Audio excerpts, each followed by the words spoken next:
When Pixar and Disney started creating the first ever computer animated feature film in history, they just wanted to bring their vision to life and were determined to do it no matter what. We believed in what we were doing. We believed in ourselves. They knew that their knowledge and experience in this field were not perfect and full of flaws. It was weird. We never made a movie before, none of us. It was like, what do you want to make? Just click down there. The left button.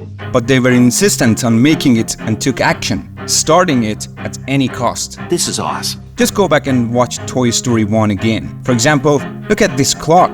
See how the lower strap is sharp because of the low poly count. Or look at this part. See how the spring of the desk lamp is embedded in the mesh. Or look at this part where Woody's hands are sunk into the blanket mesh. And many other things like textures, reflections, and so on. Just compare this animation with its recent versions and you'll see how each time they get better and better and better. Eventually become the Pixar and Disney that amaze everyone with everything they produce today. Back then, even without powerful computers, they had the courage to create, release, and screen it, and they made it happen. So why shouldn't an artist like you learn from this and just start creating and publishing your work and gradually improve it? Even knowing that your knowledge in this field isn't complete, I want you to believe in yourself and just start. And most importantly, have the courage to do it, just like Pixar and Disney. Steve Jobs said, if you do your job right, what you create can last forever. Welcome to the Blender Story from Zero to Andy's Room course. This is a completely free beginner course in Blender where you will learn how to model this entire room in the software. What are you waiting for? Let's get started. In the 3D world, there are two very important principles: storytelling and creativity. So why not use these two principles from the start to learn Blender? To apply these two principles, we need one thing: imagination. Imagine it's 1995 and Pixar and Disney are about to produce the Toy Story animation. They need a 3D modeler to model the room of one of the characters, Andy, and they've chosen you for this responsibility. They want you to use Blender for this task, which luckily is a completely free software. Here's the list of models you need to create. Well, what could be better than this? There's just one problem. You've never worked with Blender before, and maybe you haven't even used any 3D software at all. But that's okay, because I'm going to be with you step by step and help you successfully complete this responsibility. So, if you are interested in this work and want to take on this responsibility, let's get started quickly. The first step is very simple. Open the web browser you use and type in blender.org. Click on download here, then click download again here to start the download process. The installation process is very easy. Double-click the installer file and keep clicking next until it's installed. Now open Blender and now let's start our adventure. Okay, when you open Blender for the first time, the first thing that stands out is this window called the splash screen. Splash screen is quite common in most software and changes its appearance with each new version. For now, we don't need to know much about it. I'll introduce it to you later. Just click anywhere your mouse is to close the splash screen. And now, let's start our adventure. Usually, anyone opening a new software for the first time, especially one they have never used before, reacts the same way you did. What the— This is the perfect time to panic! Fear. Not panic, but fear. So many buttons and options. Why? This is a completely normal reaction. It's exactly like moving to a new city. Your unfamiliarity with the city makes you feel this way. But everyone knows that just by going out and exploring, you'll gradually feel more comfortable in that new city. Eventually, you'll navigate to your destination without asking, thinking, or even searching on Google Maps. And you might not even remember how you got there. So, remember this. Whenever you start learning new software, the best way is to quickly familiarize yourself with the user interface. Get to know the software environment so you can feel comfortable using it.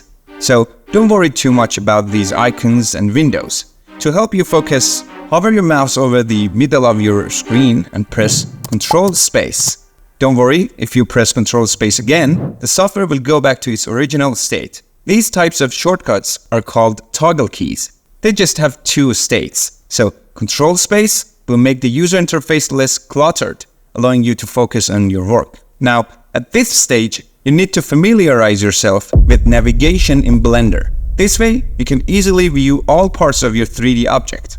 In any 3D software, there are 3 general navigation modes. The first mode is Orbit. To orbit, hold down the middle mouse button and then move your mouse. Try to take control of the scene. What are you waiting for? Don't you want to try it? A humble request. I'm willing to let you skip liking the video, subscribing to the channel, or hitting the bell button to get updates from MIM videos, but instead, please accept my request. If you truly want to learn and have promised yourself to master the software and work professionally in this field, then always in every video, when I do something or teach you something new, go and immediately do it yourself in the software. The things I do might seem very simple and understandable, but learning happens when you pause the video after learning something new and go to do these simple things yourself. You'll definitely feel the difference, and you might even face some difficulties with these simple tasks at first. Remember the first time you rode a bike? We all thought we could do it, and we did. But before that, we failed many times, right? So I'll pause the video for you to make sure you go and do it. Don't worry, I'm not controlling your system, I was just kidding. But I'll play some music for you for just 1 minute and won't say anything during that time. It's your choice whether to skip ahead and watch the rest of the video or do this task while the music plays. It starts with my count. 3, 2, 1.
Okay, I hope you did it. Now, let's continue. So, you learned how to orbit. Now, let's move on to the second navigation mode, dolly. To dolly and zoom in on the object, first hold down the control key and then the middle mouse button and move your mouse up and down. The direction of the mouse movement is very important. This also applies to orbiting. For orbiting, we just use the middle mouse button. If you move the mouse left and right, you can rotate around the subject and see its sides. But if you move the mouse up and down, you can also see the top and the bottom of the object. Exciting, right? According to research, people who engage actively and have personal experience during learning and perform the actions they see learn both deeper and faster compared to those who only observe and consume educational videos. Now let's move on to the third mode, which is tracking or panning. So far you've seen that the middle mouse button is used in both modes. I'll leave the third mode, track, up to you to test out. Here's a hint. The middle mouse button is one of the buttons you need to hold down. Try to find the second key yourself. Don't worry, I'm sure you can guess it. Just to make it more fun and see who guessed it right, write in the comments what key you think should be held along with the middle mouse button. Okay? I'll play another 1 minute music for you. 3, 2, 1.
There are two possibilities. Either you use the Alt key or the Shift key.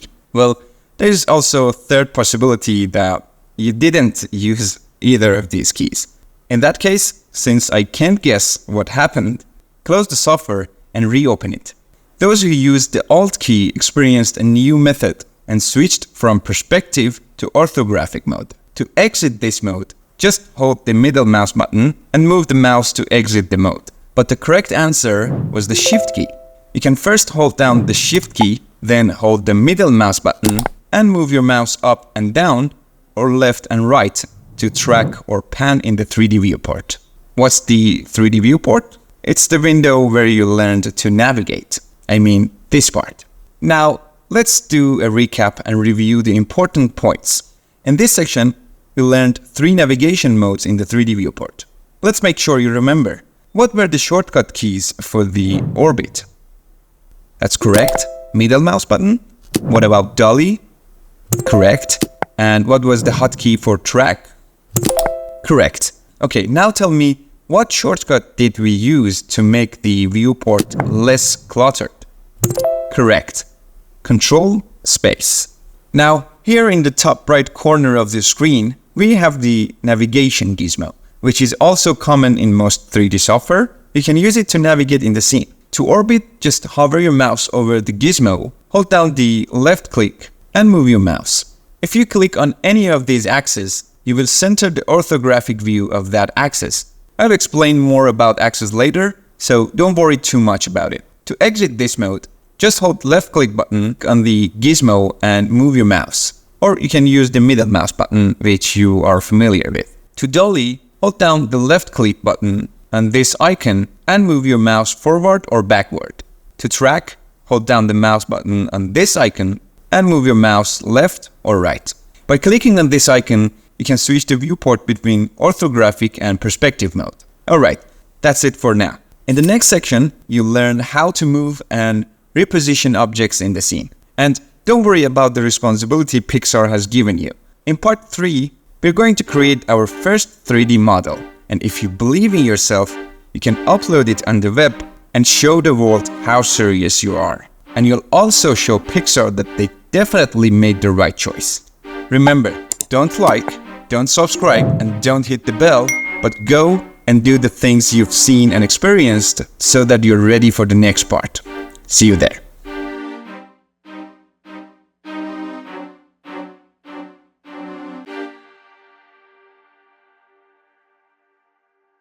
Hi everyone, welcome to the second episode of our free course, Blender Story from Zero to Andy's Room, where you will learn how to model this entire room in the software.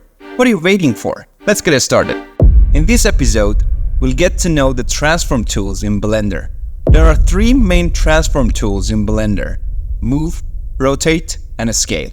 Each has its own transformation gizmo that allows you to move, rotate, or scale objects along the X, Y, and Z axis.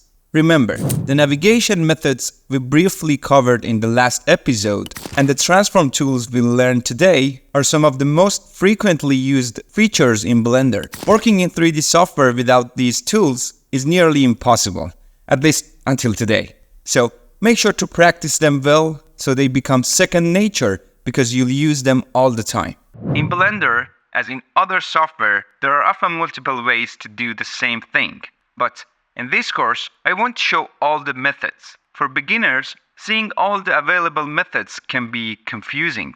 So I will introduce tools and methods as needed, so you can learn them practically and effectively. Don't accept a tool-centric approach in this course. Learning all the tool features comes later when your mind is more ready to accept the details. For now, we'll proceed and solve any issues as they come up. Alright, let's get familiar with the 3 ways to transform items in Blender so that in the next episode, we can easily create our first 3D model. I suggest pausing the video after each method to practice. Remember, there is no better or worse method here, just the one you are most comfortable with. To transform, you need to get familiar with 2 new regions in the user interface. The first region is the toolbar, located here. You can see the Move, Rotate, and Scale tool included in the toolbar. Another region is this part of the software called Properties. For Transform, we deal with the Object Properties tab and the Transform panel, which is selected by default when you open the software. Here you can see three options: location, rotation, and scale, each with 3 axes that can be used to transform the object.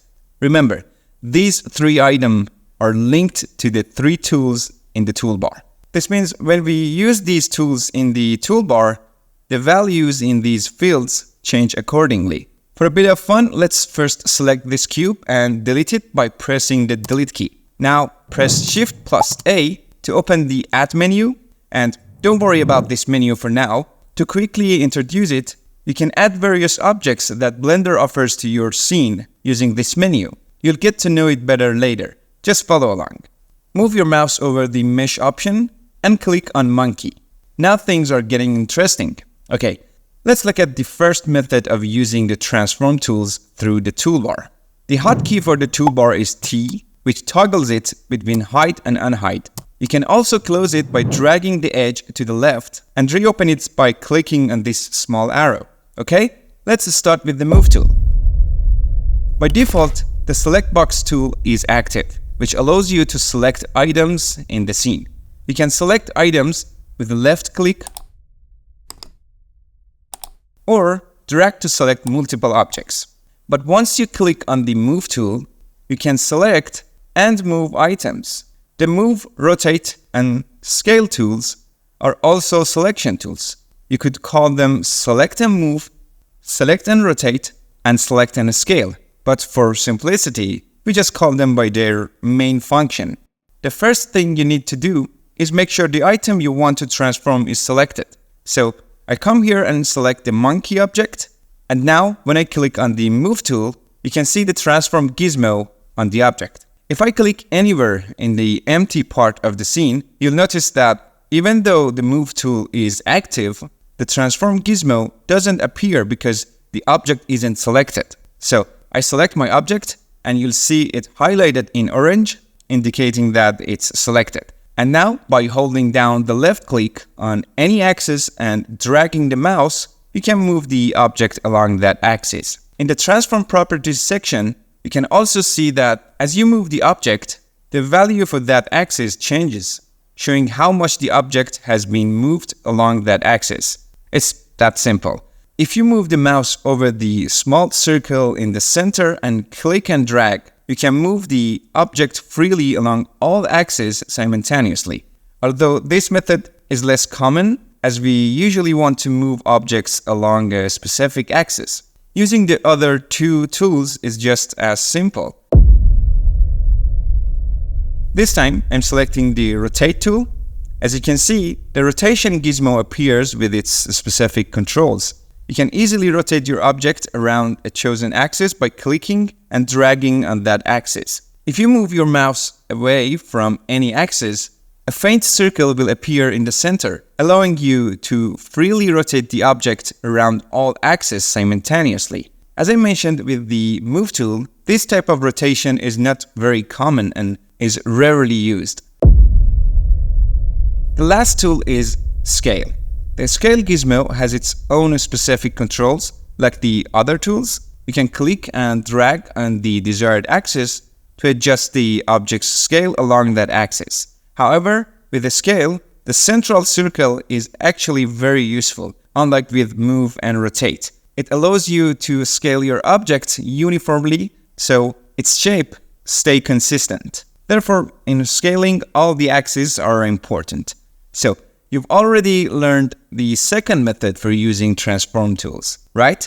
That is, using object properties. You can easily perform transformations on the selected object by typing the desired number into any of these fields. Note that the default unit for move is meters, indicated by this small m next to the field. For example, when you type 2 into the z-axis field and press enter, it moves the object 2 meters up.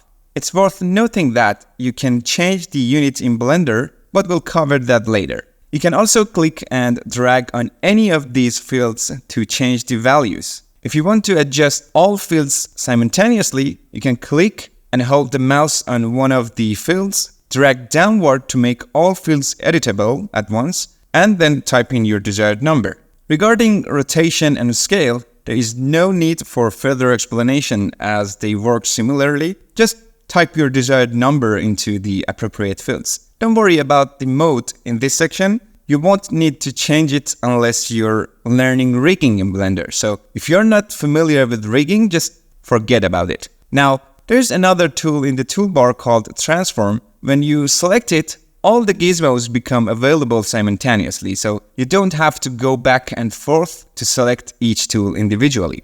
Now, let's move on to the third method, which is a bit hidden but can make you look really professional and cool. I suggest you pause the video here, practice what you've learned so far, and then come back to check out the third method. I won't play any background music for you like last episode because I'm sure you've grasped it by now and it's not needed. Okay, the third method involves using hotkeys for the transform tools. S for scale, R for rotate, and G for goof. I meant move. Alright, you can think of it as grab, okay? G for grab. This way it will be easier to remember. Now, let's see how to use these hotkeys. We'll start with rotate. The way to use these hotkeys is a bit tricky, so pay close attention, please. First, make sure to select the object you want to work with. It's crucial to check the position of your mouse in the scene before pressing the hotkey. For example, if I place my mouse over the object here and then press the R key, you'll see that the object starts rotating around all axes simultaneously as I move the mouse. When using rotation, it's better to move your mouse in a circular motion around the gizmo rather than moving it up, down, left, or right, like this. Now, I'll right-click to cancel the operation and return the object to its previous state. This time, I'll move the mouse away from the object to the right side of the viewport and then press the R key. Now you'll see that I need to move the mouse much further to rotate the object. This makes it a bit more challenging. Again, I'll right-click to cancel the operation, so be sure to check the position of your mouse before pressing the hotkey. I'll move my mouse back to this area and press R to activate rotation again. Now we need to specify which axis we want to rotate around. There are two ways to do this, okay? One, press the corresponding axis key on your keyboard. For example, if I want to rotate the monkey's head around the Z-axis, I use the gizmo at the top of the scene to see which axis I'm selecting. So I press, for example, the Z key on the keyboard, and you'll see that the Z-axis is highlighted in blue. And now, as I move the mouse, I can rotate the monkey's head around the Z-axis, okay? Note that at this stage, you can switch between axes by typing different axis keys. For instance, if I select the Z-axis and realize I made a mistake, I can simply press the X key to rotate around the X-axis instead. Now, I'll press the Z key again to select the Z-axis and move the mouse to rotate as desired. At the last stage, left-click to apply the rotation. It's that simple. You did it! Now, I'll press Ctrl Z to undo the operation, just like in other softwares. Every time you press Ctrl Z, you can undo the last action you performed. For redo, you can add Shift, so it's Ctrl plus Shift plus Z. This isn't something we need a separate video for, as I assume everyone knows this. If you didn't, now you do. Okay, let's continue. So I'll press the R key. This time, for example, I press the Y key to select the Y-axis. And now, instead of moving the mouse, I can type the desired number for rotation. Isn't that cool? For example, I'll type 20 and press Enter. You'll see that the monkey's head rotates 20 degrees around the Y-axis. Now, I'll press Ctrl Z again. And let's move on to the second method for selecting the axis. There is another way to select the axis. Press R, hold down the middle mouse button, and move the mouse towards the desired axis. Align the white line with the axis you want, then release the middle mouse button. Make sure to focus on the white line and not be muzzled by the black line. So I'll press R, Then hold down the middle mouse button, align the white line with the y-axis, and release the middle mouse button. The axis is now set, and I can type the number I want and press enter. Make sure to keep in mind that to work comfortably with these tools, you really need to practice them yourself right now. I recommend that you try to figure out how the scale and move tools work before I explain them. The main difference lies in selecting the hotkey for each transform tool. Now, let's test the move tool. First, I'll position the mouse here, for example, then press the G key. To select the x-axis, hold down the middle mouse button and align the white line with the x-axis. Then I'll type 5. Note that as you type the number, you can see it in the tool setting region at the top. Here, I mean. And you can also delete the number you typed by pressing backspace and enter a new one. For instance, I'll type 3.5 this time and then press enter. This method applies to all transform tools. Now let's try scale. Press S to activate the scale tool, and without selecting any axis, just move the mouse. If you continue to move the mouse to the left, you'll see it exits the scene and re-enters from the right, allowing you to keep scaling as much as you want. Pretty cool, right? If you want, we can select an axis, though it might not seem logical in this case. Okay, that's it for this part. And remember, learning these tools is very important and you'll use them the most in your projects along with navigating the scene. Make sure to practice these tools because in the future, we'll use them for moving object components. Don't know what components are? No problem. We'll cover that in later sections. In the next part, we'll dive into exciting part and do our first 3D modeling so we can ease the stress of Pixar and Disney. Until next time, goodbye. Hello everyone and welcome to the third episode of the Blender Story from Zero to Andy's Room course. In this episode, as promised, we will create our first 3D model in Blender.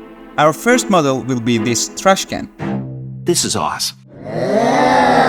It might not look very impressive, but it's a great way to practice the skills we've learned so far and serves as an excellent starting point. Plus, we'll learn new techniques in Blender while creating this model. So, let's dive in without any delay. 3D modeling is generally straightforward, at least in theory. You start by choosing a simple geometric 3D object similar in shape to your model. In Blender, this is called a mesh, while in other software, it's known as a standard primitive. By moving the components of this simple geometric mesh, I mean vertices, edges, and faces, the parts that make up the mesh, you can transform it into the 3D model you want. That's it, just by moving, adding, or deleting components. Interesting, right? There are two main workflows for 3D modeling. First, using references. This workflow is divided into two parts. Using real-world image references and using blueprint references. When using real-world image references, the artist collects images of the object from different angles. This helps them understand all the perspectives of the object and model it as realistically as possible. This method is particularly useful in visual effects for movies and realistic games where the goal is to recreate reality. But what about projects where the objects don't exist in the real world and there are no images of them? For the projects that have their own world and are stylized, surreal, or imaginary, the artist uses blueprints. Blueprints are simply 2D sketches of the object from different angles, designed by a designer. The 3D modeler uses these sketches to model the object. Sometimes, along with the blueprints, concept art is also provided to give the modeler a deeper understanding of the object, making it easier to model. However, this is not always the case. In some projects where the goal is to recreate reality, blueprints are also given to 3D modelers to simplify the process. Remember, using references is very common, especially for beginners in 3D modeling. The second workflow is imaginative modeling, which is less common and considered quite difficult. Usually, in this method, the modeler needs to have prior design experience or a strong understanding of volume and perspective to succeed. It requires design skills and is used when the modeler wants to explore and develop creative ideas by experimenting with object manipulation. But remember, for modeling objects, you definitely need reference images or blueprints. So, if you ever attempt to model something complex like a car without using a reference and find it challenging, don't be too hard on yourself. Alright, the first step is to import our blueprint image into Blender. You can download this file for free from our ArtStation or Gumroad page, which I'll link in the description. The practice files for this course are updated weekly with each new episode. Please download them and come back so we can continue. Alright, now to import the image reference, we use the Add menu. Is it familiar? What shortcut key do we use for the Add menu? Shift plus A, that's right, Shift plus A. Or you can use the Add menu here at the top of the viewport if you prefer, but if you want to look cool, I recommend using Shift plus A. Okay, now in the menu, go to Image and click on Reference. It will ask you to select the image you want to import as a reference, so go to the location where the blueprints are and, for example, double-click on the front view image. Okay, now the image is imported perpendicular to my camera angle. This is a common mistake many people make at the beginning, so I undo with Ctrl-Z, and the correct way to import a reference image is to match the viewport to the angle of the image you want to import. Okay, let's do it. I want to import the front view first, so now which one is the front view? This is where you need to get familiar with the word navigation gizmo in Blender. The navigation gizmo is like a compass that helps you not get lost in 3D space. When you orbit the scene, it rotates and updates accordingly. It consists of 3 axes, X, Y, and Z, each with positive and negative directions. You'll see that the negative axes are directly opposite the positive ones. Clicking on any of these axes will change your viewport to that angle, allowing you to switch between all the object's angles. To exit this mode, as mentioned in previous episodes, hold down the middle mouse button and move your mouse. To find out which is the front view in Blender, we can use the monkey object. Simply press Shift A, go to Mesh, and click on Monkey. Now you can see that the monkey's head indicates which axis is the front view in Blender. To go to the front view, click on the negative Y axis. Now you can see that the viewport has changed to the front view. Here at the top, you see the view name is Front Orthographic. Clicking on any of these views changes the viewport to that angle and also enter orthographic mode. For example, if I exit this mode and click on the positive y-axis, the viewport changes to back orthographic. You can also change views using the numbers on the numpad. Note the numpad keys, not the top row keys on the keyboard. The 1 key on the numpad changes the viewport to the front, 3 to the right, and 7 to the top. For the opposite views, hold down the Control key with these numbers. So, Control 1 changes the viewport to the back, Control 3 to left, and Control 7 to bottom. It's that simple. The 5 key on the numpad switches between orthographic mode and perspective mode. The numpad numbers on the keyboard are all related to changing the viewport. And I'll leave it to you to discover the rest of the numbers. Alright, now by pressing the 1 key on the numpad, I switch to the front view, and now let's import the image reference. I press Shift A, go to the image section, select reference, and here double-click on the front view image. If I exit the front view by clicking the middle mouse button, you'll see that my image now is correctly imported. Great! Now, I'll select this monkey and delete it by pressing the delete key. And remember, you can also use the X key in Blender to delete. The difference is that when you press X, a window pops up and you need to click delete again. Okay? Now, by pressing the 7 key on the numpad, I switch to the top view, and this time I choose the top view image. There we go. And now I'll exit orthographic mode. And to make the modeling easier, let's move these images so they're not in the way. I'll select the image, press the G key for the grab or move tool, then press the Y key to constrain the movement to the Y-axis and move the image back about 5 meters. Or I can type 5. I'll do the same for this image, press G, then Z, and type -5. Okay, now we are all set to start our modeling. But before we begin, let's save our project. To save, go to the File menu at the top, click Save As, or use the shortcut Ctrl-Shift-S. I'll choose the same folder as the reference images and name it 01_garbagecan_01 and click Save As. Now I feel secure, knowing that if the software closes or I close it myself, everything we've done so far is saved. Now, before starting the modeling process, try to break down your design.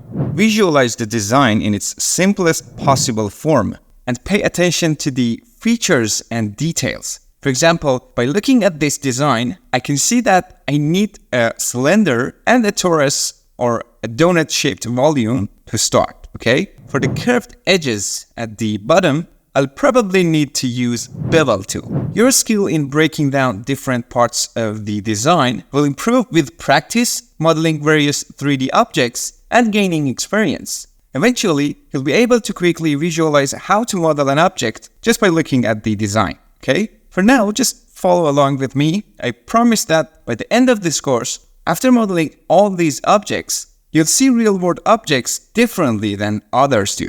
Alright, to start, I press Shift-A, go to Mesh, and click on Cylinder. Down here on the left, you see a section called Add Cylinder. This panel is called the Adjust Last Operation panel, and it appears with many operations. If I click on it, you can see the properties of this mesh specific to the cylinder. You can change some of its properties at the beginning of creating the cylinder. Note that once you perform another action, you won't have access to this panel anymore. Blender is very serious about this. For example, if I move the object by pressing the G key, you'll see that this window changes to the Move Tool properties and doesn't come back, even if you undo. Blender insists that you decide many things about the mesh before you start manipulating it. Fortunately, not having access to this panel isn't a big deal. Blender offers many tools that allows you to perform these tasks using other methods whenever you need.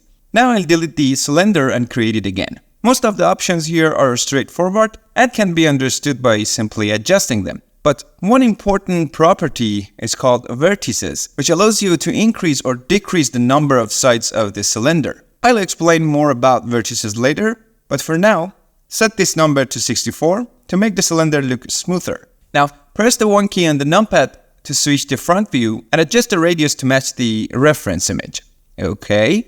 And if the values change too quickly while dragging, hold the Shift key to make adjustments slower and more precise. Just be careful not to use undo at this stage, as it will close the panel and delete the mesh. However, if you do make this mistake, you can recreate the cylinder and Blender will remember the previous settings, allowing you to continue from where you left off. If you want, you can move the object from the location section here, but using this panel for such tasks isn't common and can make the work a little bit harder, okay? So actually it's better to use what we learned in previous episodes. You can simply scale the mesh in the axis you need to match it with the reference image. Remember, holding the Shift key while using transformation tools slows down the changes, allowing for more precision. So try to memorize this important shortcut. You can also press Alt-Z to toggle X-ray mode, which makes the mesh transparent so you can easily see the reference image behind it.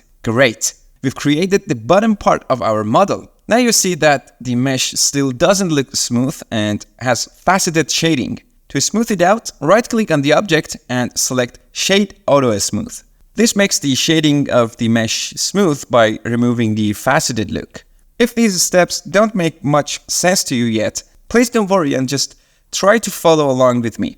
I'll promise everything will make sense later in this course. We'll handle the curved edges later, so don't worry about that. And the next step is to remove the cap of this mesh to make it look more like a trash can, okay? Earlier, when we create the cylinder, there was an option in the Adjust Last Operation panel called Cap Fill Type. Changing it to nothing would remove the cap of the cylinder, but the problem is that both the top and bottom caps would be removed, whereas we only need to remove the top cap, okay? For this, we need permission. Yes, permission to access the components of the mesh. So far, we've been forking in object mode, which you can see here. In this mode, we could only make limited changes to the mesh, such as scaling. But by pressing the Tab key, we enter edit mode. Make sure the object you want to edit is selected before pressing the Tab key. Like a scientist using a microscope to see more details, you can now see the components of the mesh. If you press Tab again, you'll return to object mode. So press Tab now, and you'll see the object turns orange with some lines and points on it. These are the mesh components. In edit mode, you'll notice more tools available in the toolbar, and don't worry about the extra tools. You'll learn them over time, and soon they'll become your best friends in Blender. The mesh components, as mentioned earlier, are vertex, edge, and face. Up here, you can activate each one, allowing you to select and move that component. Please try to remember the shortcut keys, as you'll use them a lot. The keys 1, 2, and 3 on the top row of the keyboard, and not the numpad, activate vertex, edge, and face selection modes respectively. In the default mode, vertex is active. You can click and drag to select the top vertices, and then use the transformation methods you learned earlier to move, scale, or rotate them. With G, you can move them. With S, you can scale them. With R, you can rotate them. Simple, right? These vertices are the points you saw when we create the cylinder.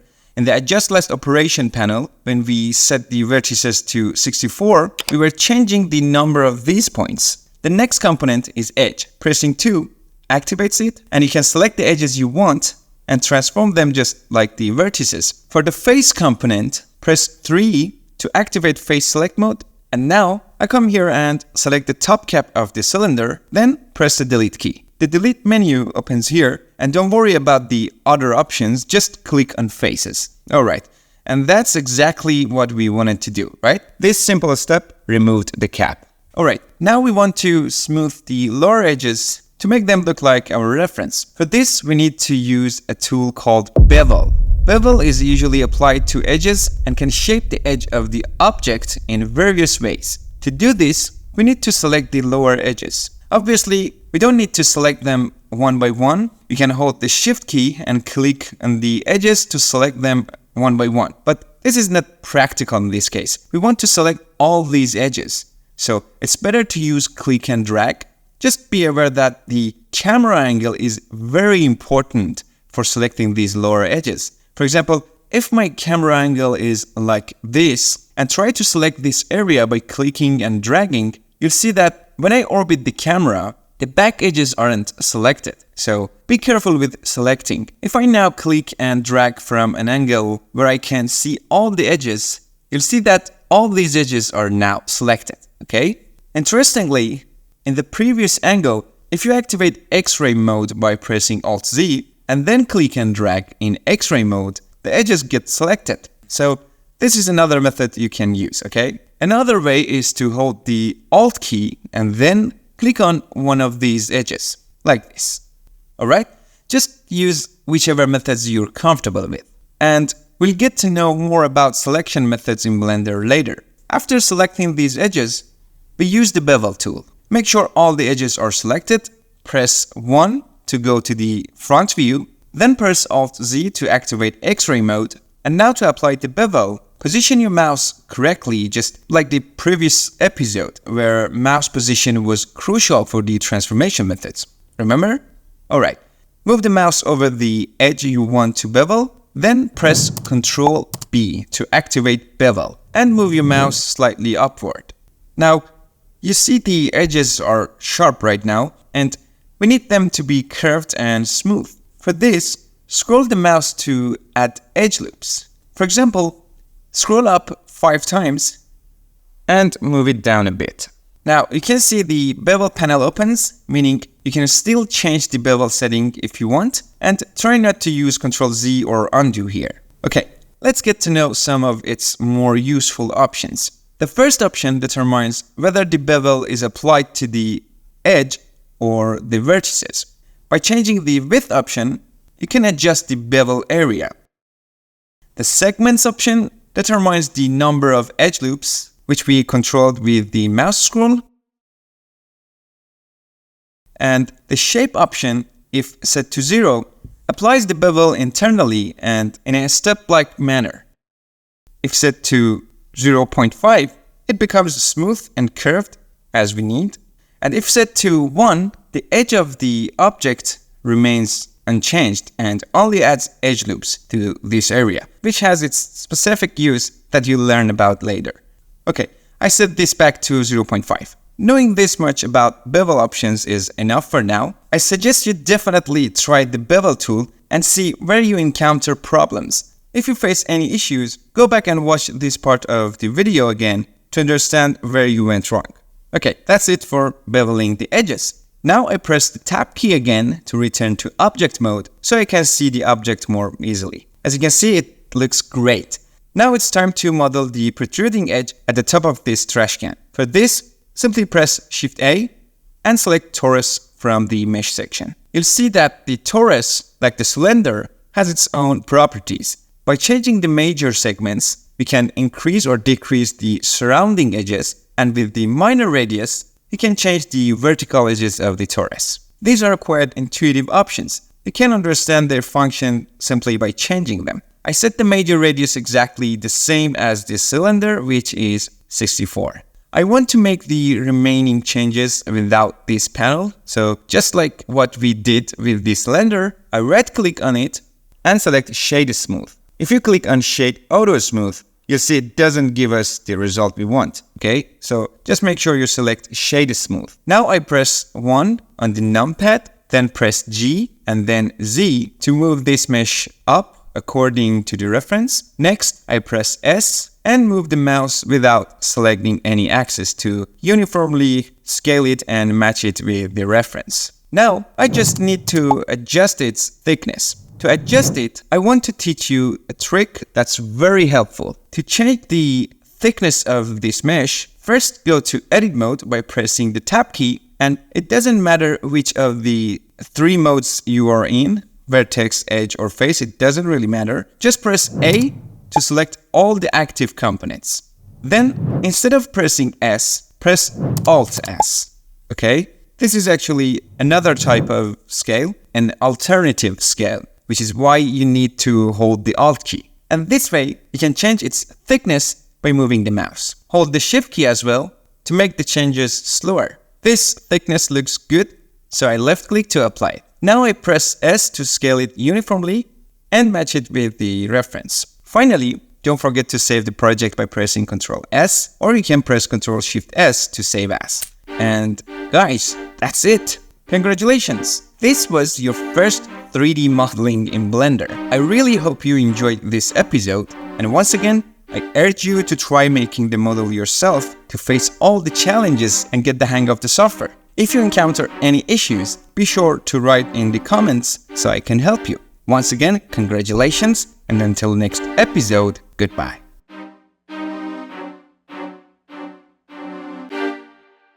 Hello everyone, and welcome to episode 4. In this episode, we're going to make this bookshelf. Let's get started.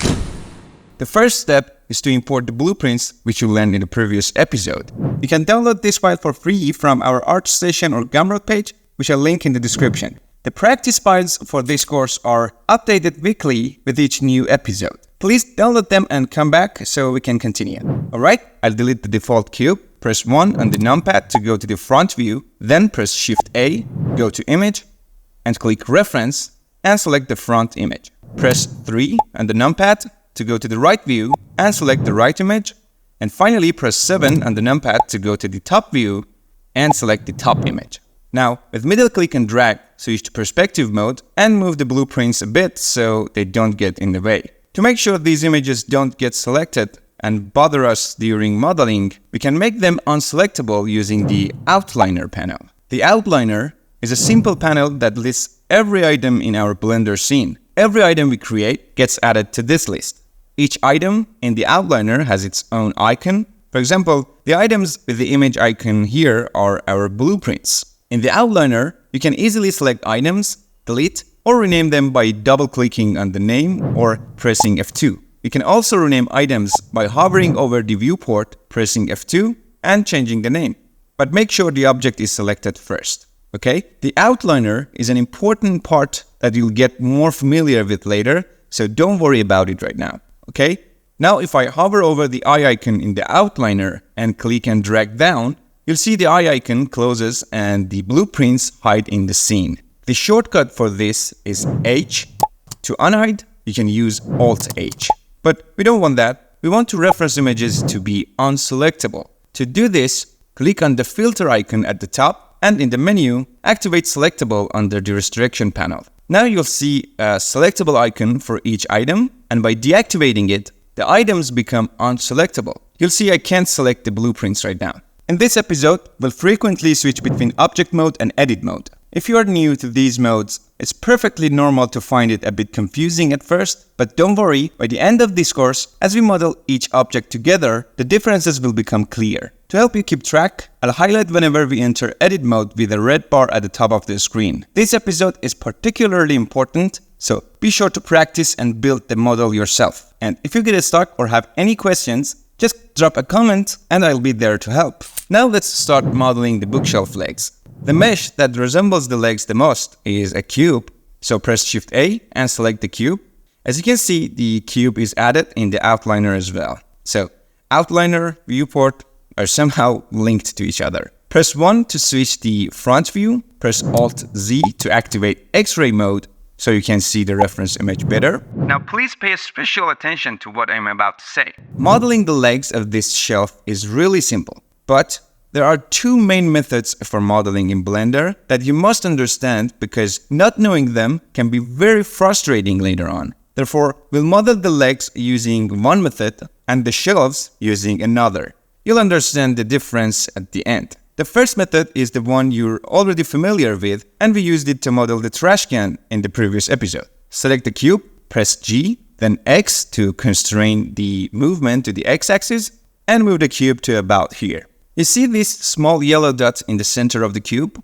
It's called the object origin. Please pay attention to it, we'll work with it later. I'll try to place this dot in the center of the leg and click to drop it. Then bring the mouse here, press S, and resize it according to the reference. Good. Now press S again, then Z, and move the mouse to match the top part with the top of the leg. Press Tab and click and drag to select the bottom vertices. Make sure you're in X-ray mode, otherwise the back vertices won't get selected. Switch to perspective mode to make sure the back vertices are selected, okay? Press 1 again, press G, then Z, and move the vertices down to match the bottom of the leg. Alright, press 3 to go to the right view, press Tab to return to object mode, press G and move it to the left and the Y-axis to match it with the reference. Okay, press 7 to go to the top view, and check the position of the leg from this angle too. Alright, now the cube matches the reference in all views. We've successfully made one leg, okay? Now we can duplicate it for the remaining legs. There are two common methods for duplicating in Blender. One is simple duplicate, which you can do by pressing Shift D. After pressing, you can move the duplicated mesh wherever you want and click to place it. Remember, if you right click or press Escape after pressing Shift D, the duplicate doesn't cancel, but stays in the previous location. You can see this in the outliner as well. So press G and move the mouse to see the duplicated mesh. So be aware of this. Please pay very close attention. If you duplicate in object mode, the objects will be duplicated separately, and as you can see, they are added in the outliner. However, if you duplicate in edit mode, all duplicates occur within the same mesh, and a new mesh isn't created. This has its own specific use, which you'll understand in future episodes. So, always make sure whether you are in object mode or edit mode before duplicating. Also, keep an eye on the outliner to see what's happening. The second method is linked duplicate, known as instance in other software. Instead of Shift D, press Alt D. This is an alternative way to duplicate, similar to how we used Alt S as an alternative way of scaling. So press Alt D, move it to the side, and click to drop it. If I select either one and press Tab to enter edit mode, you'll see any changes made to one also affect the linked object. Very cool.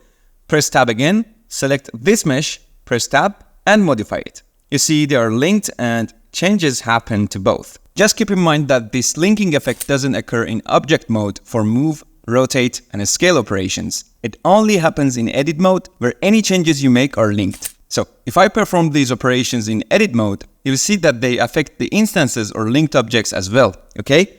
And do a few steps. Now, to break the link between them, make sure you're in object mode because we need to use the menu at the top, which is different in edit mode and object mode. So ensure the object you want is selected, then go to the object menu, select relations, and then make single user. And finally, you can choose object and data. But since I'm sure you might forget this, right-click on it and select Assign Shortcut. And now we can set a shortcut for it. Cool, right? I recommend using Alt-Shift-D, which isn't used by any other operation, and is a good choice. After setting this shortcut, you can see it next to the object and data. Okay, now let's test it. Press Alt-Shift-D, and this window will open. You'll see that object and object data are checked. Click Make Single, and in edit mode, you'll see that these two objects are no longer linked. Okay, let's go back to the object mode and delete this one, and let's continue. Press 1 on the numpad, select the mesh, and press Alt-D to create a linked duplicate. Move it and place it according to the reference, like this. Now press 3 to go to the right view, select both objects, press Alt-D, and adjust their positions. Now all 4 legs are made and linked. Note that you could also use Shift-D here, which wouldn't make much difference, but we used linked duplicate to ensure that if we change our minds later and want to modify the legs, it will be easier and we won't have to make changes to each leg individually. Now let's move on to the shelves. This time we'll use the second method for modeling these shelves. Simply add a cube, press 1 to go to the front view. Now instead of changing the object scale in object mode, go to edit mode and make all transformations there. Okay, press A to select all vertices, press S, then Z, and scale the mesh on this axis. Move it up and adjust the scale to match the reference. Okay, now go to the top view and adjust the scale on this axis as well, like this. Okay, go back to the front view, press Alt-D to create a linked duplicate and move it down. Now, a cool trick. You can press Shift-R to repeat the last operation to keep the same spacing and repeat the operation as many times as needed. Okay, and do that because we only need 3 shelves and all done with the shelves. I'll explain the difference between the 2 methods at the end of the video after finishing these sections. For now, let's complete our model. From the Add menu, select UV sphere, right-click and choose Shade Smooth, press G and position the object origin at the center of this part. Alright, press S to scale it down, adjust its position. Okay, you know the rest. Press Alt-D and move it to the other side. In the top view, select both and adjust their positions. With both selected, press Alt-D and place them on the opposite side. And that's done. Now, let's make these cylinders on the side. Add a cylinder, right-click and choose Shade Auto Smooth. Press R, then X, type 90 and press Enter. In the right view, adjust its size like this. In the front view, position it according to the reference. Press Alt-D and move it down. Select both and use Duplicate Linked and place them on the opposite side too. Done. Our bookshelf model is almost finished.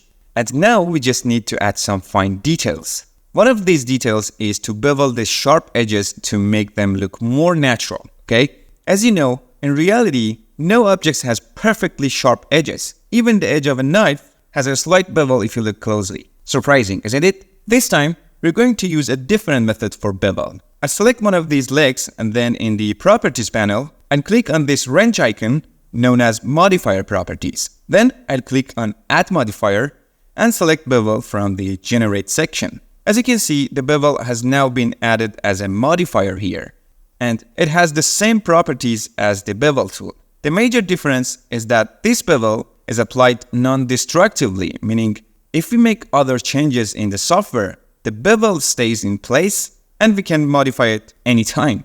We can easily toggle it on and off by clicking on this icon, the Display Modifier in Viewport icon, and see the before and after. Isn't that great? The modifiers section is very interesting and useful, and we'll get more familiar with it over time. But why does the bevel seem to be applied incorrectly here? This goes back to our initial modeling method. Let's apply the bevel to the shelf we modeled using the second method. I'll select the top shelf and again click on Add Modifier, then Generate, and then Bevel.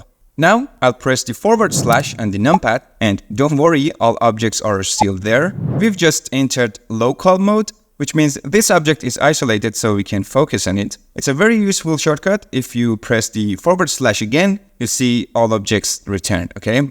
Now I'll press it again, and here I'll increase the number of segments in bevel modifier. I'll right click on the object and select Shade Auto Smooth. Did you see what happened? Shade Auto Smooth was actually a modifier. Really? Now it's revealed itself to us. Okay, I'll reduce the amount and set it to a very low number. Remember to hold the Shift key while dragging to make the adjustment slower.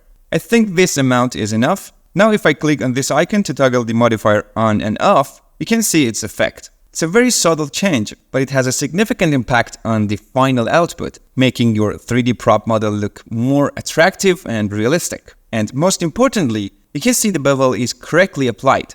Now, I'll press the / again to bring back the objects, and don't worry about the shading of these two lower shelves. Since they are instances, they have inherited the Shade Auto Smooth, okay? Note that the bevel modifier and other modifiers aren't applied to instances except for Shade Auto Smooth. However, you can see the effect of Shade Auto Smooth on the instance duplicates, but the modifier itself isn't present on those duplicates. This might seem a bit confusing, but don't worry too much about it right now. Let's go back to the legs. I'll select this leg and press the / to go into local mode. If I change the amount and segments here, you can see it doesn't give us the desired effect. If you click on Object Properties, you can see the problem in the Scale section. What do you think is the issue? I'll press the / and this time select the shelf object and then leg. Did you notice the difference? That's right. The scale of the shelf is set to 1, but the scale of the leg isn't. Whenever you apply a bevel or any other modifier and don't get the result you want, the first place to check is here. Now we need to change the scale of this leg to 1. But if I do that, the object will revert to a cube shape. So this isn't the way to do it. To change the scale to 1 while keeping the object's shape as it is, we need to use the apply operation. Okay, I'll undo. To apply the scale, I'll press Ctrl A and select Scale. A message appears saying that this object is linked to other objects in the scene and asks if we want to make it a single user by applying. Remember, we went to the Object menu, then Relations, and defined a shortcut for Make Single User for Object and Data. By clicking Apply, this operation is executed, breaking the link between this object and its instances, which we don't want. To prevent this, select all the objects that are linked first, then press Ctrl A and select Scale. Now you can see the message doesn't appear, and the scale has been changed to 1, and the bevel is correctly applied. Now just select the object, go back to the modifiers section, and adjust the bevel as needed. That's it. Finally, right-click and select Shade Auto Smooth. Great. The last step is to learn how to copy the modifiers to other objects. Because if we have to select each object individually and apply the modifiers one by one and copy the exact values, it would be very time-consuming. There are two ways to copy modifiers. In both methods, the order of selecting objects is very important. Always select the objects without the modifiers first, and the last selection should be the object with the modifier you want to copy. This last selected object is highlighted differently and is called the active object. Now in the modifier properties, click on this small arrow and select Copy to selected. Now let's move to the second method. I'll select these two shelves and finally click on the object with the modifier. Then I can use the shortcut Ctrl L. The Link Transfer Data menu appears, and here I select Copy Modifiers. And that's the second method. And guys, we've completed the second model together. Congratulations again, and I'll see you in the next episode.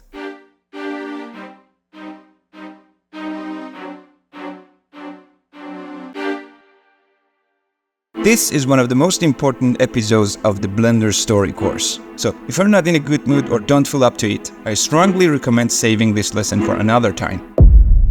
To Today, we're going to dive into some essential tools and methods in Blender. We'll cover more advanced topics like collections, advanced use of the bevel modifier for more precise control over individual edges, adding edge loops for better mesh control. You'll be introduced to a new modifier called subdivision surface, which is incredibly useful, and I bet you'll love it. Though we'll only cover the basics for now. We'll also explore another essential modifier called mirror and learn more about object origin and how to move it around. And take a quick look at the little circle in the middle of the scene called the cursor, which we've been ignoring for quite a while. We'll also learn how to apply modifiers and how to fill open meshes. Once again, make sure you're ready to fully engage with this video because we are about to take a big step forward in your progress. So, if you're prepared, let's get started. Today, we're going to create this, Molly's Nightstand. I've imported the blueprint images, and in the outliner, I've named the blueprints according to their view angle. If you're unsure how to do this, please refer to the previous episodes. As always, you can download the blueprints from our ArtStation or Gumroad page, which I've included the links in the description. In the outliner, objects are sorted alphabetically, which is why the blueprints are arranged this way and not in order. To make things easier, you can group the blueprints images into a dedicated collection. To do this, click on this icon to create a new collection, then hold down the Control key, click on the reference images, and drag and drop them into the new collection you just made. Now, I'll double-click on the collection's name and change it to blueprints. If you want, you can right-click on the collection icon here and assign a color to it. Okay, by clicking on this icon, I'll make all objects in the collection unselectable. Please note that any setting you apply to a collection will override its sub-items. Even though the blueprints are selectable, I still can't select them.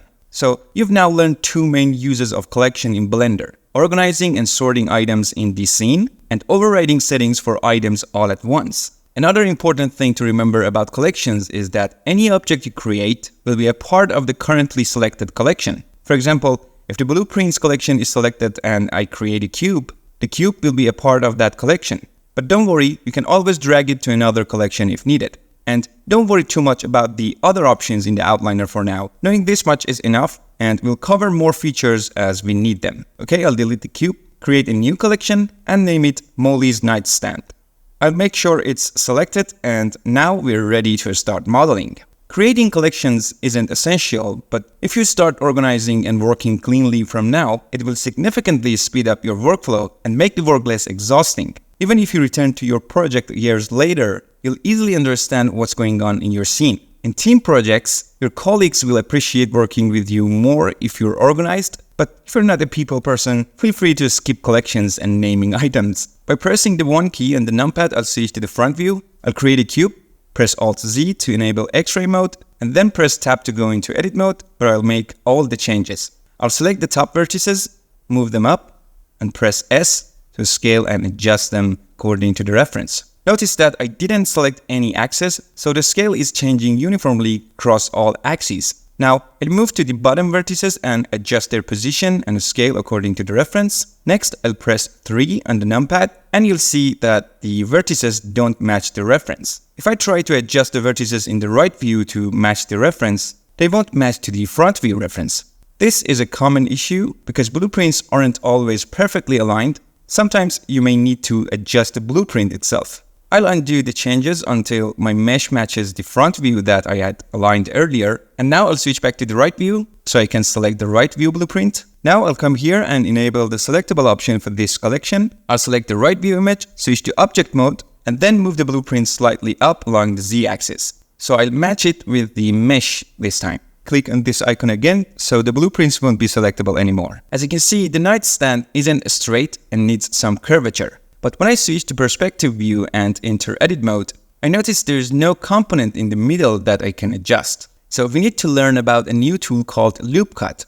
To activate this tool, press Ctrl R, and when you hover over any edge, you'll see a loop highlighted around that edge, giving you a preview of the loop cut. But be aware that once the loop cut is active, navigation is disabled, which means you won't be able to orbit with the middle mouse button. If you press the view change keys on the numpad, the number of edge loops increases. For example, pressing 3 highlights 3 edge loops, and pressing 1 highlights 31 edge loops. You can see this number at the top, okay? So you can delete the edge loops with backspace, and if you press 1 again, it highlights a single edge loop. You can also adjust the number of edge cuts or loops by scrolling your mouse wheel. Alright, I'll right click to cancel. So make sure to first switch to the view you want, like I'll do with the front view, and then activate the loop cut tool with Ctrl R. Hover here and just click once. Now, when you move your mouse, you'll see the loop is added and the tool is still active, asking you to set the position of the loop cut. You can slide it wherever you want, which is why this tool is actually called loop cut and slide. Then you can apply it with a left click. Wow, that was intense, right? Okay, I want this loop cut exactly in the middle of the mesh. Let's undo and do it again. Step 1, make sure the mesh is selected. Step 2, make sure you are in edit mode by pressing tab. Step 3, choose your view. And step 4, activate the loop cut tool with Ctrl R. So the tool works in 2 stages, right? With the left click, decide where you want to place the loop cut. Then to place it exactly in the center, instead of left clicking, just right click. Note that the right clicking in the second stage place the loop cut in the center, while in the first stage, it cancels the tool. Okay? I recommend practicing this right now to make sure you fully understand how to use it, because if you've never used it before, you might run into some challenges at first. Now that we've added a loop cut, simply ensure that all 4 points or edges are selected, press S, and without selecting any axis, scale it to match your reference image. Okay, we need another loop cut here, so press Ctrl R, left click, and finally right click to place it in the middle. Then press S and adjust the scale. Make sure not to select any axis while scaling here, because if you scale along the x-axis, for example, it won't match the reference when you switch to the right view. So after pressing S, don't choose any axis, so the scaling remains uniform. Now you can see it matches the reference in the right view as well. Okay, we'll add one more edge loop at the bottom and another at the top. That's it. Now I'll switch back to perspective view, press Alt-Z to exit X-ray mode, and press Tab to return to object mode so I can see it better. Okay, I'll right click and select Shade Auto Smooth. Make sure the mesh is selected and then choose Shade Auto Smooth, otherwise nothing will happen. Please note that this option is only available in object mode. If you right click in edit mode, a different menu will appear that might scare you. So remember, Shade Auto Smooth is only accessible in object mode. We'll leave the details like beveling the edges for the end of the process, okay? Always remember, in modeling, it's better to start with the overall shape and then move to the details. The reason will become clear as you go through this course. Okay, let's move on to the top section of the nightstand. I'll go to the front view and create a cube. I'll press Alt-Z as well. I'll move the cube up here. And now I'll switch to edit mode. And by pressing A, I'll make sure all the active components are selected. Then I'll press S to scale the cube to match my reference. Next, I'll press 1 on the number row to activate the vertex select mode and bring the top vertices down. I'll adjust the position of the bottom vertices as well. In the top view, you can see that it also matches with the reference. The only thing left is to soften the edges, which we'll do later using the bevel tool. So for now, this part is done. Now I'll press Tab to go back to the object mode, switch to front view, and let's start working on the drawer. I'll create a new cube and move it up. Then I'll press Tab, scale it down to match the reference image, and adjust the top and bottom vertices accordingly. I'll go to the right view, select the vertices, and match them with the reference in this view as well. I'll return to the front view. Before adding loop cuts to match it with the reference, I'll press Tab and in object mode, use Shift-D to duplicate it and move it down. Okay?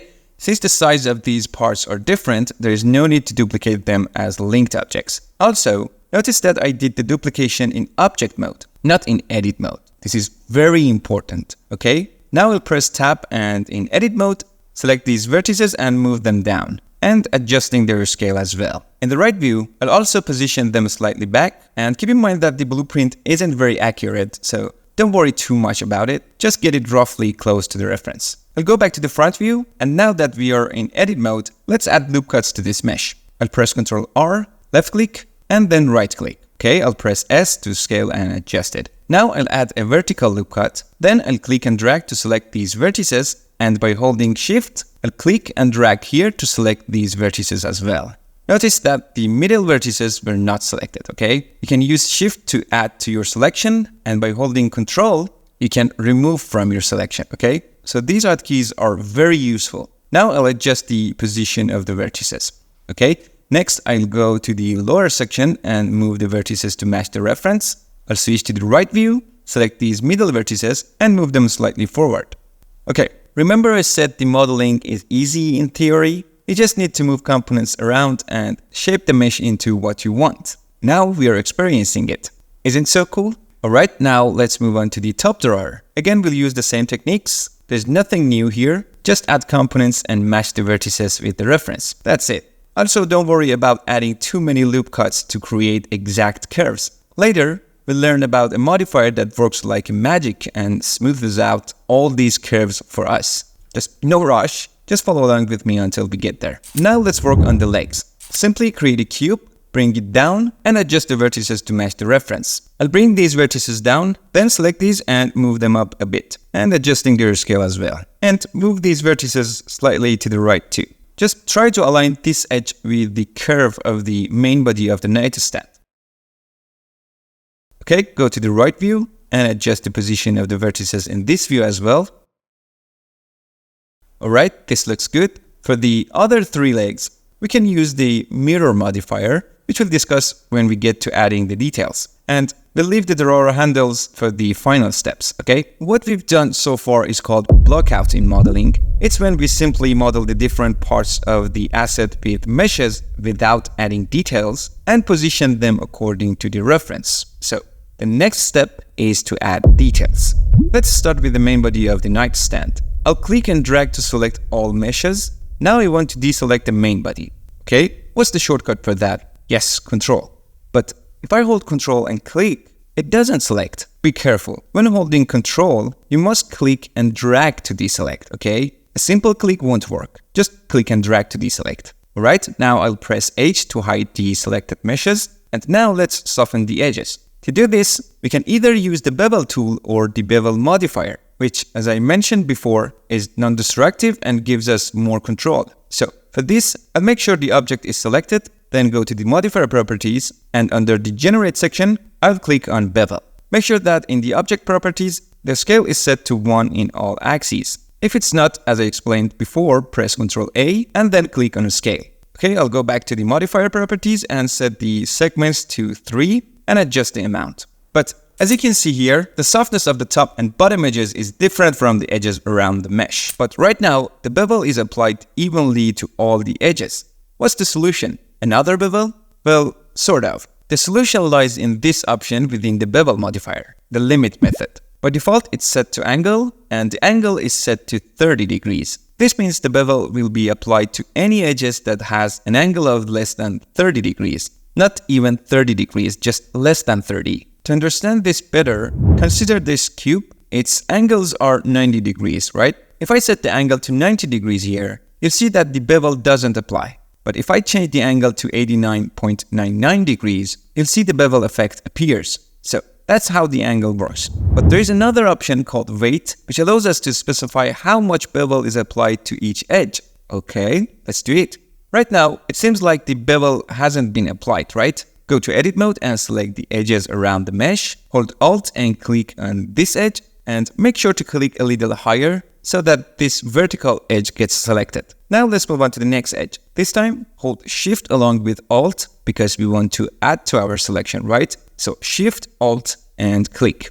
Select the remaining two edges the same way. Now, click on this small arrow that's hiding here. The shortcut is the N key, which works as a toggle. Okay, in this item tab, we're only concerned with this section. Since we're applying the bevel to the edges, we'll work with this option in the edge data section, okay? Keep in mind that these options are only available in edit mode. So in object mode, you won't have access to them. Now we can easily adjust the mean bevel weight here to determine how much bevel is applied to these edges. And since these edges have more curvature, I'll increase the segments a bit, maybe to 5, so that the curve is better represented. Okay, so here we can see that when this option is set to 1, it means the full amount we specified is applied to these edges. Now let's select the top and bottom edges and hold Shift and select these edges. And now if I go back and change the mean bevel weight here, you'll see it doesn't give us the result we want. So I'll set it back to 0.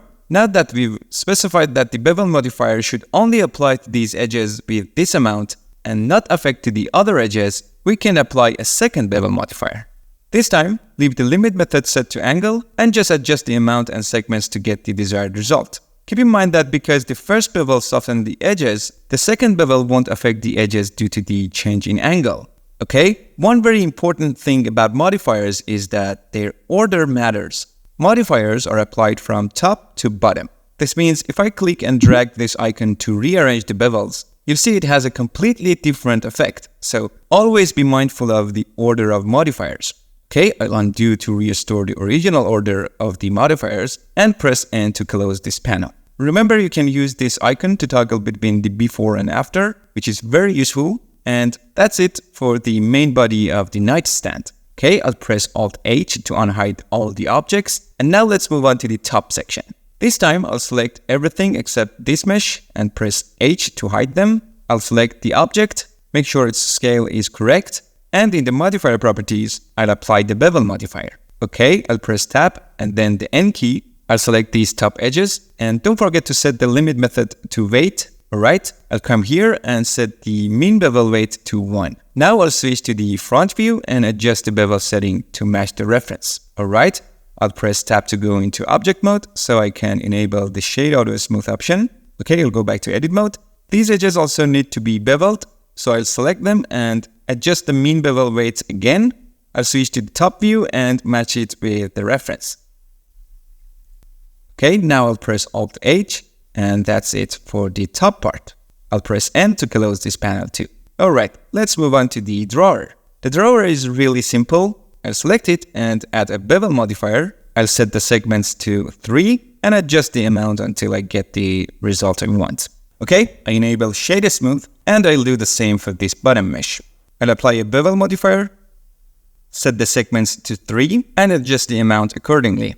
Okay, let's activate Shade Smooth for it as well. Alright, I'll select the drawer object again, and this time, to remove the sharpness of these edges, we can use a modifier called Subdivision Surface. It's really simple. Just go to the modifiers section and under Generate, click on Subdivision Surface. This modifier is super useful. You'll see that it softens the sharp edges in this area and makes the whole mesh smoother. I'll explain more about this modifier later. Okay, now let's move on to copying modifiers, which we covered in the previous episode. First, select the mesh that doesn't have the modifier, then select the drawer object that has the modifiers. After that, press Ctrl L and click on Copy Modifiers. And that's it. Next, let's focus on the legs. I'll adjust the position of this leg a bit, and remember, you don't always have to stick to the reference. If you think making changes will improve the result, simply go ahead and do it. I think this position looks better, and I'll come here and add a bevel modifier to it and set the angle method to weight.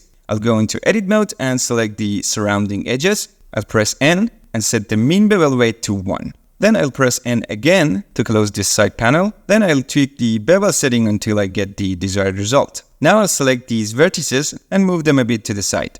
Okay, I'll also enable Shade Auto Smooth for this, and I'll move these vertices to the side as well. Alright, I'll add another bevel, adjust the amount and segments, and soften these sharp edges a bit more. Okay, I'll collapse these. And now let's move on to the mirror modifier to place this leg on all 4 sides of the object. The mirror modifier is also under Generate. I'll select it, and here I need to specify the axis I want the mirror to happen along, okay? You can see that in the axis section, the x-axis is selected right now, so it should mirror the leg to the other side. But you'll notice that it's not working correctly. The reason is that the mirror modifier defaults to the object's origin point. Remember that little yellow dot we talked about in the previous episode? Here is one of its uses. So, to make the mirror work correctly, we can move the object origin to the center of the scene. Since our asset is symmetrical and we modeled it exactly in the center of the scene, moving the object origin to the scene's center should solve our problem. If the object wasn't modeled in the center, there are other ways to mirror it, which we'll cover later. To change the object origin, select the object, right-click, and under Set Origin, choose Origin to 3D Cursor. What's the 3D cursor? This thing here in the center of the scene is called the 3D cursor, and it can be easily moved. For example, by holding down the Shift key and right-clicking, we can change its position. If you accidentally move it, we can press Shift S, and a seemingly scary menu will pop up. And here you can just select Cursor toward Origin, and it will return to the center of the scene or the word Origin. Now you can see that once the origin is in the right place, the mirror modifier is working correctly. Now all you have to do is enable the y-axis in the mirror modifier so the legs are placed on all 4 sides. And that's it. Now the only thing left is the drawer handles. Simply create a cylinder, rotate it 90 degrees on x-axis, and then from the side view, just adjust the scale and position. I'll also enable Shade Auto Smooth for it. Okay, for this part, create a cube, move it forward a bit, and now just apply a subdivision surface modifier to it, setting viewport level to 2, and you'll see that the cube has almost turned into a sphere.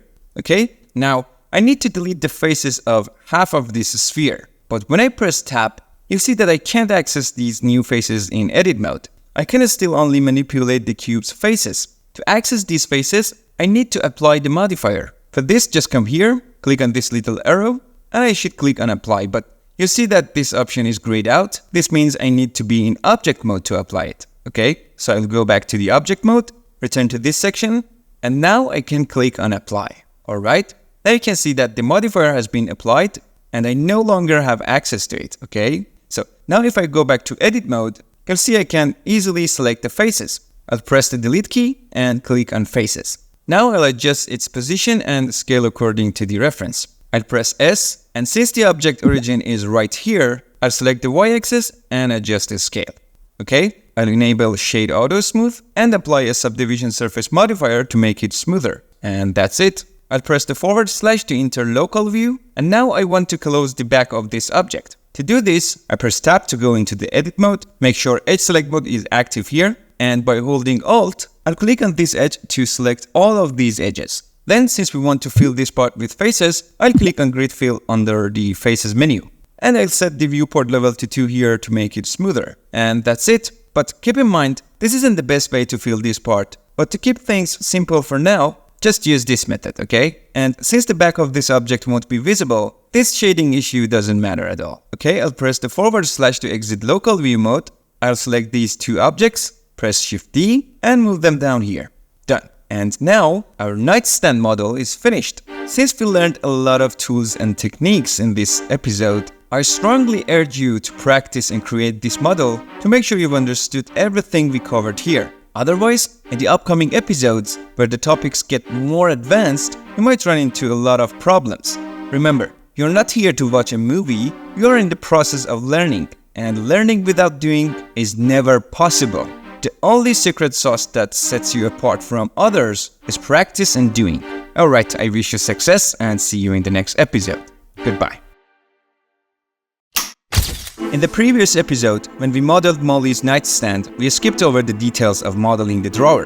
When you pull the drawer out, you'll notice there's no empty space behind it. But what if we needed the drawer to open? Today, in episode 6 of the Blender Story course, we're going to work on this, Andy's nightstand. Since we've leveled up a bit, this time we'll model the drawer with more detail and making it more realistic, so we can confidently open it and show it off when needed. Cool, right? In this episode, you'll learn lots of new things as always. We'll cover a cool tool called Extrude, explore more options with the powerful Bevel modifier, learn about using the Bridge tool to create holes in a mesh, get familiar with a new type of object in Blender called Curve, learn more about the cursor, and get an introduction to viewport setting to make your objects look even better. Plus, we'll share some cool tricks and techniques, including a secret method to help you avoid problems and mistakes when using tools, making you smarter than others. But let me give you a friendly suggestion. If you haven't watched the previous episodes, please don't waste your time watching this one. The structure of this course is heavily dependent on previous and upcoming episodes. So, if you want the best results, make sure you're watching all the episodes in order, and most importantly, make sure that you're working on the projects along with the course, alright? As always, you can download the blueprints from our ArtStation or Gumroad page, which I've included the links in the description. So, go ahead and download them, and then come back to continue.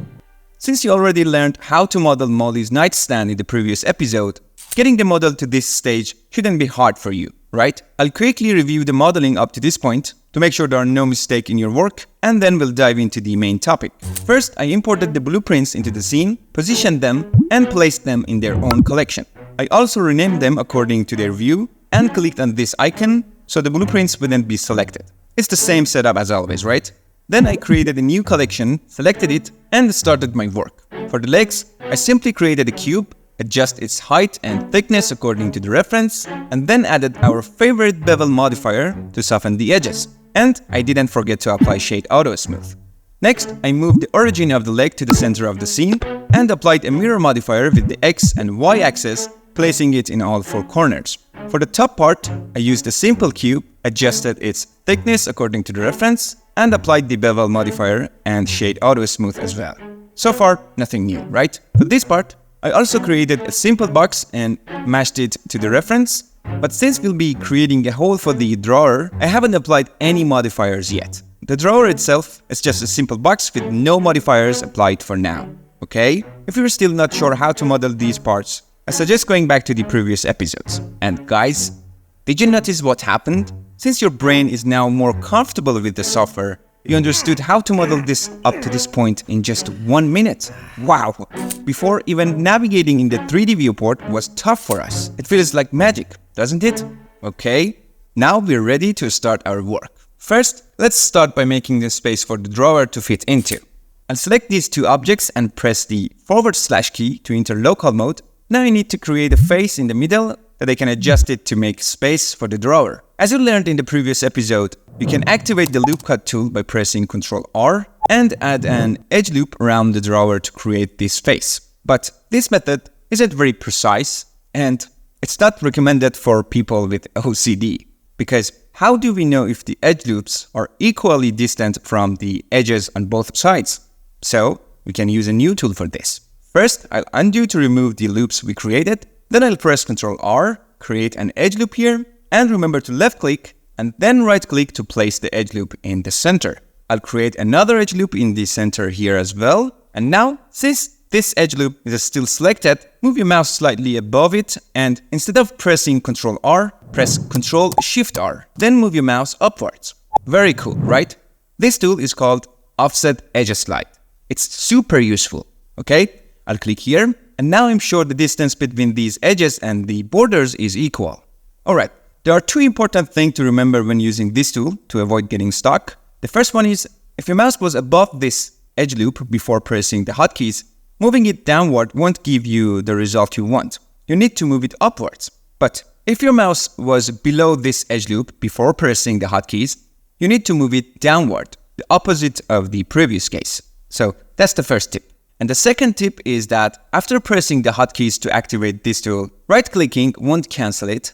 It may seem like it did, but as you can see, if I go to vertex select mode by pressing 1 on the top row of the keyboard and select this vertex and move it, it shows that the tool actually placed all the new edge loops directly on top of each other. And that's not good. You don't need to know why just yet, as it's a bit technical, okay? Just remember, for some tools in Blender, right-clicking doesn't cancel the effect, while for others, it does. Alright?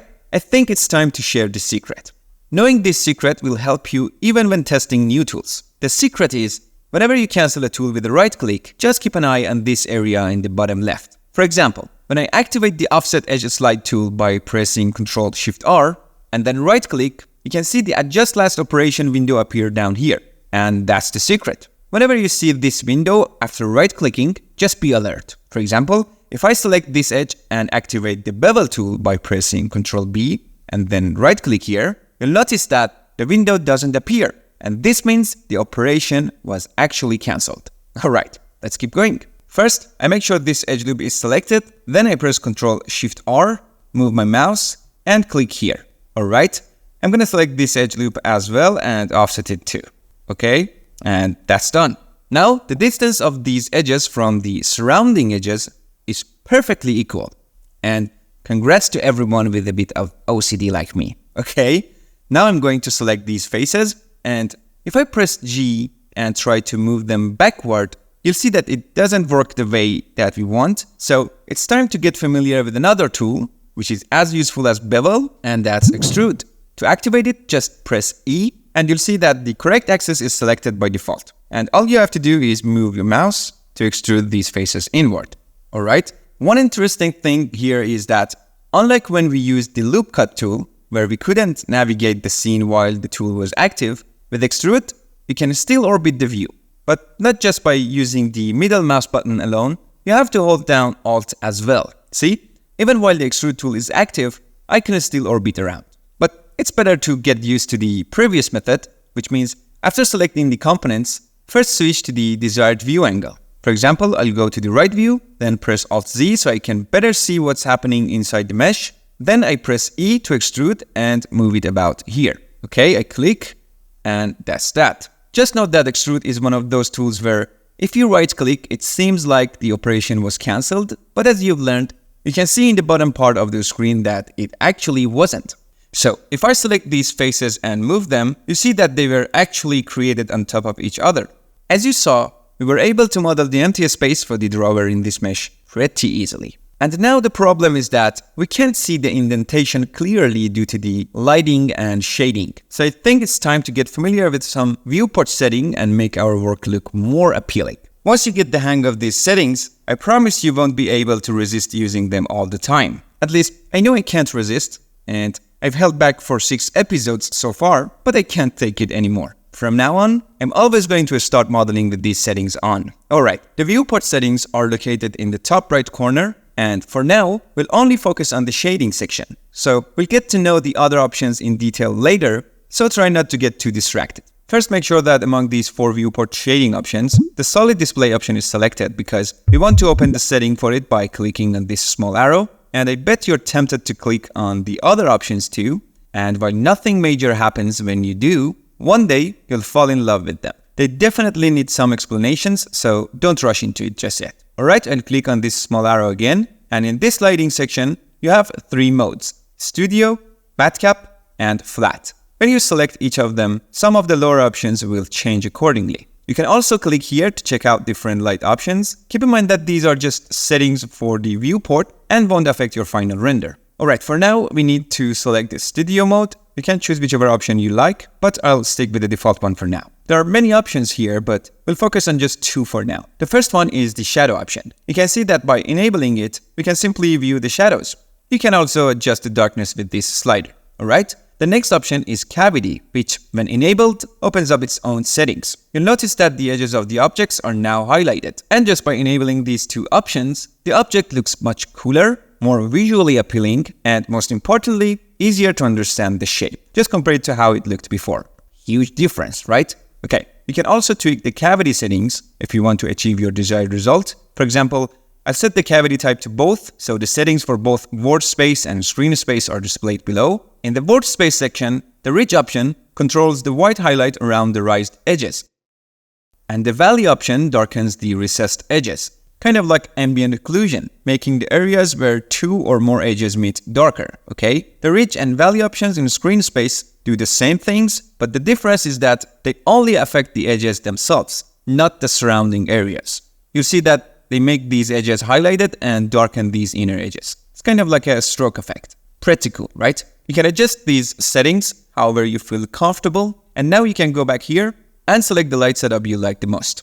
Alright? I'll press the / to see how the other objects look together with these settings, and it's perfect. Now I'll select the drawer object and go into local mode, and let's create the empty space inside the drawer.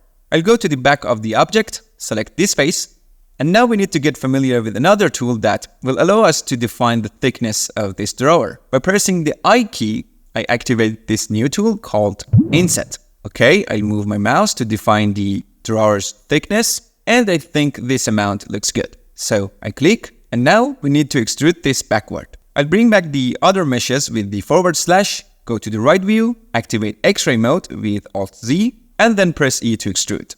I'm gonna bring it to about here, okay? I'll go back to local mode, select this top face, and now we need to hollow out this part for the drawer, right? For this, I'll press I again, and use Inset to define its thickness. I'll go to the right view, press Alt-Z, and then extrude this mesh downward, like this. Now we need to match these edges so that the gap between them disappears and the drawer fits perfectly into this empty space. Alright? Please pay close attention to this part. Right now, I'm in local mode and also in object mode, right? I select the drawer and press the Edge key to hide it so I can easily select the inner faces. Then I switch to edit mode. For example, I select these faces.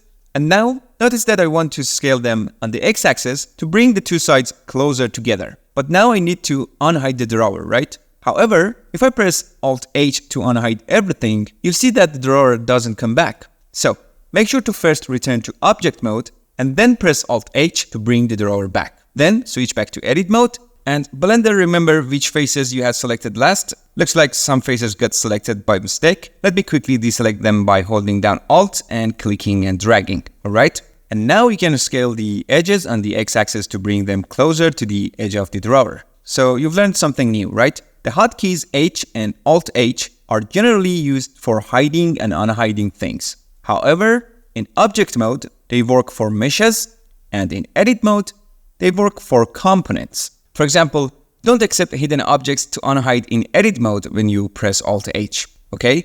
It will only unhide hidden components. I hope that makes sense. Okay, let's get back to work.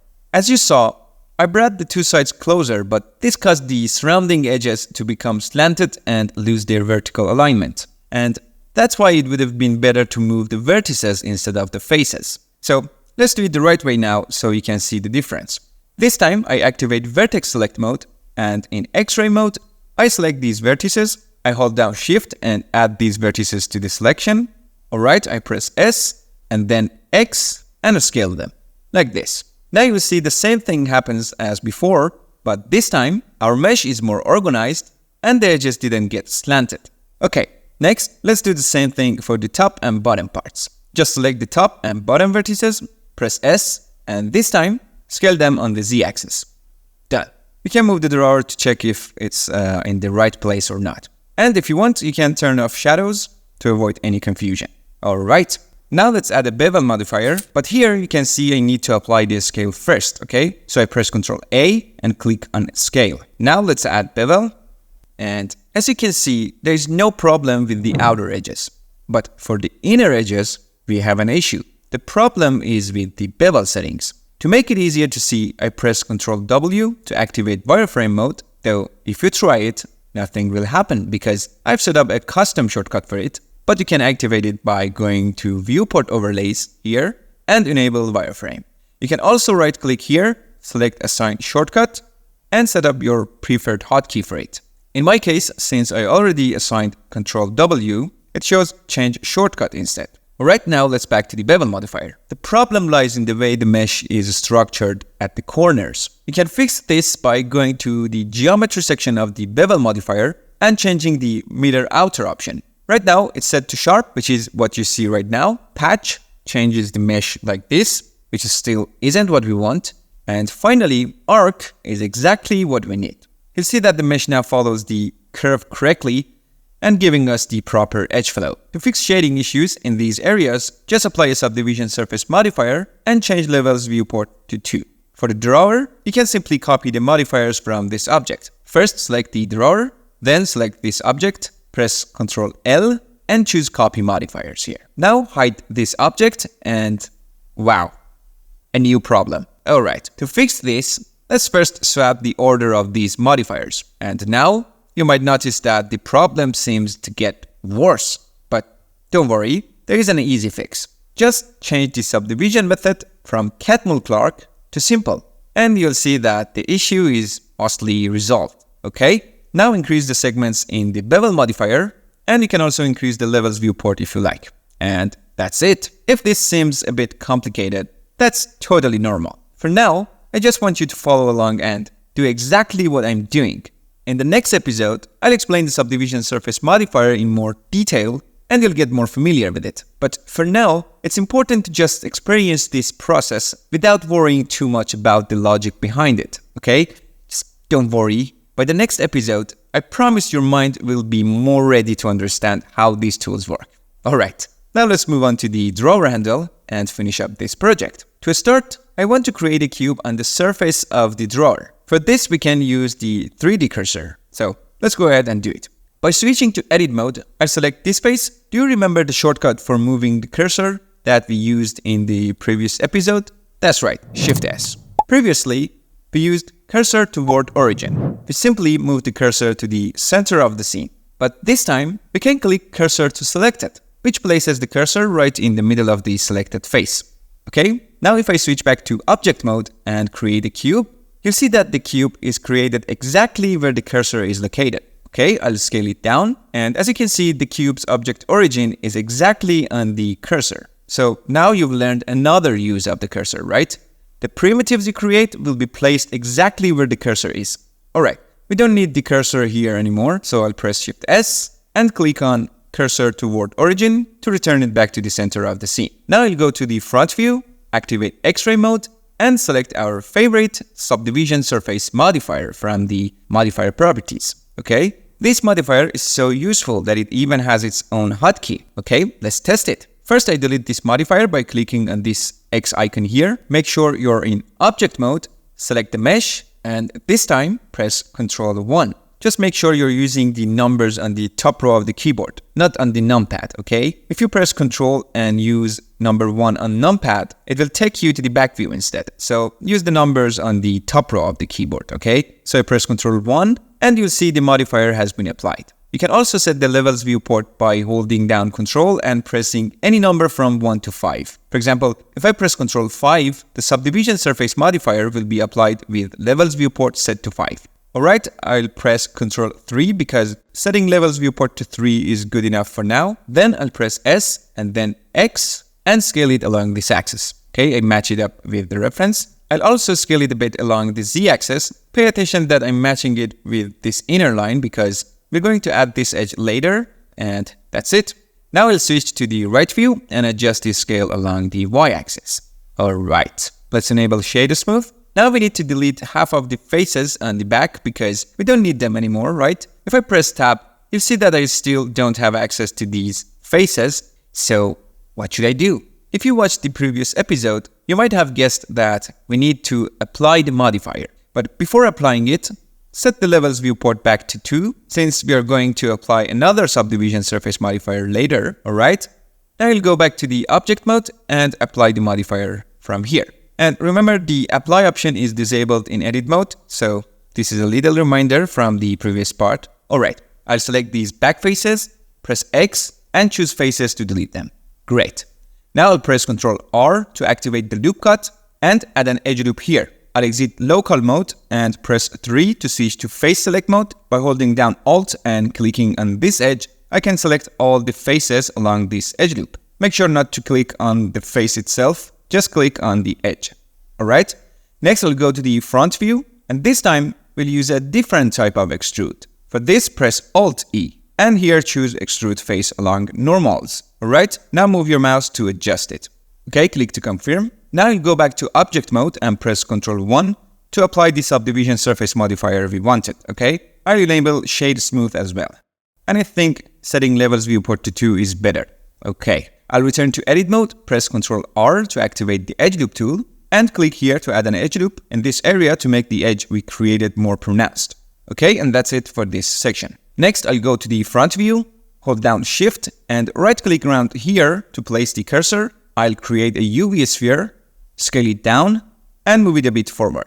I'll also enable Shade Smooth, then I'll apply a mirror modifier. Okay, after selecting the object, I'll enter edit mode, select this vertex, and press Shift S, click on cursor to select it to place the cursor in the center of the object. Alright, then I'll select the sphere, right-click on it, and choose Set Origin, Origin to 3D Cursor, so that the origin of this sphere aligns with the cursor.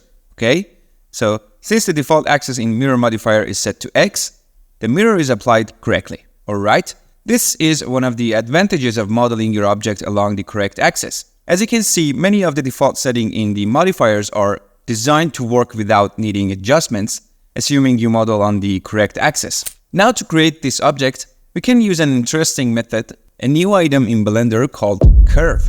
To do this, I'll press Shift A. So far, we've only been working with meshes, right? But here we have curves, which are a different type of data. I'll choose Path from the options, and in the outliner, you'll notice that its icon is different from the mesh icons, right? When you enter edit mode by pressing Tab, you'll see that we no longer have the components we had in mesh. Instead, we're working with these points. You can move, scale, or rotate them if you want, okay? It's that simple. I'll press A to select all the points and scale them down, then move them over here. I'll also adjust their position in the right view. Alright, now by selecting and moving these points, I'll try to position the main black line here, which is the actual curve, right in the center of this section. So it follows this curve shape, okay? Remember that the orange points and lines are just helpers, allowing us to shape the black line, the actual curve, exactly how we want it, okay? Just press G to move them. Keep in mind that we're going to give it some thickness, so we're aiming to place it right in the center of this tube-like shape, okay? Now I'll press Tab to make it easier to see, alright? That's good. Next, I'll apply a mirror modifier to it. And now to add thickness to the curve, click on this icon called Object Data Properties, which looks just like the icon in the outliner. Keep in mind that if you have a mesh selected, you won't see this icon. Instead, you'll see the Object Data Properties related to the mesh. So, remember that only the first 7 options in this section are always visible, and the other properties appears or disappears based on your selection. Alright, I'll select the curve again, go to Object Data Properties, then in the Geometry section under Bevel, I'll adjust the depth to get the thickness I want. Alright, I'll enable Shade Smooth. Here, if you change the resolution to 0, you'll see the profile turns into a square, and as you increase the value, more edges are added, making the profile rounder, okay? I think a value of 4 should be enough. The cool thing is that you can go back to edit mode anytime and adjust the curve. For example, you can select a point, press E to extrude it, and shape it however you like. It's really powerful and useful, okay? Now I'll go to the right view, press A in edit mode to select all the points, and then press R to rotate them a bit. I think this looks good. Now let's add a cylinder for this part. I'll select this vertex, press Shift S, choose cursor to select it, then I'll create a cylinder, scale it down, rotate it 90 degrees, and adjust its thickness using scale. I'll also scale it along the x-axis to make it longer. Alright, I'll enable Shade Auto Smooth, go to the right view, and position it correctly. Now I'll select the cap faces, press I to inset them, and I think this amount is good. And now with these 2 faces selected, we can use a new tool called Bridge Edge Loops to create a hole in the middle of the cylinder, okay? Since the tool's name mentions edges, we should look for it in the Edge menu, right? So, go to the Edge menu, and here click on Bridge Edge Loops. Alright, that's it. I'll adjust the position a little bit too. And yeah, that's it everyone. We've finally finished modeling Andy's nightstand. Congratulations again, as always, and see you in the next episode.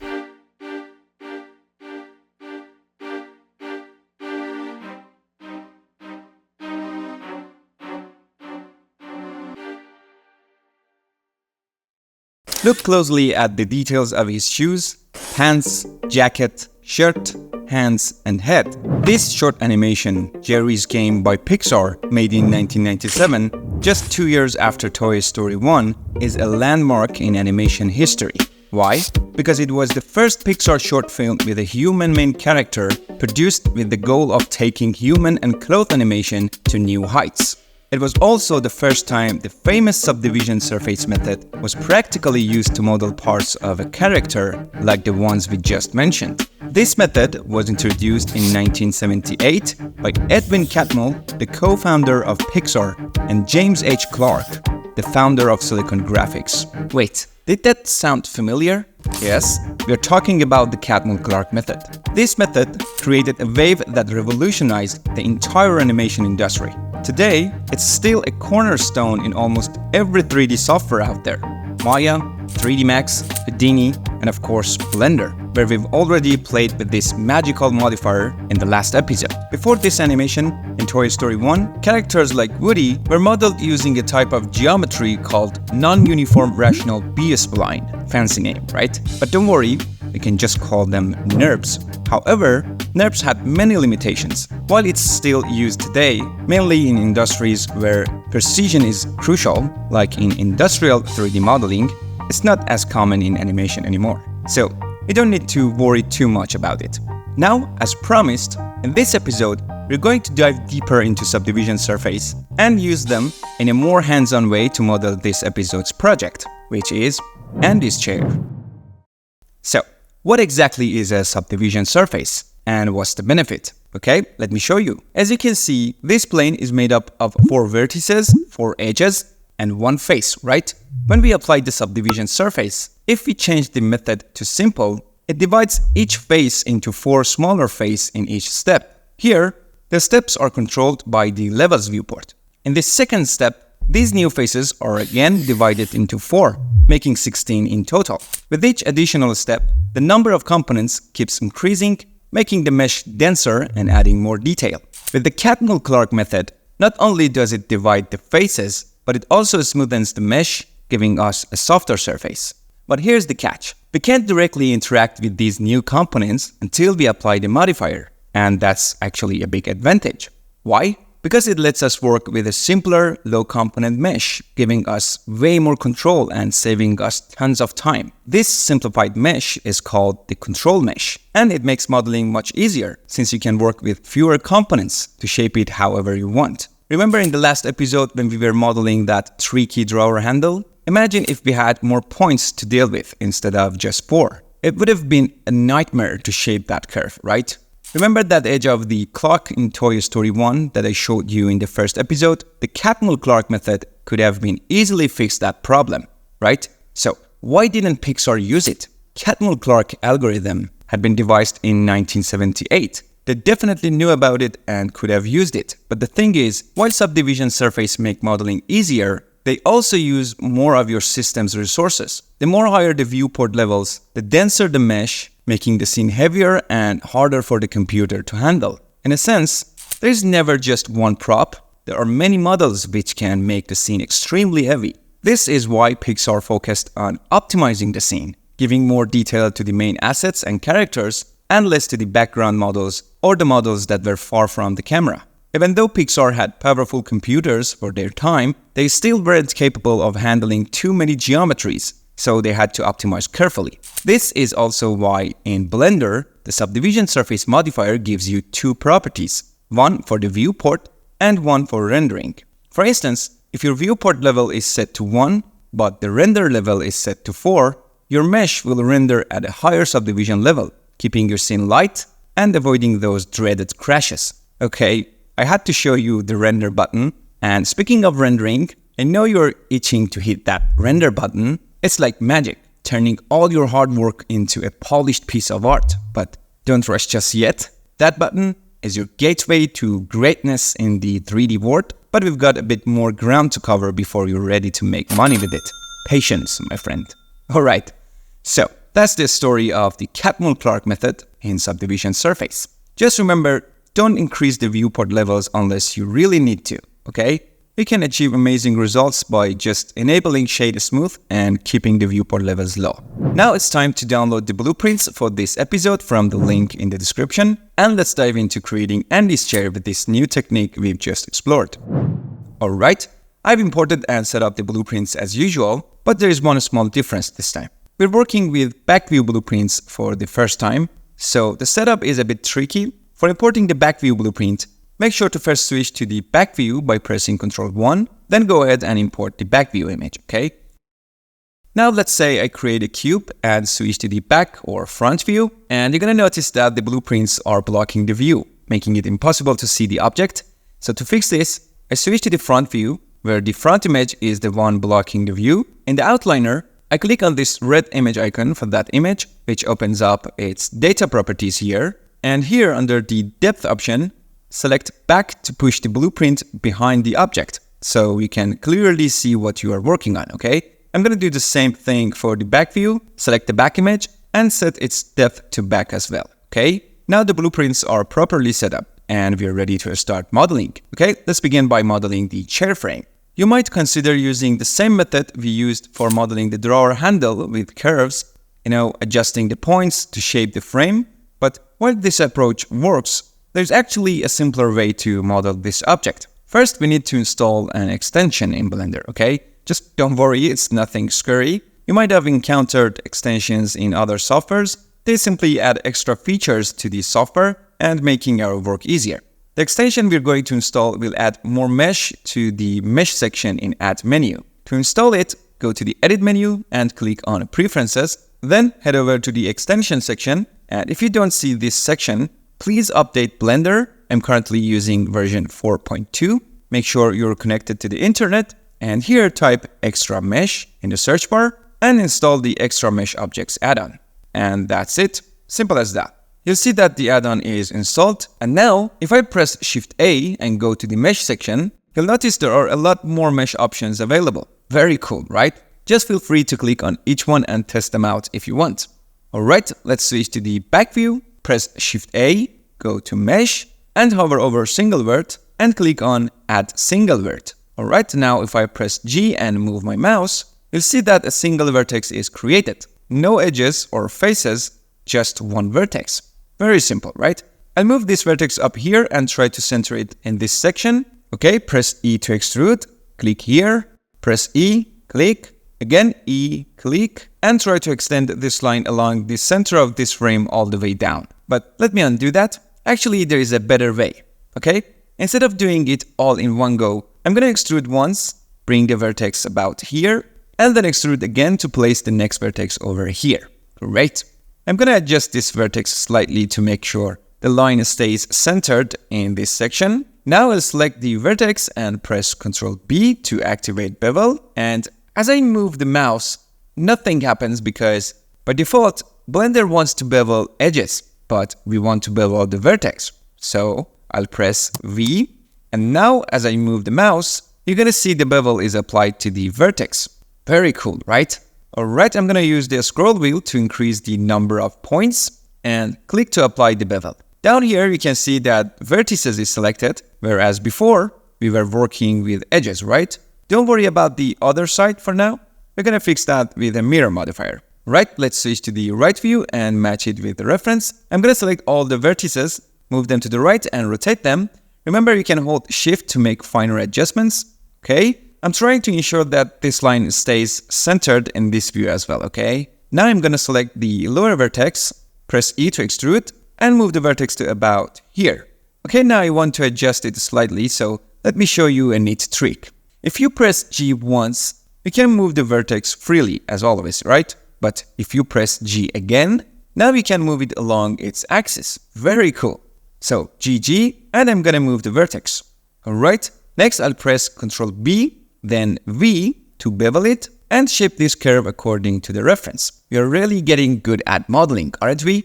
Alright, now I'm gonna add a mirror modifier and that's done.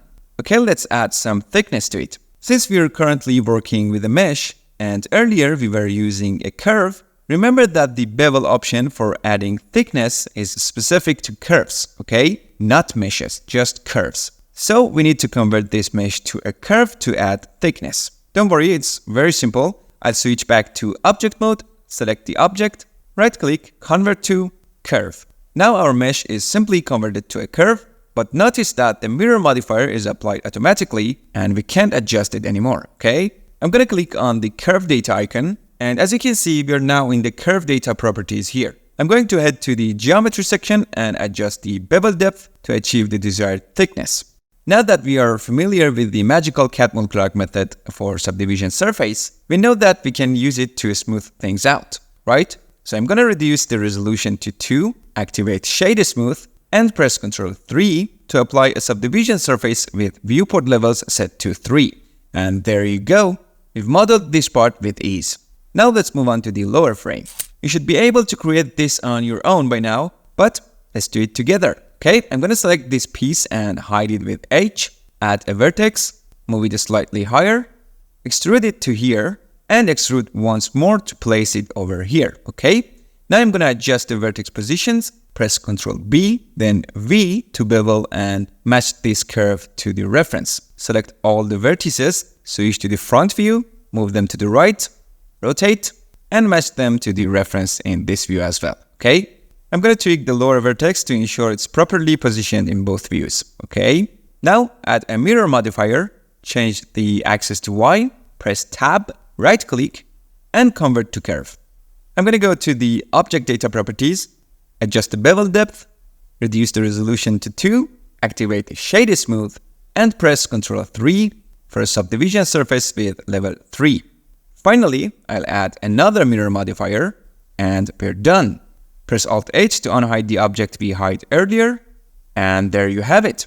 I highly recommend you go through this process yourself to ensure you've mastered this technique, okay? And once you've practiced, let's move on to modeling the chair backplate using the magical Catmull-Clark method with subdivision surface. Alright, switch to the front view, add a cube and move it up here. Press tab to enter edit mode, select all vertices and scale down along the z-axis. I'm gonna move these vertices up, then scale down along the x-axis. Now switch to the right view, go back to object mode, move the cube to this spot, and in edit mode, scale it down along the y-axis. Now it's time to add a subdivision surface modifier. Okay, increase the levels viewport to 3. Go back to the front view and press Ctrl R to add an edge loop in the middle. Now, simply adjust the vertices of the original mesh, which is also known as the control mesh or control cage, to match the reference. Okay, now I'm going to select these vertices and move them down. Okay, then select these and move them up a little and bring these down a bit. Alright, let's move on to the lower vertices. I'm going to adjust them and try to match them as closely as possible to the reference. Okay, I'm going to make some small adjustments here. Alright, now if you switch to object mode, you'll see that the shape of the backplate has turned out well. The only issue is that it's a bit too flat. To fix this, go back to edit mode and add an edge loop close to this edge loop and another one close to this. Okay, these are called supportive loops, which help make the edges of the geometry sharper, okay?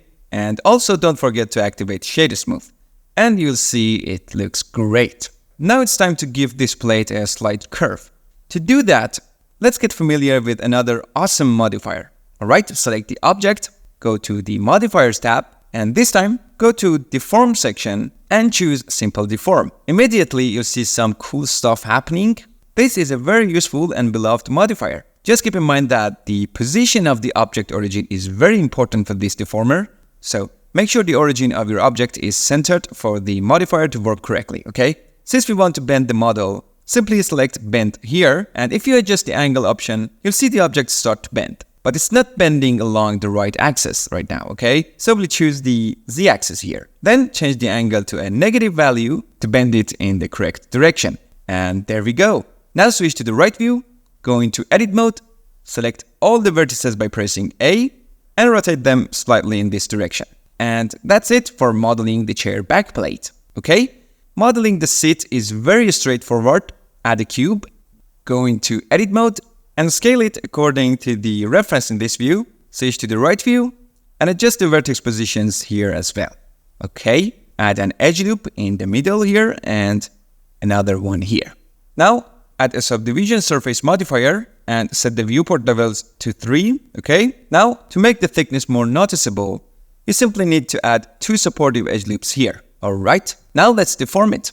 Before that, don't forget to enable Shade Smooth. Go to the deform section, select simple deform, choose bend here, activate the y-axis, and wait, a new problem. Why isn't the bend working correctly here? Okay, let's set the object's origin to the center. Nope. Now the object origin is set to the center, so you might think, oh, I know the problem. I need to go to object properties and, oh, the scale is correct and set to 1 here. So what is the problem? Okay, let me help you out. When using this modifier, if you've checked everything and the simple deform still isn't work correctly, you need to do one simple thing. First, make sure you're in edit mode, then press A to select all the vertices. And now if you press R for rotation, you'll see that the rotation affects how the simple deform operates. Alright, so you can change the rotation axis with the X, Y, and Z keys to see which axis the deformer works best on, okay? In this case, the Y-axis is the one to choose. So I'm going to press Y, type 90, and press Enter to rotate the mesh 90 degrees. Just remember that the rotation must be done in edit mode, okay? Now go back to the object mode, press R, select the Y-axis, type 90, and press Enter to return the rotation to its original state. I know it seems a bit odd, it is what it is for now. Okay, let's continue. And now we just need to adjust the angle and bend it to the desired degree. Switch to the front view and move it down a bit. Switch to the right view and rotate it slightly in this way. I'm going into edit mode and reducing the thickness and moving it up a little. Okay. I'm going to adjust the position and now I think it looks better.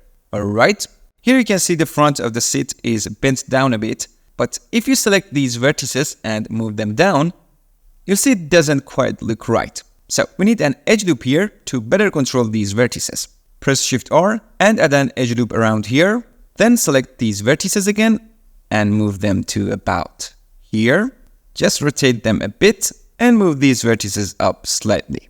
Okay, hold Alt and click here to select this edge loop and press Ctrl Shift R to add 2 edge loops on either side and clicking here to place them. Okay, finally add 1 more edge loop at the back here. Alright, I'm going to switch to the right view, adjusting the bend angle a little. Okay, I'm going to tweak it a bit more. And now I think it's fine. To be sure, I'm going to select this object and hide it. Now going back to the right view, I'm going to rotate this a little more, move it down just a bit, and adjust the rotation again, okay? Alright, I think it's looking better now. Okay, I'm going to unhide this object, and that's the modeling for the seat. Now let's move on to modeling the chair's leg caps. First, select the chair frame, go into Edit mode, and select this point. Press Shift S and choose Cursor to select it. Then switch back to the Object mode and add a cylinder. Scale it down, and you'll see that it's placed exactly where the cursor is. Okay, press Shift S again and reset the cursor to the word origin. Poor cursor, right? It seems like we use it all the time and then quickly threw it back to its place. But let's not get too sentimental and get back to work. Alright, now go to the front view, press Alt-Z to switch to X-ray mode and go into Edit mode. Simply move and scale the vertices to match the reference. Okay, add an edge loop in the middle and scale it up slightly. Select the top face, press E to extrude it upward and adjust the scale a bit. Add another edge loop here and scale it up a little. Okay. You'll notice the chair leg is a bit short right now, but don't worry, we'll fix that in a bit. Now if you press Ctrl 2, you're going to add subdivision surface modifier with viewport levels set to 2, and you might notice that things doesn't look quite right. Don't worry though, even Pixar released one of their short animations with a similar issue, but we're going to fix it. For now, make sure the top and bottom faces are selected, press X, and delete the faces. Activate Shader Smooth as well. Switch to Edge Select mode, hold Alt and click here to select this edge loop, press E to extrude, and then right-click. Remember, this doesn't cancel the extrude operation, but rather places the newly created components exactly on top of each other. We learned earlier that whenever you see the pop-up window at the bottom, it means the last operation wasn't cancelled. With the edge loop still selected, press S to scale it down, and you'll see how easily we created the surface of this edge. Very cool. Now let's repeat this method for the cap on the bottom part as well. First, select this edge loop, press E, and this time, no need to right-click, okay? After pressing E, just press S and adjust the scale. Then click around here, press E again, S, and click around here. Repeat this once more, and finally press F to fill the hole with a face. The reason we did this multiple times is that the extra edge loops help eliminate that weird pumpkin-like shading. And that's it for this part. Now let's fix the short leg of the chair. Okay, select it and go into Edit mode. Select this point, press G, and as you learned earlier, if you press G again, you can move the vertex along its axis. But you'll notice that doesn't happen here. I didn't lie to you, it still works, but what we've selected now is a point, not a vertex. Remember, this object is a curve, not a mesh. And unlike meshes, curves don't have vertices. So let's convert the curve to a mesh so we can access the vertices. It's very simple. First go to Object mode, and before converting it to a mesh, delete the subdivision surface modifier here, because we can add it again after the conversion, okay? So this way, we don't accidentally add the subdivision surface twice, which would make the mesh too high poly. Alright, now right-click, go to Convert to, and choose Mesh. You're going to see that the modifiers have been applied, just like when we convert a mesh to a curve. When you convert, remember that the modifiers are applied, and you can no longer access them. Okay, now press Ctrl 2 to add the subdivision surface again.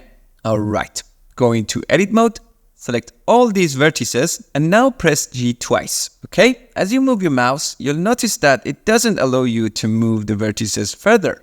To fix this issue, press C, and now you can extend it easily. Very neat, right? Okay, now select this object and press the period key on the numpad. You're gonna see it zooms in on the selected object, and here's another handy hotkey for you. All right. Now let's sharpen some of these edges by adding support edge loops. Go into edit mode, press Ctrl R, and add one here, another one here, here, and one down here. And that's it for now. Alright, now let's position this on all four legs. Add a mirror modifier. The object origin is centered right now, and we want to use this object's origin for mirroring, so they're placed exactly where they should be. To do this, first select this object, right-click, choose Set Origin, and then Origin to Geometry. Now in the Mirror modifier, under Mirror Object, you can specify which object's origin the mirror should use. Simply click on the eyedropper tool here, and then select this object. Awesome. Alright, activate the Y-axis as well, and you'll see that all four caps are now in the correct position. Alright, if you like, you can fill these open caps as well. It's very simple. First, delete the subdivision surface modifier, then right-click, convert to mesh, and re-add the subdivision surface. Okay, let's hide this object. Select this edge loop, then press E and then S. Now add a supportive edge loop with Ctrl R, click and bring it close to this part. Adding one here would improve it even more. Okay, then select this edge loop again and press F. Okay, and now repeat the same process for the other side. And that's it. Alright, now let's move on to the next part, which is modeling this section. Before that, I'm going to select this part, and as you can see, this curve has become a bit deformed. If I go into edit mode, you're going to see it's because of these two edge loops. So I'm going to select them and press X, and be careful not to select edge because something scary like this will happen. So remember to choose dissolve edges to remove these edge loops. Okay, you can see that this part is now fixed. Now I'm going to switch to the back view, and to create this section, we can actually use the existing geometry. To do this, let me move this part up a bit, okay?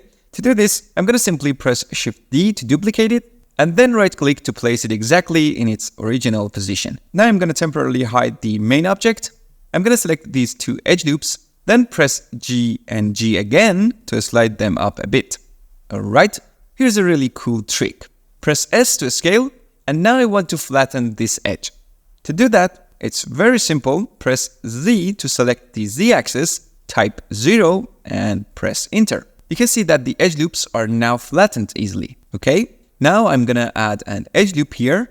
There is no need for the other side because we can use the mirror later. Okay, I'm gonna select this one, then press S, Z, 0, and Enter.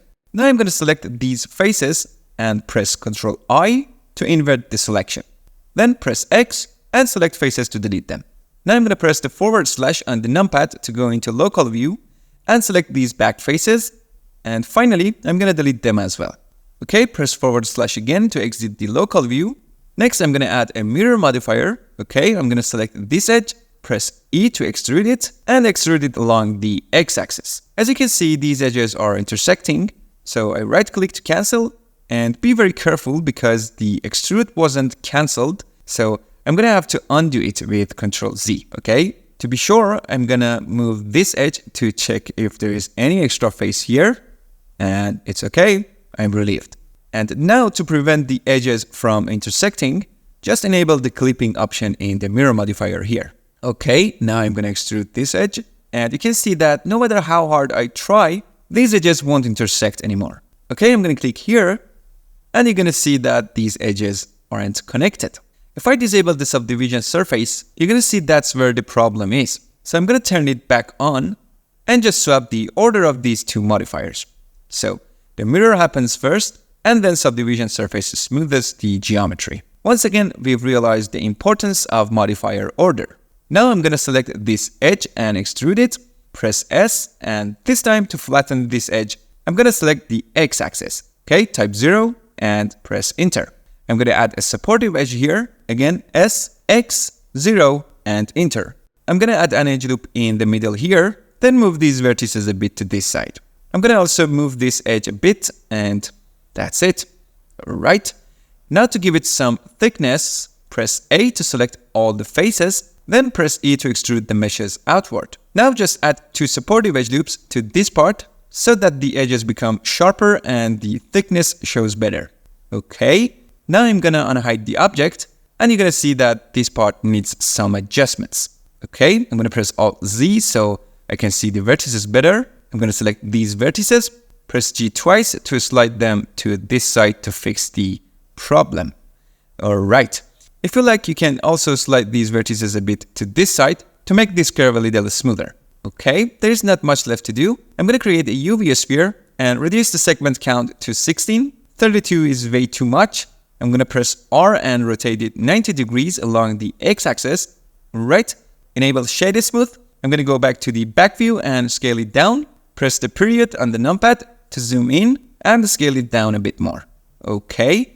I'm going to go to the right view and move it further back. I'm going to also adjust its position. I go into local view, select these vertices, press X, and select vertices to delete them, since they won't be visible, okay? I'm going to exit the local view and scale it down along the Y-axis. Finally, I'm going to add a subdivision surface modifier with a level of 1. Now I press Alt-D to create a linked duplicate, move it over here, and create another linked duplicate and move it to this side. This way, whenever we need to, we can modify one of them and all of them will be updated simultaneously. And there you have it, everyone. The modeling of Andy's chair is finally complete.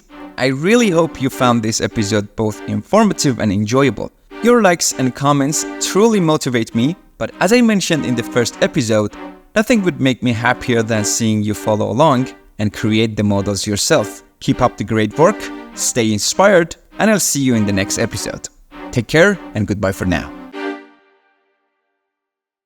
Modeling this toy box seems super simple, right? But once we open the lid, you're gonna see there is a lot of detail inside, and we're gonna face quite a few challenges while modeling this object. So in this episode, we're gonna run into a bunch of problems, but we'll tackle them by applying everything we've learned from the past 7 episodes. Really? Plus, we're gonna learn some new techniques and methods to overcome all these challenges together, step by step. And slowly, we'll start becoming better problem solvers in our field. Guys, we're now a community of 1,000 members, and you guys made this community. How awesome is that? I hope we grow even more, make tons of new friends, and learn loads of new things together.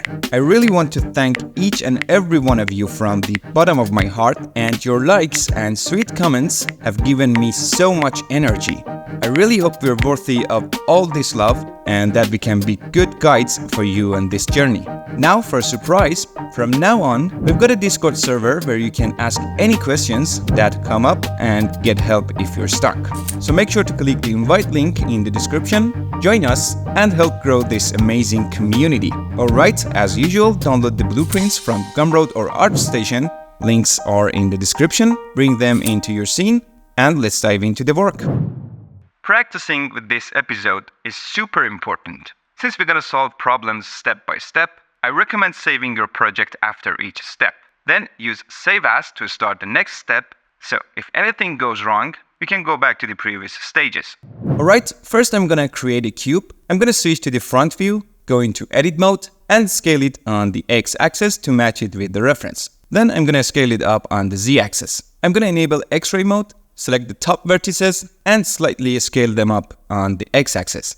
Cool, we've matched it in the front view. Now let's move on to the right view. Here you can see we need to move the blueprint a bit. I'm going to select it and shift it slightly to the right on the y-axis. Okay, now I'm going to go to the filter and enable the selectable option. Then I'm going to disable it for the blueprint collection, collapse it, and select the toy box collection. That's it. Back in the front view, I'm going to add an edge loop with Ctrl R right here in this section. Alright, now we want to separate these two parts into 2 different objects. This process takes 3 steps. Step 1, with the edge loop selected, press V, and if you move your mouse, you're going to see it separates this part. Okay, right click to put it back in place. As you can see down here, this tool is called Rip. So these 2 sections are now separated. But if you check the outliner, we still have just one mesh. The top and bottom parts are separated, but they're still inside the same mesh. It's like when you add another mesh in edit mode. Multiple objects can exist in one mesh, but we don't want this. So in step 2, we need to select one of these separate parts. Just hover over a component of the part you want and press L. This is called select linked, and it selects all the components that are connected. If I hover over here and press L again, it adds this part to the selection without needing to hold shift. I'm going to click here, move my mouse down, press L to select the lower part, and in step 3, to separate this part into its own individual mesh, I'm going to press P, which opens the separate menu. I'm going to choose selection and watch the outliner as I do this. And as you can see, these two parts are now separate objects, allowing us to work on them individually. Okay, now let's move on to the curve section of the toy box. I'm switching to the right view, turning on X-ray mode, and pressing 2 on the top row of the keyboard to enter edge select mode. Now I'm going to click and drag to select these edges. It might look like nothing happened in this view, but if you switch to perspective, you're going to see that the edges are selected. Okay, now I'm going to move my mouse over here and press Ctrl B to bevel. I'm going to scroll a bit and set it to 5 segments. Okay, be careful here. If you move the mouse too far, the middle components might cross over each other. So just bring the vertices close enough to each other and then click. Okay, next I'm going to go to perspective view and switch to vertex select mode by pressing 1. I'm going to select these 2 vertices, and now we need to get familiar with the tool that lets us merge close vertices into one.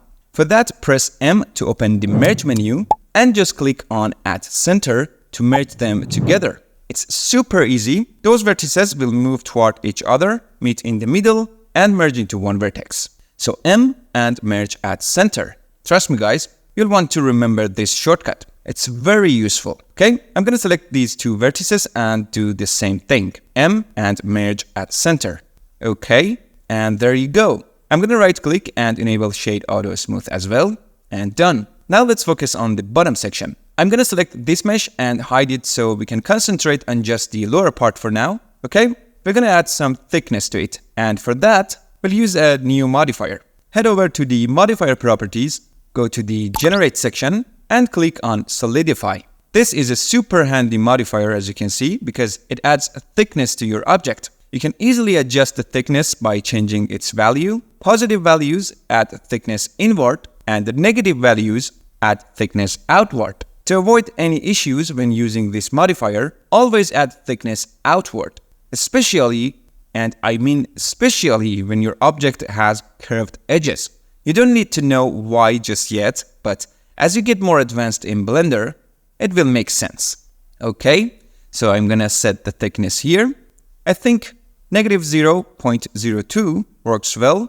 And one more thing, always make sure to enable the even thickness option so the edges have equal thickness on both sides. Just keep in mind that if you want to work with the new geometry created by this modifier, you're gonna need to apply the modifier to access and select those meshes. But for now, I'm gonna undo it because we're gonna work non-destructively. So this way, we can still tweak the thickness if we need to later on. Alright, now let's move on to adding a bevel. I'm gonna set the amount to 0 for now, and since this mesh is really thin, I'm gonna hold down Shift and slowly adjust the amount to make it change more gradually. Okay, I'm gonna set the segments to 3 for now. Now here's a super cool and useful trick. I want to zoom in on this corner to see the inner edge, but if I orbit the view, you're gonna notice it's pretty hard to keep adjusting the viewport to get good angle on that inner corner. See, it's kind of a hassle. To make it easier, let me go back to the previous angle. My god, that took a lot of work. Okay, now all you need to do is move your mouse over the area you want to orbit around, then hold down Alt and click by middle mouse button. Now, when you orbit, you're gonna see it's way easier to focus on the area you need, right? It's so much better, okay? I'm sorry if I'm sharing these tips with you little by little. You might be thinking, man, why didn't you tell us this earlier? We've been struggling, and if you told us sooner, we wouldn't have suffered so much. But trust me, experience has taught me that learning these tips gradually as you work helps them stick better in your mind, okay? So don't be surprised. there are plenty more things like this that we'll be covering as we go. Alright, let's fix this corner. You remember how to fix it, right? That's right. You go to the geometry section in the bevel modifier and change mirror outer to arc. Okay? Now, we'll need more segments so this edge connects properly from the corner to the center of the curve. If I set the segments to 4, you can see it connects perfectly to the middle, so this makes everything much neater. Let me enable Shade Auto Smooth as well. Alright, and now it's looking good, but I think we need a few more segments to fix this shading issue over here. Okay? I'm gonna add 2 more segments, and there we go. The reason I added 2 segments is to keep the edge aligned with the middle of this curve. Okay? I'm using the shortcut Ctrl-W for wireframe, which, if you remember, I set up manually for myself, but you can also go here and enable or disable it from this menu if you want. Okay? Now let's move on to adding the wooden beams inside the toy box. I'm going to switch to top view, add a cube, and scale it down in edit mode. Okay? I'm going to move it over here, scale it along the x-axis, then switch to the front view and move it up here. Okay? I'm going to go back to object mode, duplicate it, and move the duplicate over a bit. Okay, I'm going to press R, then Z, type 90, and press Enter. Done. Next, I'm going to right-click, go to Set Origin, and select Origin to Geometry to ensure that the object's origin is centered within the mesh. Then I'm going to go to the Object Properties and set the Y-axis to 0, so it's perfectly centered. Okay, keep in mind that these axes represent the object's origin in 3D space. Alright. I'm going to just position it according to the reference. I'm going to add an edge loop in the middle and delete the faces on this side because you can just mirror them later. Now in the top view, I'm going to select these vertices and adjust their position. Okay, make sure you press Alt-Z so that the vertices on the underside get selected too. I don't know why I keep forgetting that. Okay, now let's move on to this beam. I'm going to add an edge loop in the middle and I'm going to select these faces in X-ray mode, okay, and delete them. I'm going to press / to switch to local view. I'm going to add an edge loop here in the middle. I'm going to select this face. And now, if I press E to extrude, you're going to see it doesn't extrude the way we want. It creates these extra faces, and I'd have to go back and delete them, and it's all getting a bit scary, right? But fortunately, we have lots of alternatives for extruding. In this situation, press Alt-E for more extrude options and choose Extrude Manifold. And you're going to see it extrudes exactly the way we want it to. Okay, perfect. I'm going to exit local mode. For this beam, I'm going to add an edge loop in the middle. Then I'm going to select this face, just press E and extrude it forward. Now we just need to adjust the vertices and align this section properly. So I'm going to move these over to the left a bit and lower these vertices. Okay. This one is too far from the edge, so let me move it back some more. Okay, that looks better. I'm going to move these vertices to the right, select them again, and adjust their position here. Okay, and there we go. That's done. Now let's move on to adding a bevel. I'm going to select this beam and switch to local view. I'm going to add a bevel, but when I adjust the amount, nothing happens. Alright, let's apply the bevel to this beam, and surprisingly, the bevel modifier works just fine on this object. What? Okay, both objects have their scales set to 1, so the problem isn't scale. You might say, okay, we set this object's origin to the center, but its origin isn't really in the center of the object. Okay, let's move it to the object's center, and nope, still not working. I want you to think a bit more and guess what modeling difference between these two objects caused this, okay? Let's go back and review how we modeled this part of the mesh. Did you catch it? For this beam, we used Extrude Manifold, but for the other part, we used regular extrude. That's the only significant difference between how these two identical objects were modeled. Wow! This is where things get interesting. These two modeling methods resulted in a major difference in the mesh structure, specifically in the topology of the objects. This is the first time you're hearing about topology in this course, and it's an important broad topic. But don't worry, it's very simple if you practice like always. We're gonna ease into it very slowly and get familiar with it bit by bit. Alright, I'm gonna select both objects and switch to local view. I'm gonna delete the bevel modifier from both. And here in this corner, you can see the topology difference between the two. You can see that on this object, the edge extends all the way and forms this loop, while on the other object, it doesn't. It's cut off. That's why, for example, you can easily add an edge loop on this mesh, but you can't do the same on the other mesh. This is all because of a face called an n-gun. Never heard of it before? No worries, let's get familiar with it. If I select this face, you can see it's surrounded by 4 edges and 4 vertices, which applies to all the faces on this object. This type of face surrounded by 4 edges and vertices is called a quad. Okay, so what's an n-gun? Okay, as you can see, this face is surrounded by 5 vertices or edges, okay? 1, 2, 3, 4, and 5. A face surrounded by 5 or more vertices or edges is called an n-gun face. That's all there is to it. And when we have an n-gun in the geometry, it can cause various issues with some tools or parts of the software. Keep in mind that if you have an n-gun face, it's not like your computer is gonna explode, but it's recommended to avoid n-gun faces whenever possible. There's another type of face called a try, and I'm sure you can guess what that is. A face surrounded by 3 vertices or edges, okay?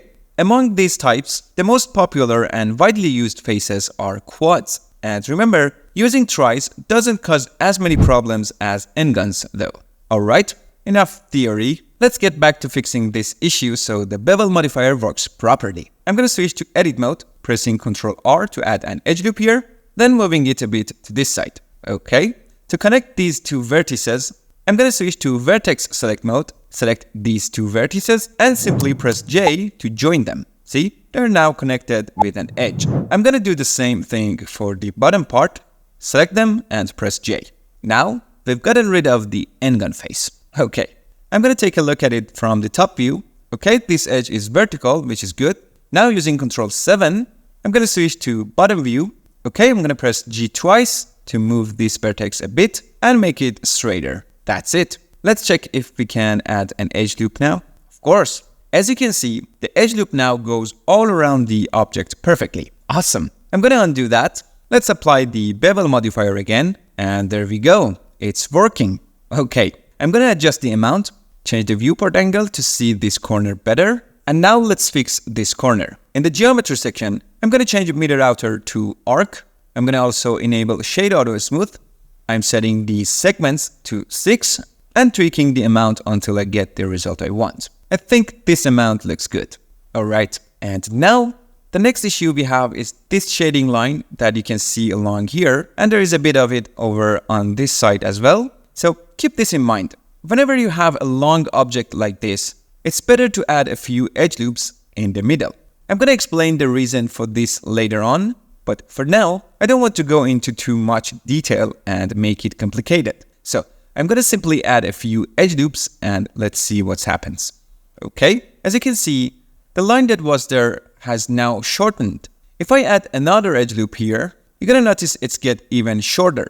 I'm going to add a few more edge loops in the middle of each section so that these components are roughly the same size. In general, it's a good idea to make sure the faces in a mesh are almost square and evenly sized. Just try to get used to this over time. Alright, you can still see that the line is there, and if you want to completely fix this issue, we're gonna need another modifier.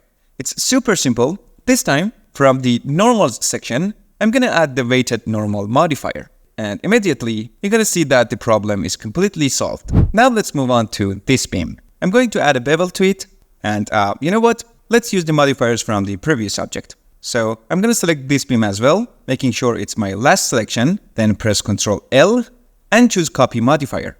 There we go. Now I'm gonna add a few edge loops and we're done. I'm gonna exit local view and now let's add a mirror modifier. I'm gonna select this object and add the mirror modifier, and as you can see, it's working correctly.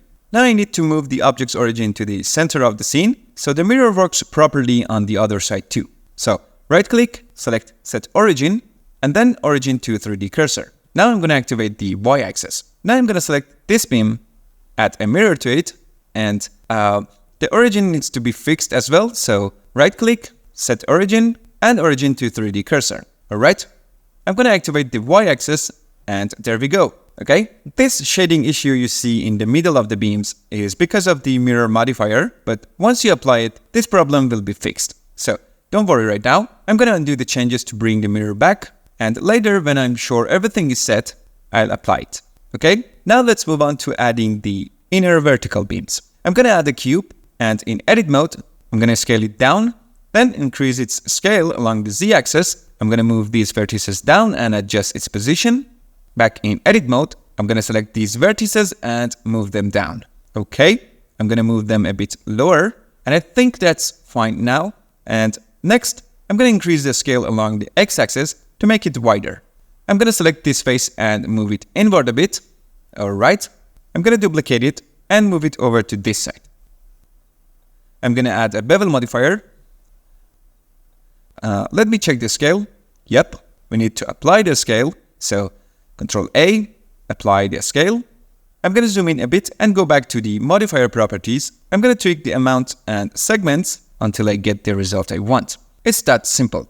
Okay, activate Shade Auto Smooth. Alright, I'm going to select this one, then the other, and press Control L to copy the modifier. And I'm going to enable Shade Auto Smooth for it as well. Now I'm going to select this one and add a mirror modifier. I'm going to set its origin back to the center of the scene. Alright, that's good. I'm going to go into edit mode, press A to select all components, and move them slightly along the x-axis. I'm going to also activate the y-axis for the mirror. Now I'm going to select the middle beam and add a mirror modifier to it. Okay, I'm going to move its origin to the center of the scene and activate the y-axis for it. And that's it for the lower section of the toy box. Alright, now let's unhide the lid of the toy box. And to make it easier to work on, we're going to temporarily rotate it 180 degrees. Okay, so let's do that. I'm going to switch to local view, select this edge and press Shift S, then choose cursor to select it. Now you can see the cursor is placed right in the middle of this edge. I'm going to switch back to object mode, go to set origin and select origin to 3D cursor. Now I'm going to press R, then X and type -180, then press enter. See, now it's much easier to work on, right? Okay, next, let's add some thickness. I'm going to add the solidify modifier and, okay, let me zoom in a bit. I'm going to adjust the amount and, oh, another problem. Can you guess what's wrong? Okay, let's go back to where we were modeling this part earlier. If you remember, we used the bevel tool to make this curved section and we brought the vertices as close together as possible and then merged them. But what about the vertices that landed on top of these ones? Let's check. First, I'm going to delete the solidify modifier. Now I'm going to click on this vertex and press G. And when I move the mouse, you can see that, yes, there are actually two vertices on top of each other that weren't merged. So this is one of those things that can cause problems in the modeling process. Always pay attention to the highlight when selecting vertices. For example, if I select this vertex, you're going to notice all the edges connected to it are highlighted in orange.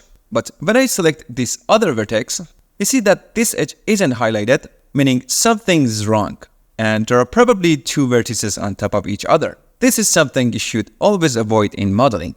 You can see that we have this problem on all four sides, and that's why the solidify modifier isn't working correctly. Okay, let's fix it. To solve this, first press A to select all the vertices, then press M for merge, and this time choose by distance.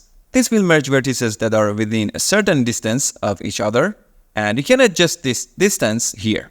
Since the distance is set very low right now, the vertices that are on top of each other will merge for sure. Okay, let's check. If I select this vertex now, you're going to notice all the connected edges are highlighted, and if I move it, you can see there is only one vertex here now. Awesome. Now let's add the solidify modifier again, enable even thickness, and you're going to see the problem is gone. Okay, now I'm going to increase the thickness outward. The same amount we used for the bottom part works here, which is -0.02. I'm going to exit local view. Okay, I'm going to move the whole objects a bit so the objects don't intersect.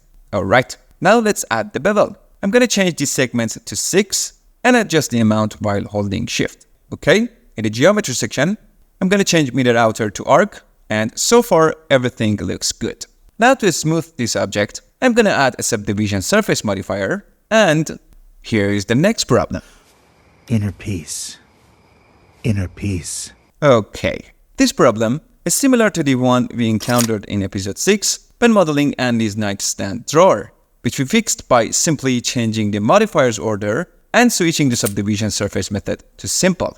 But the difference here is that the drawer didn't need to be smooth, while for this object, we do want to smooth this curve. So we need to use the Catmull-Clark method and actually smooth the mesh. As you can see, even if we move the modifier and change the method to simple, these edges stay the same. So I'm going to switch it back to Catmull-Clark. If I add a supportive edge loop here and move it closer to this edge, you can see that the main issue is caused by this face. And if I delete this face, it becomes even more clear that this is the problem. Okay, so I'm going to move the subdivision surface modifier back down the stack. And as you can see, the result is now better. Okay, now I'm going to undo a few steps to bring the face we deleted back. And let's clear out all the modifiers to make things easier. Okay, if you look closely, you're going to see this face is actually an end gun. And once again, the end gun is causing us trouble. Before fixing the problem, I'm going to first add an edge loop in the middle here and delete all the faces on this side so we can just work on one side.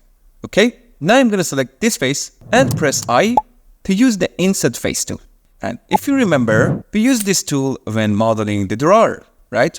Okay, as I move the mouse, you're going to see the face is inset and we now have more edges to work with. While the tool is still active, I'm going to press B and you're going to see it's ignoring the boundary for the inset. Okay, let me share a little tip with you.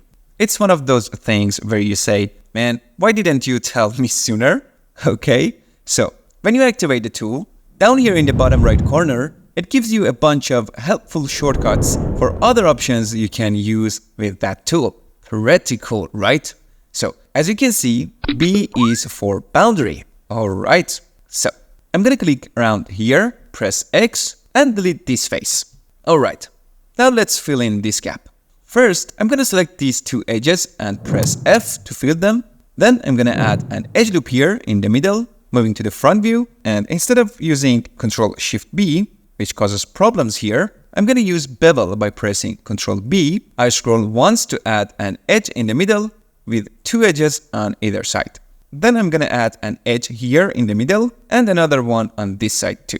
Now I'm gonna simply select these two edges and press F, then select this and press F and F. Next, I'm gonna select this edge, F, F, and F. So now this section is filled and all the faces have turned into quads. Now let's add a mirror modifier, okay? Now I'm gonna add a subdivision surface modifier and don't judge too quickly. You can see that the problem is mostly solved, but as you can see, this edge is smoothed out when it should be sharp, right? So we need a supportive edge loop to help keep this edge sharp. I'm gonna select this edge loop by holding Alt and clicking on this edge. Then I'm gonna press Ctrl-B and move my mouse a bit to create some space for the supportive edge loops. Okay, now I'm gonna use this trick down here by pressing P to activate the profile. Then I'm gonna move the mouse to make sure the bevel doesn't apply as a curve or indentation. And I'm gonna click here. Do you remember the trash can modeling in episode 3? The shape option, if set to 0, applies the bevel internally and in a step-like manner. If set to 0.5, it becomes smooth and curved, and if set to 1, the edge of the object remains unchanged and only adds edge loops to this area, which has its specific use that you'll learn about later. Well, promised kept. Here, the profile refers to the bevel's shape property. Either way, just remember that you can always come here and adjust the bevel setting if you want to. Alright, now you can see the edge is sharp. I'm gonna add the solidify modifier, set the thickness to -0.02 and activate even thickness. Then I'm gonna add the bevel modifier and adjust it. Okay, I'm gonna change this to arc as well, and you can see that the previous issue is gone. However, if you look closely at this corner, you're gonna notice there is still a problem. Okay, switch to the right view, and you can see better what's going on here. This edge isn't flat, and it's an issue created by the solidify modifier. If you toggle it on and off, you're gonna easily notice the problem. Just keep in mind that one of the simplest way to troubleshoot issues is to toggle modifiers on and off in order to figure out exactly where the problem is coming from. Okay? Now we can simply use the technique from the previous episode to flatten this section. But here's the thing. These faces were created by Solidify and we can access them. So we need to apply the modifier to be able to work with them. But remember, you can't just apply the Solidify modifier alone. Since I've emphasized many times that modifier order is important, we need to apply all the modifiers from top to bottom up to the Solidify modifier, except for the bevel, which doesn't need to be applied. Sometimes in modeling, you just have to give up the non-destructive approach. Okay, now we can access these components. I'm gonna hold Alt and click on this edge to select the entire vertex loop. I'm gonna also hold Shift along with Alt and click on this edge. Okay, I'm gonna switch to the left view to get a better look. Alright, since we want to flatten them along the Z-axis, I'm gonna press S, then Z, and then type 0. And press enter. Now you can see that this section is completely flat. Alright, now this cap section also needs to be flattened along the x-axis. So let me show you a selection trick to make it easier to select these faces. First select one of the faces on this flat surface, then go to the top menu, choose select, and under select similar, which you can see the shortcut is Shift-G, click normal. This selects all the faces that share the same flat surface. So you can see here that it's the side faces that are preventing this surface from being completely flat. So we also need to select them. Okay? For adding to the selection, hold Shift, then select this face. Now hold Ctrl along with Shift and click on this final face to select all the middle faces up to this point. Keep in mind, if you click on a face while holding Ctrl, Blender will select all the components along the shortest path to this second face. And you can see it's called Pick Shortest Path. But here, we also hold Shift to add to the selection. Okay? Now I'm going to switch to the top view, press S, and since we need to flatten it along the x-axis, I'm going to press S, X, type 0, and press enter. Now we need to do the same for the inner section. So I'm going to select one of these faces, and this time let's use the shortcut Shift-G and click on normal. Okay? I need to add these faces to the selection, so I'm going to hold Shift, click, and then go to the other side. I'm going to hold both Ctrl and Shift and click here. Okay, back to the top view. I'm going to press S, X, 0, and enter. There we go. I'm going to zoom in a bit, and while these faces are still selected, I'm going to move them slightly over to align them with this edge. Okay, now I'm going to select this face again, Shift-G, normal, and since the surface is now flat, even these side faces are selected this time. Okay, back to the top view, and I'm going to move this surface over to align with this edge. Okay, I'm going to apply a subdivision surface modifier to smooth out the curve. And that's all for today. I think this is enough for now, and we'll work on the remaining parts in the next episode. So don't forget to save your project because we're gonna be working with it in the next episode. However, I really recommend that before the next episode, you try modeling the remaining parts yourself and see what challenges you run into. It will definitely be helpful. And remember, this episode requires more practice than any other, so don't skip over it lightly.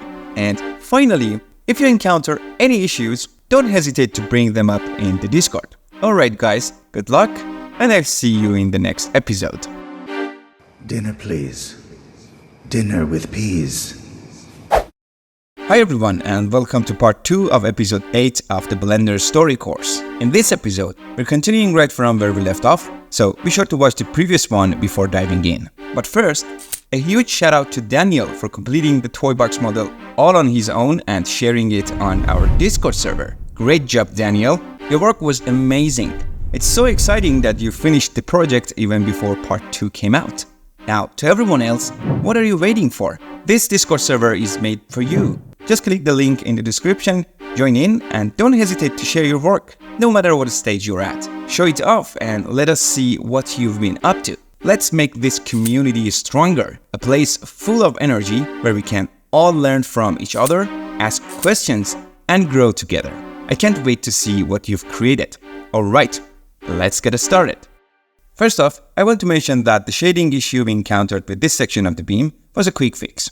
We just had to move the weighted normal modifier below the other modifiers in the stack. Guys, this was totally my fault. Even though I've talked a lot about the importance of modifier order, there are still times when I forget. So, please accept my apologies. Usually, in most cases, the weighted normal modifier should be placed at the bottom of the modifier stack. One more thing to note, in the last part, when I was selecting the faces on this side, the faces on the other side of the object also got selected, and the changes were applied to them as well. This is a common mistake that can happen often. To ensure both sides of the object are identical, I'm gonna delete the faces on this side and apply a mirror modifier. That way, we can guarantee both sides match perfectly. Alright, that's sorted. Now let's move on to the modeling. First, I'm going to rename this object to lid. Then, I'm going to make a duplicate of it, and I'm not sure what to call this part. So for now, let's rename it to frame. Okay, I'm gonna hide the lid and select the frame object and delete all the modifiers except Shade Auto Smooth. Now I'm going to select one of these faces, press Shift-G, which is the shortcut for select similar that we learned in the last part, and click on normal. Then press Ctrl-I to invert the selection, press X, and choose faces to delete them all. Now we're left with this flat surface with tons of vertices, edges, and faces. If you remember, I've mentioned many times that you should avoid increasing the number of components unless absolutely necessary. Not only does it make the mesh heavier for your computer, but it also makes working with it harder because you'll have more components to deal with. However, this is exactly where we had to give up the non-destructive approach in the last part. Sometimes in modeling, you just have to give up the non-destructive approach. And well, there wasn't another option. But hey, no worries, it's not the end of the world. This is where our knowledge of topology comes in handy to save the day, and where learning it really makes a difference. Since this mesh has so many components, and we don't want to complicate things, the first thing we need to do is get rid of the extra components. So, let's do that. First, select these 3 edge loops around the object, press X, and choose Dissolve Edges to remove them. Just remember, our goal is to keep the shape of the object intact. And as you can see, after removing these edges, the shape didn't change at all. So it was a good decision. Now, holding Alt, I'm going to click on this edge, then hold Shift along with Alt and click on this edge too. Next, I'm going to show you something you already know. Shift-D. Yes, in Blender, we can even duplicate components using Shift-D. Faces, vertices, and edges. It all works. Super handy. Okay? I'll right-click to place it exactly where it was. Then I'm going to select one of these faces again, press Shift-G, normal, press X, and delete the faces. You can see that we've saved the shape we were worried about. Now if I switch to Vertex Select Mode by pressing 1, you're going to notice there are still too many vertices, and we need to reduce them even further. Okay, let's do it. The most important vertex here is this one, because if we delete it, the curved tip will be lost. So we need to keep it. Since we've always used even numbers for the segments in this course, we can safely select every other vertex. Okay, now press X and click Dissolve Vertices to remove them. You can see that the curve has slightly changed, but that's the price we have to pay. Thankfully, it's not very noticeable. Okay, now let's move on to the top section. Here you can see we definitely can't delete the corner vertices as it would mess up the whole shape. And this middle vertex should also stay because it's perpendicular to the lower vertex and sits in the center of the edge. So we're going to select every other vertex and delete them. Great. Now we can see how much cleaner everything looks. Alright, we can even tidy this up a bit more. You'll notice that the spacing between these vertices is uneven, and for better results, it's best if they are evenly spaced. The most efficient way to achieve this is by using an incredibly handy new extension that I'm excited to introduce to you today. And if you remember, we touched on extensions back in episode 7, right? Just go to Edit menu, then Preferences, click Get Extensions, and here type Loop and install the Loop Tools extension. Alright? Now select the upper vertices, right-click, and you'll see that Loop Tools is added to the menu. Blender now gives us more tools to play around with. Very good. Now to equalize the spacing between the vertices, simply just click on space. And you'll see that the spacing is now equal. Pretty cool, right? Okay, now if you unhide the lid, you'll see that our shape is much closer to it. Alright, I'm gonna unhide it again. Now I'll press A to select all the vertices, and then press F to fill this part with a face. Okay, now we've got a big end gun. That is bad news. At least it's way better than before, right? After all that effort, we've created a big end gun. Haha. But as you've probably noticed by now, end guns can sometimes cause problems. So we're only using it as a stepping stone to get to our goal. So end guns aren't always a hassle. In fact, they can actually help us out sometimes. Before moving on, you might be wondering, couldn't we have made a duplicate of this mesh as a backup before we messed with the non-destructive workflow or applied the modifiers? The answer is yes, we could have done that, but since we can't always predict what's going to happen next in modeling or what challenges lie ahead, this happens a lot. And that's why we're learning these techniques, so that whenever we run into a problem, we can fix it easily. Of course, if you're someone who constantly saves your work as save as, you could always go back to a previous save and use that earlier version of the mesh. It's super easy. You just need to open your previous save, select your mesh, press Ctrl C to copy it to the clipboard, and then in your current version, press Ctrl V to paste it. This is another cool feature in Blender. If you didn't know about it, now you do. So Ctrl C and then Ctrl V. Really useful and handy. Now, because I like to keep this course as realistic as possible, let's assume we forgot to make a backup and we have to solve the issue. We're becoming professional problem solvers, right? Okay, let's move on to the next step. Select the big end gun and press I for inset. Then move your mouse until the thickness of the frame is how you want it. It's okay if the vertices overlap. It doesn't matter because by now we've become pretty awesome and we've solved everything so far. So this will be a piece of cake for us.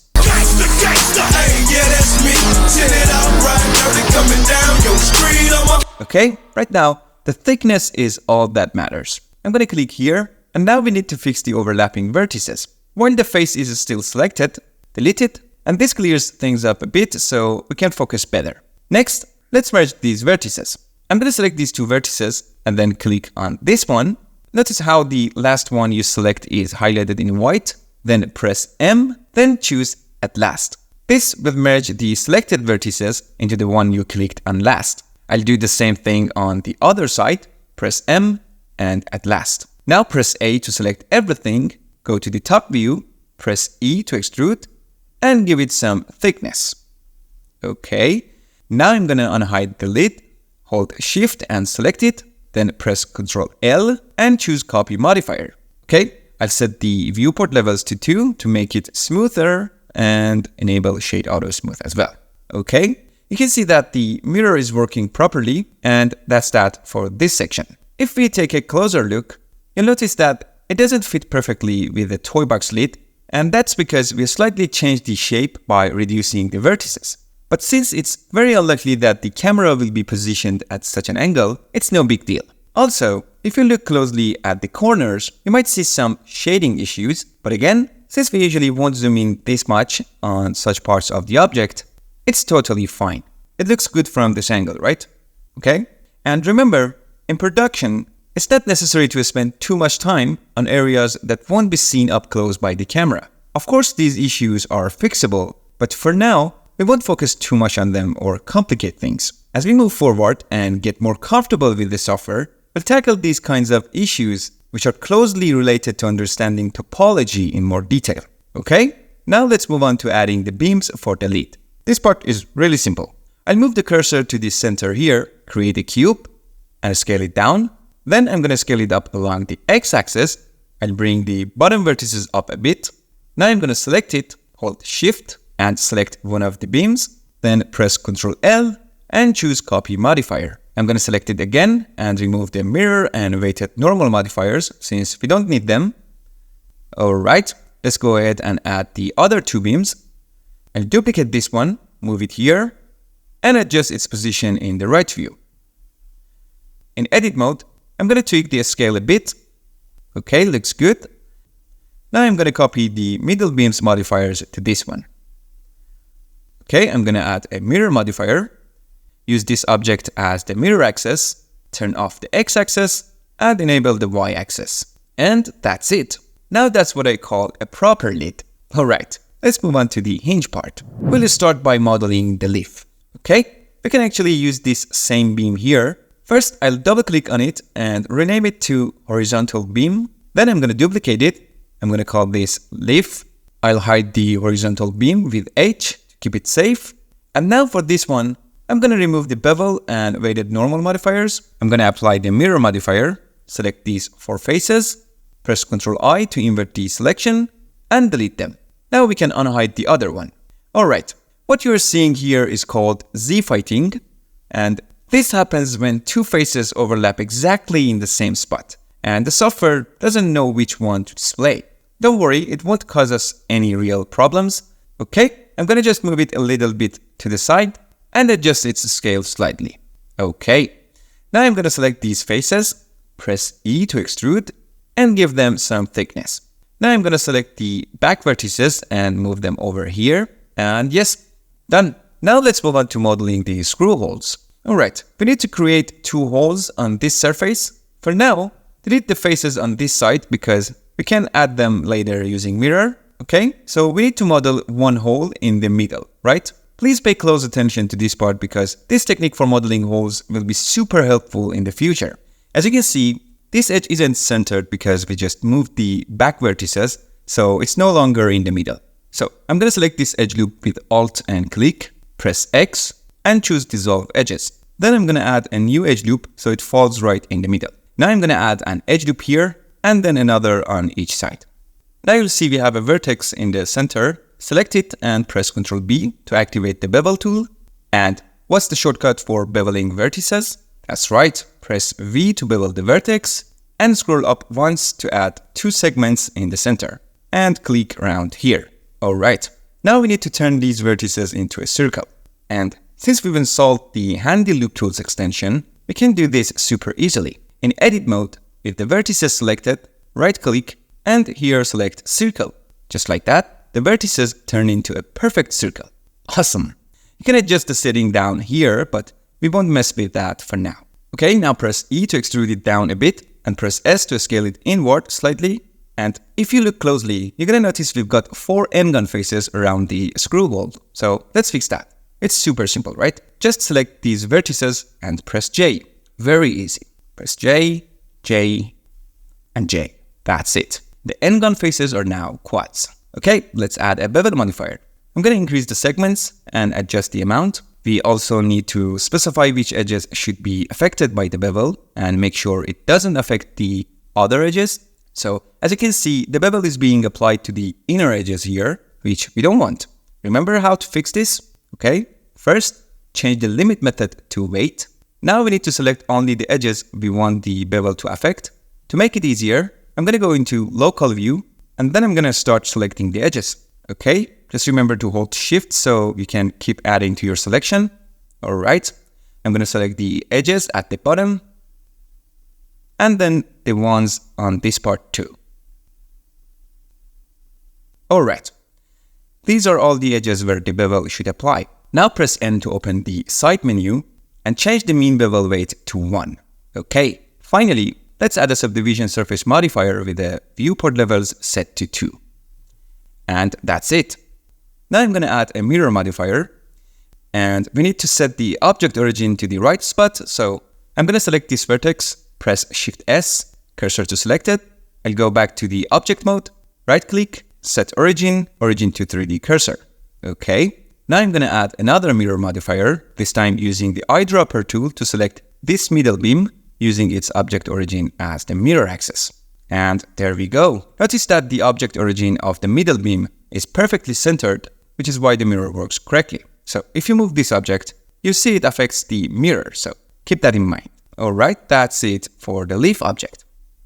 Now I'm going to duplicate it and move it over here, and done. Now let's move on to modeling the screw. But before we start, to make things easier, go ahead and save the current scene and open another instance of Blender so we can work on the screw in a fresh scene without declutter. Later, we'll bring it back into our main scene and add it to the toy box. To model the screw, we'll start with a sphere, but not the usual one. If you press Shift A, you'll see a mesh called Round Cube, and if you don't see it, it's probably because you haven't installed the Extra Mesh Objects extension, which I introduced in episode 7. So make sure it's installed. And after adding the round cube, just increase the radius a bit beyond 1. And you're gonna notice that the cube now looks like a sphere, but its mesh topology is quite different from a UV sphere. Awesome. Now let's go to the front view and select these vertices, press X and delete them. I'm gonna go back to object mode and scale it down along the Z-axis. Okay.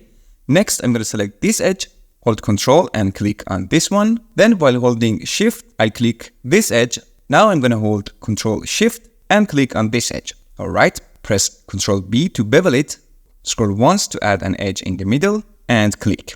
Okay. Next, select this vertex and then this one, press M and choose at last to merge them and eliminate the tri-face. Okay. For the other vertices, I can select them and use Shift R to repeat the last command. Awesome, right? Now we need to select the center faces, and let me show you a cool selection trick. First, switch to face select mode, and if you press C, you're going to temporarily activate the circle select tool. And now we can click and drag to select the faces like this. And you can change the circle's radius with the mouse wheel to avoid selecting surrounding faces. You can also use the middle mouse button to deselect faces as you drag. It's a super handy tool. Very good. Okay, once you've selected the faces, right-click to deactivate the tool. Now simply press E to extrude them downward. Okay, next, add a subdivision surface modifier, set the viewport levels to 2, and enable Shade Smooth. That's it. I'm going to add an edge loop here, and another one over here. And as you can see, we've easily modeled the screw. Take a look at the topology. It's so clean and neat. Amazing. Okay, now let's bring it into our main scene. Simply select the screw, press Ctrl C, go back to the toy box scene.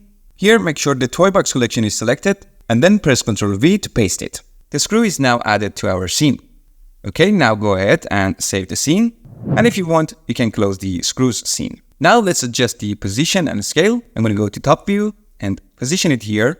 Okay, in the right view, I'm going to move it up, then go back to the top view and scale it down. Okay, I'm going to adjust its placement a little bit. Now I'm going to add a mirror modifier, select the leaf object as the mirror axis, and add another mirror modifier, and this time using the beam object as the axis. Okay. As you can see, the screw is perfectly mirrored on the other side and placed exactly where we want it. Now I'm going to simply select it, duplicate it, and place it on this side as well. Simple as that. Okay, now let's move on to modeling the knuckle. First, I'm going to select this vertex, press Shift S, cursor to select it. Now I'm going to create a cylinder and set the number of segments to 16. I'm going to go to Edit mode and scale it down. Then back to Object mode. Rotate it, go to the top view, back to edit mode, and scale it along the x-axis. In the right view, I'm going to adjust its position a bit. Okay. Next, we want to connect all these separate objects together. We can use parenting for this, which is super useful. Simply select all the objects, then finally select the lead object so that it's the last selection. Press Ctrl P to bring up the parent menu, and here select Object. If we check the outliner, you're going to see that all these objects are now grouped under the lead object. This means that any transformation applied to the lead will also affect all the other objects. This is called parenting. The lead is the parent, and the rest of the objects are its children. So this is the parent-child relationship. I'm going to select the lead, go to the right view, and adjust its position. And you can see that all the objects move along with the lead. Pretty handy, right? Now let's add some detail to this cylinder. Going to local view, I'm going to add an edge loop in the middle, press Ctrl B to bevel it, and that looks good. Next, I'm going to select these two edge loops and bevel them again. Alright, now I want to extrude these selected faces inward. For this, we're gonna use a different kind of extrude. Okay, tell me, what's the shortcut for alternative extrude? That's right, Alt-E.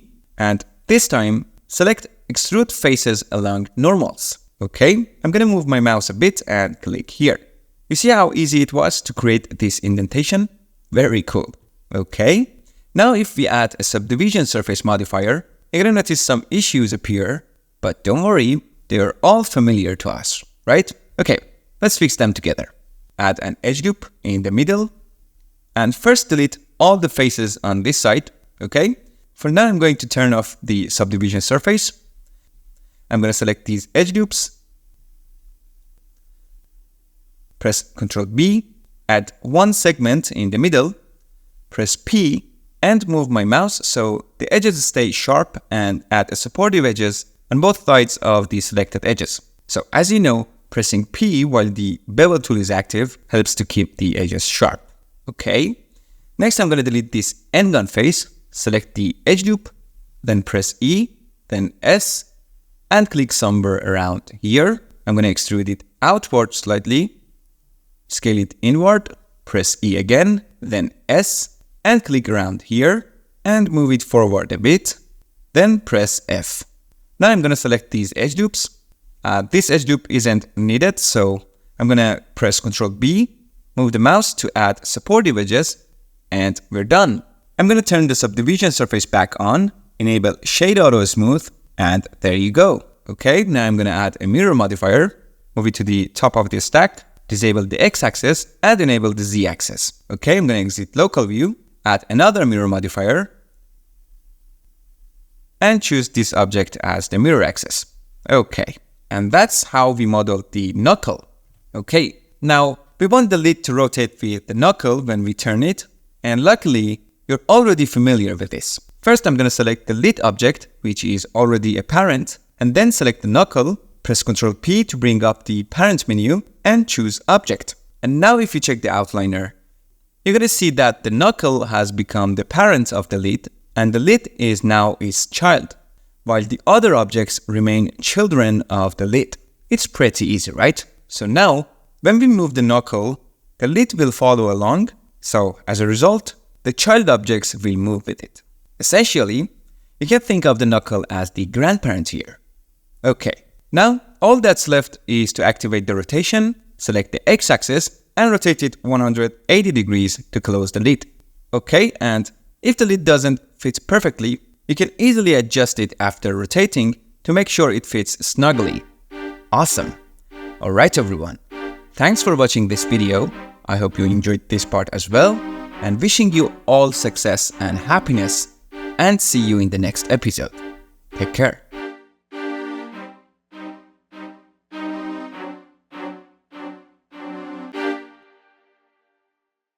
Hey everyone, and welcome to episode 9 of the Blender Story course. If you've been following the series from the beginning and completing the projects, I have to congratulate you. It shows you've made your decision and you're serious about it. You're one of those people who don't stop until the job is done. Just like Jon Snow. Well, not that Jon Snow. This is just his Discord profile name. Sorry, I don't know your real name, but you're definitely making waves. Jon Snow took it to the next level by sharing his work on Discord. He modeled Andy's bed without even using blueprints. That's a huge improvement. It's so exciting to see progress like this in such a short time. And he didn't stop there. He's even started his own personal project, which is absolutely amazing. It seriously brings tears of joy to my eyes. Look at this house and garden, and check out that grill fence. It's awesome. I'm rooting for you, Jon Snow. I hope you keep crushing it and go on to even bigger and better things. Everyone else, we're waiting for you on Discord. Just click the invite link in the description and come join us for some fun and learning. Alright, let's get down to business. The model we're making in this episode is rug. It looks pretty simple, right? But let me tell you, there are times when you're asked to model something that seems easy and you confidently accept, thinking, I've done way harder models than this. This should be a breeze. You might even say, I'll finish this in under 10 minutes. But once you start, unexpected challenges pop up. The opposite can also happen. A project that looks complicated at first, but when you dive in, you're surprised by how simple it actually is. So don't let this situation make you overconfident or discouraged. Instead, just start modeling and get the job done, no matter what, okay? In this episode, we're going to train our brains for exactly these kinds of situations. We'll do things a little differently this time. First, before you watch the video, go ahead and download the blueprints from the link in the description and bring it into Blender and try modeling the rug on your own. Push your brain and see if you can model this asset without watching the rest of this video. Then come back and continue watching to see how your approach compares to what I'm going to teach you today. This way, your mind will slowly become more independent, and soon enough, you'll be able to rely more on yourself and not need to watch so many tutorials. You'll become a faster and better modeler step by step. And that's what we should all aim for, to get there as quickly as possible. But remember, this doesn't mean you should stop learning altogether. Only seek out tutorials when you really hit a wall. Alright, if you've given the modeling a try, let's get started. I hope you managed to model the rug, but if not, don't worry, it's totally normal because there are still more tools to learn, okay? But like I said, we're doing things a bit differently today. So I'm going to make it a little easier for you. I'm going to show you a new method, and after that, you can go back and try again, okay? Let's see if this new technique helps you model the rug. Alright? This method might feel familiar. Let me first move the blueprint a little below the grid, okay? In the first step, I'm going to go to the curve section and add a path. If you go to the curve data properties, you're going to see in the geometry section under bevel, we've already used the depth setting before, right? We used it when we modeled the chair frame, and those properties were in the round tab in the bevel section. Now, if you click on the object tab, you're going to see a new set of properties, and it asks you to choose an object as the profile. Just make sure this object is also a curve. For example, I'm going to make a circle. In object mode, I'm going to move it to the side a bit. Now I'll select the path again, click on the eyedropper, and choose the circle as the object. Alright? Now, you can change the shape of the circle any way you want. And you're going to see the profile of the path change in real time. You can even duplicate it in edit mode. Okay, just make sure you are in edit mode, and it will still work correctly. The duplicated curve will still affect the profile. Pretty cool, right? This method gives us way more flexibility compared to the round tab, and we can create custom profiles. Okay? That's all you need to know. Now, with this new knowledge, please go back and try modeling the rug again. Alright? I hope you succeeded. Now let's go ahead and model the rug together using this technique. In the first step, I'm going to create a plane, and in edit mode, I'm going to scale it to fit this small intersection. Pay attention, I'm focusing on the center here because we're going to turn it into a curve and give it some thickness later. Now I'm going to select these vertices, press Ctrl B, then press V to bevel them. Notice that when I move my mouse, the vertices are crossing over each other. To stop this from happening, you can press C for clamp. Now you see that the vertices won't cross anymore. Super handy. I'm going to scroll up twice to add more vertices, and then click to confirm. Okay, next I'm going to select this middle face, press X and choose only faces to delete just the face. Now, keep in mind that there might be two vertices sitting on top of each other here, which is exactly what's happening right now. So I'm going to press A, then M, and click on by distance. Now you're going to see that the vertices are merged. Okay, by the way, you could have used a circle with 16 segments for this part too. If you did that, you'd bring it here in edit mode and adjust its size. Then delete the vertices on the right side, add a mirror modifier, turn on clipping, and select these vertices to extrude them all the way. After that, apply the mirror modifier. So that's another way to do it. You can use whichever method you like, okay? Now we need to turn this into a curve. You've seen this before, right? Just right-click, go to Convert to, and choose Curve. Now we have our path. For the profile, I'm going to add a circle from the curve section. I'm going to select the path, go to the curve properties, and under bevel in the geometry section, click on the object tab and select the circle as the object. Then I'm going to go to the top view, select the circle, and scale it in edit mode to match the reference thickness. Okay, here comes the fun part. In edit mode, press A to select everything, then press Shift D to duplicate and move it along the x-axis. Pretty cool, right? Now all you need to do is press Shift R to repeat the last action and duplicate it as many times as you need. Very easy, right? To make sure everything working correctly, I'm going to duplicate the rock, rename it to rock, and hide these two so they don't distract us. Okay? And I'm going to right click, go to Convert to, and choose Mesh. Okay, I'm gonna add a subdivision surface modifier, set the viewport levels to 2, then right-click and choose Shader Smooth. Okay, here's that. Now let's make the middle part of the rock. It's super simple. Just add a round cube, and here set the radius to a little over 1. Okay. Delete the vertices on one side, and scale it down in edit mode. Now move it into place, add a mirror modifier, and turn on clipping. Select this edge loop by holding Alt and click, then extrude them. And don't forget to enable Shader Smooth. Done. Now select everything and scale it down along the Z-axis a bit to get the right shape. Alright, now these two objects are still separate, but we want to combine them into one. You've already learned about parenting, but parenting just connects objects without actually merging them. What I'm going to show you now will actually combine two or more objects into one object or into one mesh. In this method, the order of selection is really important as always. Take a look at these two cubes. This one has no modifiers, and this one has a subdivision surface modifier. First, I'm going to select the one with the modifier, then the one without, and press Ctrl J to join them. As you can see, the modifiers of the last selected object override the first selection. In this case, since the last selected cube had no modifiers, the subdivision surface modifier was deleted. Notice that it's not applied, it's deleted. Okay? Now, if I do it the other way around, selecting the one without the modifier first, then the one with the modifier, and pressing Ctrl J, you're going to see that now the first cube inherits the subdivision surface modifier. As you can see, both cubes have now merged into one mesh. Alright, very cool.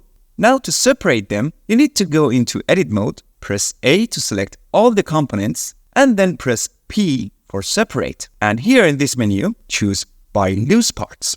This way, any meshes that aren't connected will be separated into their own individual mesh. You can easily see this in the outliner, right? As you can see, both cubes still have the subdivision surface modifier. So now you understand the key difference between parenting and joining meshes. When you use parenting, the meshes remain separate, so each mesh can keep its own modifiers. But when you combine meshes or join meshes, they become a single object. In that case, the modifiers from one of the objects must be considered, and that will be the modifiers of the last selection, which will override the others. Pretty simple, right? Okay, now let's get back to our model. Here I'm going to select the middle mesh. You can see that it has the mirror modifier, and if I select this other object, you're going to see that this one has the subdivision surface modifier. So, if the middle object is my first selection, all its modifiers will be erased, and it will inherit the modifiers from the last selected object. This means I need to apply the mirror modifier here, right? Okay, I'm going to apply the mirror modifier now. Okay, now I'm going to hold Shift and click on this object to make it my last selection, and then press Ctrl J. You can see that they've now merged into one mesh. Awesome. Alright guys, that's the modeling of our rock. Don't forget to join our Discord and share any questions or problems you have. I hope you enjoyed it, and I'll see you in the next episode. Goodbye.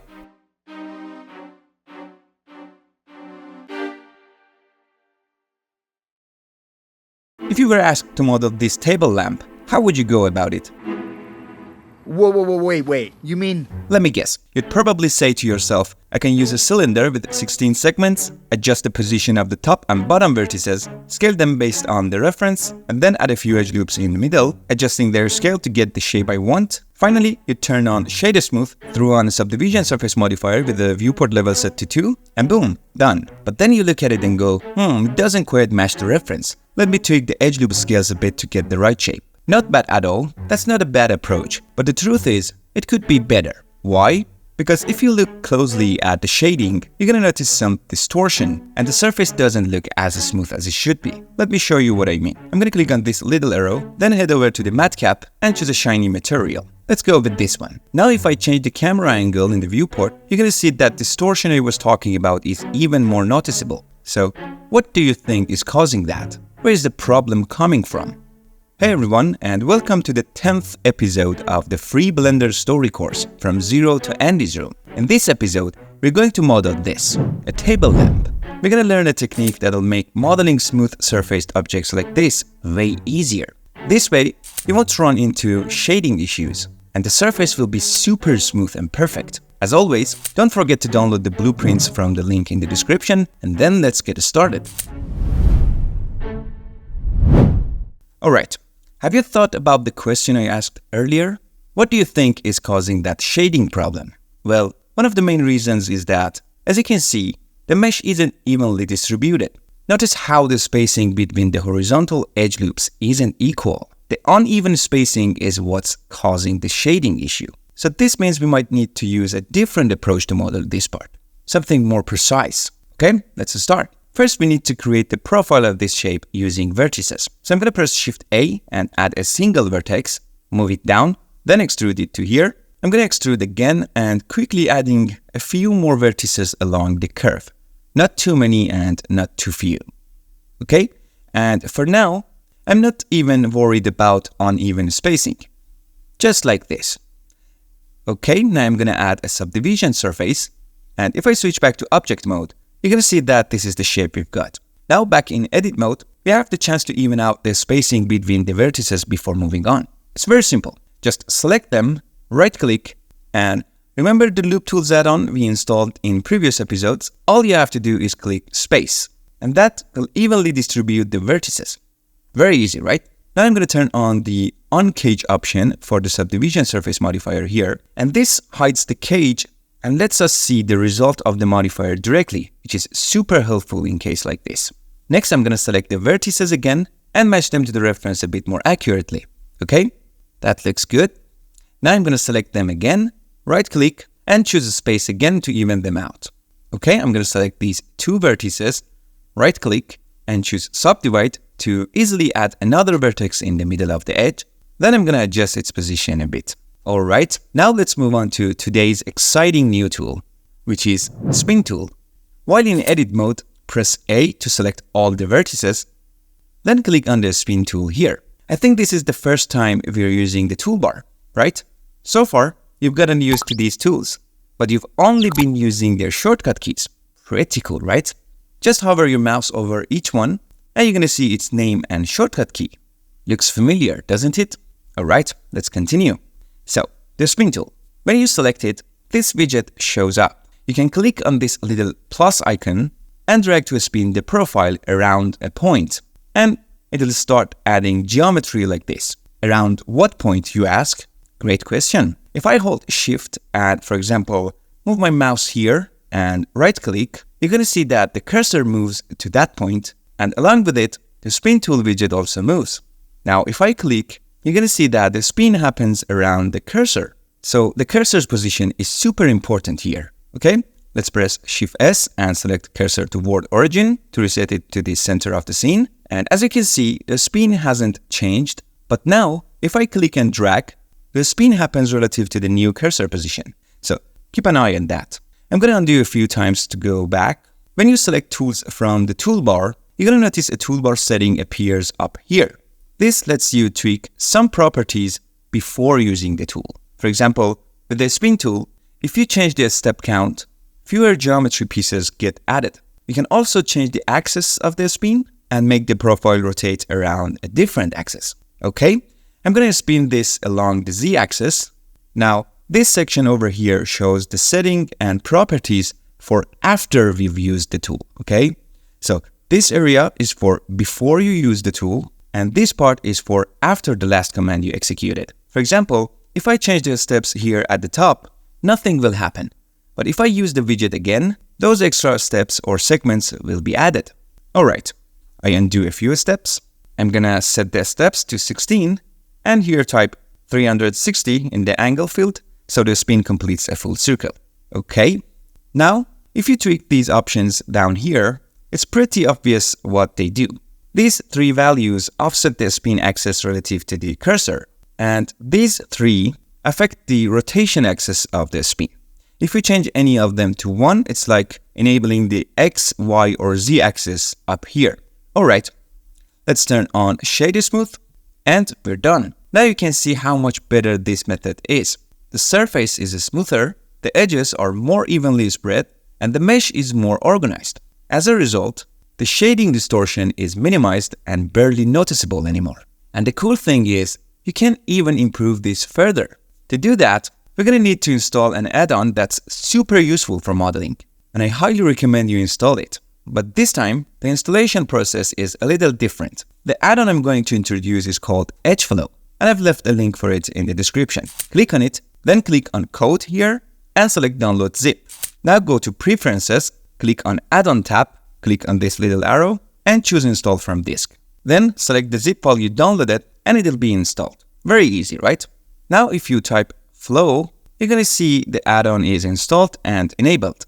Okay, let's see how it works. I'm going to select this edge loop, and if I right-click, you're going to notice a new option has been added to the menu. Set Flow, right? Just click on Set Flow here, and if I switch to the front view, you can see what it does, right? It's very awesome. By using this add-on, you can even out edge loops. When you apply Set Flow to a selected edge loop, it averages the position of the selected edge loop based on the surrounding ones, allowing the edges to follow the overall shape more evenly. This makes the transition between edges look cleaner and less rigid, which is especially useful for maintaining smooth curved surfaces in your models. For example, if I bevel this edge and dissolve this one, you're going to see that this surface becomes flat, right? If I add an edge loop here in the middle and apply a Set Flow, it adjusts the edge by averaging the neighboring ones, making the curve of this surface correct, just like it should be. Super useful, right? Okay, now let's get back to our model. Here I'm going to select the edges I want to apply Set Flow to them to smooth out the surface. And yes, there you go. You can see that it's even better than before. Awesome. Let's continue modeling the other parts. Alright, I'm going to zoom in here a bit. Press C for select circle and choose these faces. Then press X and delete them. Now I'm going to select this edge loop, scale it a bit. Then press E to extrude it upwards. Okay. Now I'm going to press E again. S to scale it down a little. I'm going to extrude it again up to this point. Next, I'm going to select this edge loop, press Ctrl B to bevel it. I'm going to press C for clamp to ensure the components don't overlap, and scroll up to add a few extra edges and click. Now you can see the vertices are stacked on top of each other. So A, M, and choose by distance. And that's that. Now I'm going to press Ctrl R and add supportive edge loop here to make this edge appear sharper. For this part, I'm going to add a few more edge loops here as well. And I'm going to add another one around here to sharpen this edge too.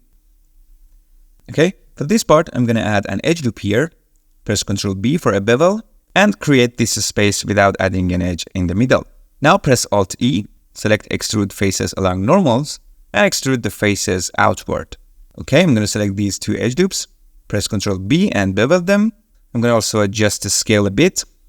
Okay, the vertices are stacked again, so press A, M, and merge by distance. Alright, as you can see, when this part is smoothed, it doesn't exactly match the reference, but that's okay, because it's not always necessary to match the reference exactly. As you model, just make sure different parts fit well together and look proportional. If they do, you're good. Remember, it's just a reference, and if you can make the model even better, don't hesitate. Personally, I think this part doesn't need to stick out too much. Alright, now let's move on to filling this section. I'm going to select this edge loop, press E and then S to scale it inward slightly. Now press M and choose at center to merge them all in the middle. You're going to notice that all the faces here are triangles, but since they are on a flat surface and this part is usually not visible, it's fine. Okay, if you want, you can bevel this edge a little just to make it sharper. Okay, let's move on to filling the bottom part. There are a bunch of vertices here in the middle that haven't merged.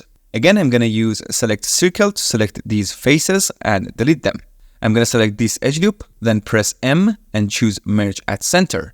Alright, now I'm going to select this edge loop and bevel it to make it sharp. And that's it for the body of the table lamp. Alright, now let's move on to creating the lamp itself. Okay, I'm going to switch to front view and add a single vertex, moving it to the top.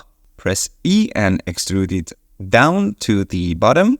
I'm going to select both vertices, right click and choose subdivide. And as you can see, it subdivides the edge. I'm going to increase the number of cuts to 7. Now I'm going to select the vertices one by one and repositioning them according to the reference. Okay, I'm going to bring it here. All right, that looks good. Next, I'm going to add a subdivision surface modifier and enable this option. I'm going to select these two vertices. I'm going to subdivide it again and adjust its position. Now I'm going to select them all, right click, go to Loop Tools and select Space. Okay, I'm going to select everything, click on Spin and rotate it like this. Here I'm going to change the steps to 16 and in the angle section, I'm going to type 360. Alright, let's switch back to Object Mode and enable Shader Smooth. Okay, I'm going to go into Local View and remember, whenever you use the Spin tool, always think about merging the vertices. As you can see, the vertices at the top and bottom of this object need to be merged. So press A, M, and by distance. I'm going to exit Local View, and now I'm going to adjust the top vertex a bit higher and the bottom one lower. Okay, the shading issue you see at the top and bottom of the lamp doesn't matter because these parts won't be visible up close. However, since we care about improving our modeling and solving issues, let's fix this problem. Okay, I'm going to select this vertex, press Ctrl B and then V to bevel it slightly and delete this face. Okay, I'm going to disable this option so I can see the cage or the original mesh. Alright, now I'm going to select this edge loop, press E, then S, and scale it inward a bit. Then go to the face menu up here and select Grid Fill. Now I'm going to switch to the top view. Alright, here the span is set to 4, which is fine since these two middle edges are perpendicular to each other. Okay, now I'm going to select this edge loop and bevel it. And lastly, I'm going to select all the vertices, press M, and merge by distance. Alright, now let's select this middle vertex. And if I move it up like this, you can see that the result isn't great, right? And this is where a super important tool comes into play called proportional editing. Okay, you can enable it here or use the shortcut key O. Just make sure to remember it, okay? When this option is active and you press G for move, you're going to see a circle around your mouse. If you can't see the circle, just scroll until it becomes smaller and visible. You can also see its size here at the top, okay? You can change its size by scrolling, and any component inside this circle will be affected proportionally by the transformation. Right now, we're using move, right? So I'm going to limit it to the Z-axis and adjust the shape like this. Okay, that looks good.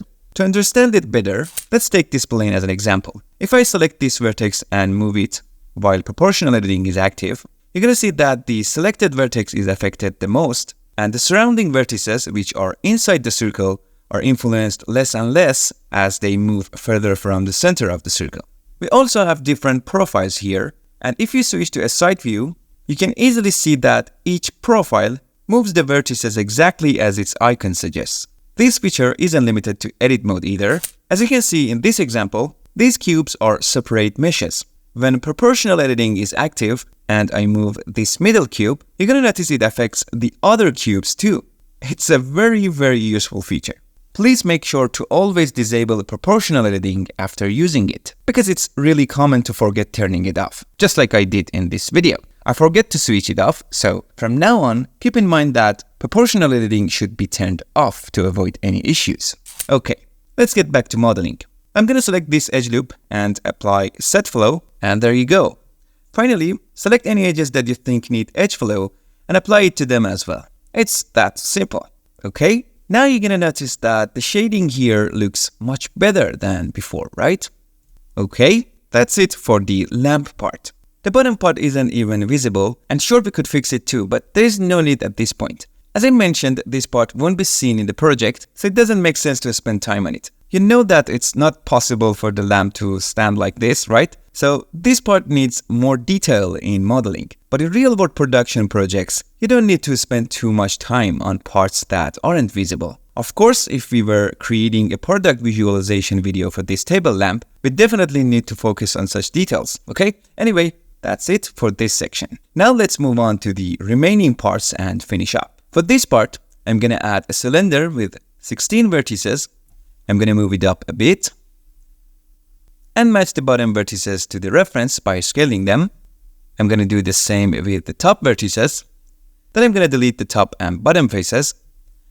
I'm going to press Ctrl 2 to add a subdivision surface modifier with viewport levels set to 2 and also add a solidify modifier. Okay, I'm going to give it some thickness and enable shade auto smooth. Now I'm going to duplicate this object, right click to reset its position, hide the original object and apply the modifiers. I'm going to add an edge in the middle here and another edge here at the bottom. I'm going to select both, press Shift D to duplicate them, then right click to confirm, and while they're still selected, press P and then choose selection to separate them into 2 individual meshes. I'm going to delete this object since we don't need it anymore. I'm going to also convert this one into a curve and then unhide the original object. Click on the curve data properties icon and under geometry and bevel, hold Shift and adjust the depth. Okay, and that's it. Now I'm going to add a subdivision surface modifier and enable shade smooth for it too. That's it for this part. Now let's move on to the remaining sections, which I'm sure won't be too hard for you now. Okay, let's wrap this up quickly. First, I'm going to select this vertex, press Shift S, cursor to selected. Now I'm going to add a cylinder, scale it down, rotate it 90 degrees, adjust its position, make it a bit smaller, and move it here. Then I'm going to move these vertices over here. Alright, in object mode, I duplicate it, move it over here. Let me scale it down, okay? Now I'm going to move these vertices over here, scale them up a bit, and move these vertices here and scale them down. Alright, now I'm going to activate Shade Auto Smooth for both of them, and using Ctrl 2, I'm going to add a subdivision surface modifier with a level of 2. Now I'm going to select these edge loops and bevel them. I'm going to press P and set the profile to 1 by just simply moving my mouse. Let me reduce the width a little here. Alright, now let's go to the edge loops on this object, select them, and bevel these as well. And there you have it. The modeling of the table lamp is now complete. Alright everyone, I hope you enjoyed this part too, and until the next episode, goodbye.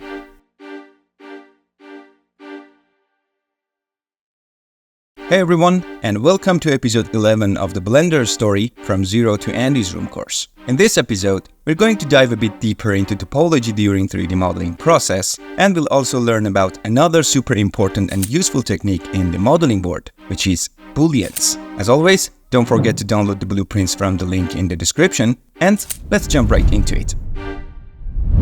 In this episode, we're going to model this wall shelf. First, let's start with modeling the shelf itself. In the top view, I'm going to add a cube and adjust the vertices to match the reference.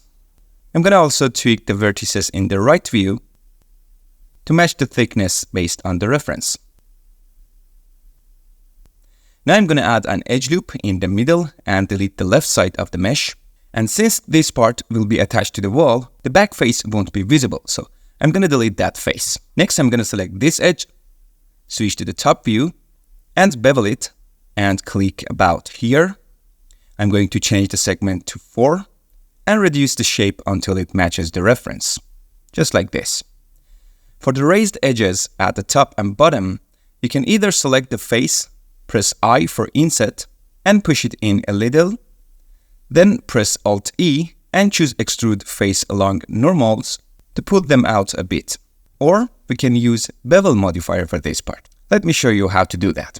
I'm going to add a bevel modifier, switch the limit method to weight, and using Alt-click, I'm going to select these 2 edge loops. Now I'm going to press N to bring up the side panel, and here set the mean bevel weight to 1. Then over here, I'm going to set the profile shape to 0, and don't forget to set the segment to 2. Very cool, right? Now I'm going to jump into the front view and adjust the amount to match the reference. So that's another way to do it. Now, we want to add another bevel to all of these edges, but currently we don't have access to the edges made by the first bevel, so we need to apply the bevel modifier. Alright, I'm going to apply it, add another bevel modifier, and change the limit method to weight. As you can see, the weight for these edges remains at 1 because we changed it earlier. Okay, now I'm going to select the edges. Well, the edges that already have a weight of 1, which is here highlighted in blue, don't need to be selected, but I'm gonna select them just to be sure, okay? Let me turn off the bevel modifier so you can see more clearly, okay? This one also needs to be selected, and these are the edges we want to bevel. So I'm gonna go here and change the mean bevel weight of these edges to 1 as well. Now I'm gonna turn the modifier back on, set the segment to 3, and adjust the amount. Okay, let me zoom in a bit. All right, I'm gonna tweak the amount a bit more, and we're done. Now if I add a subdivision surface modifier, you're gonna see that the mesh gets smoother, but if you take a look at the topology, you're gonna notice that because of the large n-gon on the top and bottom surfaces of the mesh, the topology gets messy.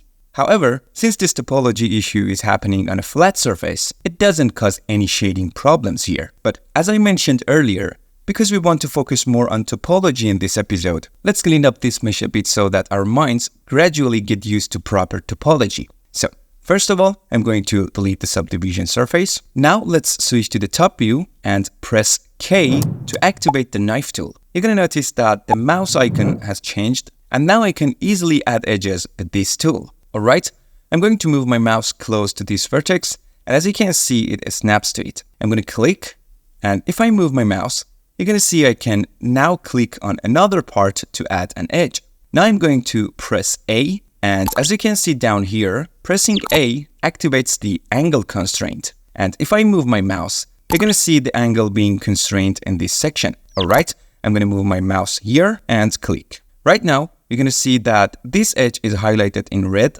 and if I press escape, the edge will be cancelled, but if I press enter, this edge will be applied and turn orange. It's pretty simple, right? Okay, let's do the same thing for this vertex as well. So press K, click on this vertex, then A, and click here, and finally press enter. Alright, now you can see that these two faces have become quads, and now we just need to fix this n-gon face. It's really simple. Press K again, click on this vertex, then move your mouse along this edge and click around here. After that, press A, click here and press enter. Again, K, click, A, click, and enter. Okay, once more, K, click, A, and if I click here and press enter, you're going to see that this edge didn't extend and got cut when it reached to this edge. To prevent this from happening, let me undo. After pressing A, just press C to activate cut through. Then click here and press enter. Now you can see that the edge we added extends properly. Okay, this bottom surface is also a large n-gon, but don't worry about it right now since we're focusing on the top part. Later we can fix the bottom part using a mirror modifier. Okay, let's fix this part too. I'm going to press K, click, A, then C, and click and press enter. Now you can see that all these faces have become quads. If this isn't clear to you yet, just don't worry about it. Just do it for now, and over time, as we dive deeper into topology, understanding these things will become easier for you, okay? Just don't worry right now. Alright, I'm selecting this vertex, pressing G twice, and moving it a little closer to improve the flow. Okay, I'm gonna also move these vertices to tidy up this area, and that's it. Okay, now I'm adding an edge loop in the center. I'm selecting these bottom faces and deleting them. I'm adding a few edge loops here and 2 more here. If you want, you can select this edge loop, press S, then X, type 0 and press enter to straighten it like this. Okay, I'm gonna repeat this for the other edge loops. Remember, you can press Shift R to repeat the last command you used for the others. Okay, like this. Okay, now I'm selecting this edge loop and scaling it to 0 on the y-axis. Then I'm gonna select this one and press Shift R. Okay, look at the topology. It's super clean and organized. Alright, now I'm gonna add a mirror modifier, move it up, and enable the z-axis for it.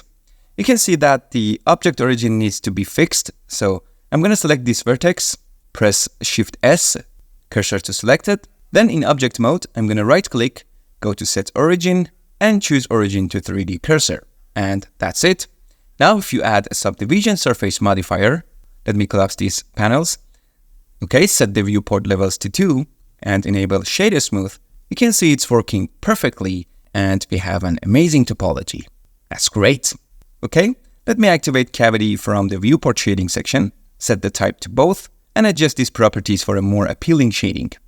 You're already familiar with these settings from earlier episodes, right? Now let's move on to modeling the part that connects the shelf to the wall. Okay, I'm going to add a cube, move it here in object mode, scale it down, press the period key on the numpad to zoom in. Okay, I'm going to adjust its position again in object mode, step back a bit. Okay, move these vertices up to here, and then move these down. I'm going to switch to the right view, move these vertices back, and bring these vertices to about here. I'm going to add an edge loop in the center. Okay, you can see its position is okay in the right view as well. I'm going to select this face, switch back to the right view, and extrude it to about here. Now I'm going to select these edges and bevel them. I'm going to click here to confirm and adjust the shape from this section a bit. Okay, I'm going to also change the segments to 4. Okay, that's done. I'm going to select these side faces and delete them for now. Then using Alt and click, I'm going to select this edge loop and press F to fill it. Okay, I'm going to do the same for the other side as well. Now we need to create the heart-shaped hole in the middle of this mesh. And this is where the fun part of Boolean modeling comes in. Okay, to use Boolean, we first need to model the heart shape. So let me show you a cool way to model a heart in Blender. I'm going to temporarily hide the blueprints collection and also hide these two meshes. Let me also bring the cursor back to the center of the scene. Alright, switching to the front view, I'm going to add a cube and rotate it 45 degrees. I'm going to select these two faces, press Alt-E, and this time choose Extrude Individual Faces. Alright, type 1 and press Enter. As you can see, this type of extrude moves the faces individually along their normals. Alright, now let's select these edges and bevel them. Just press C to prevent the vertices from crossing over each other. The segment count is fine at 4. Now press A, then M, and choose Merge by Distance to merge the vertices that are on top of each other, so we don't have any extra vertices left. Okay? You can see how easily we managed to model this heart-shaped object. Now let's get to the exciting part. I'm going to unhide the blueprints and also these meshes. Okay? I'm going to rotate this object 90 degrees on the Z-axis, switching to the right view, scale it down, and adjust its position. Okay, let me get closer, and this looks about right. Let me scale it down a bit more. I'm going to move it here, and this position looks good.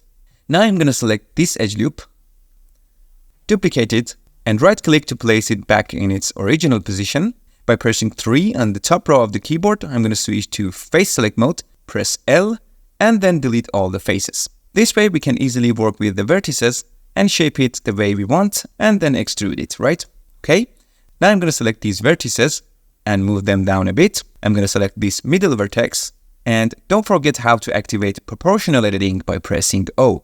Okay, I'm going to press G, use the mouse scroll to adjust the size of the influence circle, press Z to constrain it to the Z-axis, and move it down a bit. Notice how I'm adjusting the size of the circle with the scroll wheel so that it affects the surrounding vertices as well, and bringing them down slightly to better match the reference. Okay, now I'm going to select these two vertices, move them down, and adjust their position with a scale. Alright, I'm going to select this edge and this one, right-click, and subdivide them so that a vertex is added in the middle of each. Okay, now I'm going to adjust the position of this vertex. I'm going to fine-tune the position of these two vertices a bit more with a scale. Alright, that's done. Now I'm going to turn off proportional editing by pressing O. Okay, that's good. Now I'm going to move this shape to the side, pressing A to select all the vertices, and then press E to extrude it, and make sure it passes through the other side of this object. Now, to make sure the Boolean works correctly, the cap of this object must be closed. So I'm going to select this edge loop and press F, then select this edge loop and press F again to fill it. Okay, next I'm going to select the object that we want to modify, which is this one, and from the generate section, I'm going to add a Boolean modifier. Now, we just need to select the object that will affect it, which is this heart shape. Alright? From here, just change the solver from exact to fast. And if you hide this object, you're gonna see that the heart-shaped hole has appeared here. Isn't that cool? Alright. Now let me delete the Boolean modifier here and unhide this. And let me show you an even better way to do it. For this method, you first need to install an extension called Bool_Tool. Just go to Edit, then Preferences, and here click Get Extensions, type Bool_Tool, and install this extension.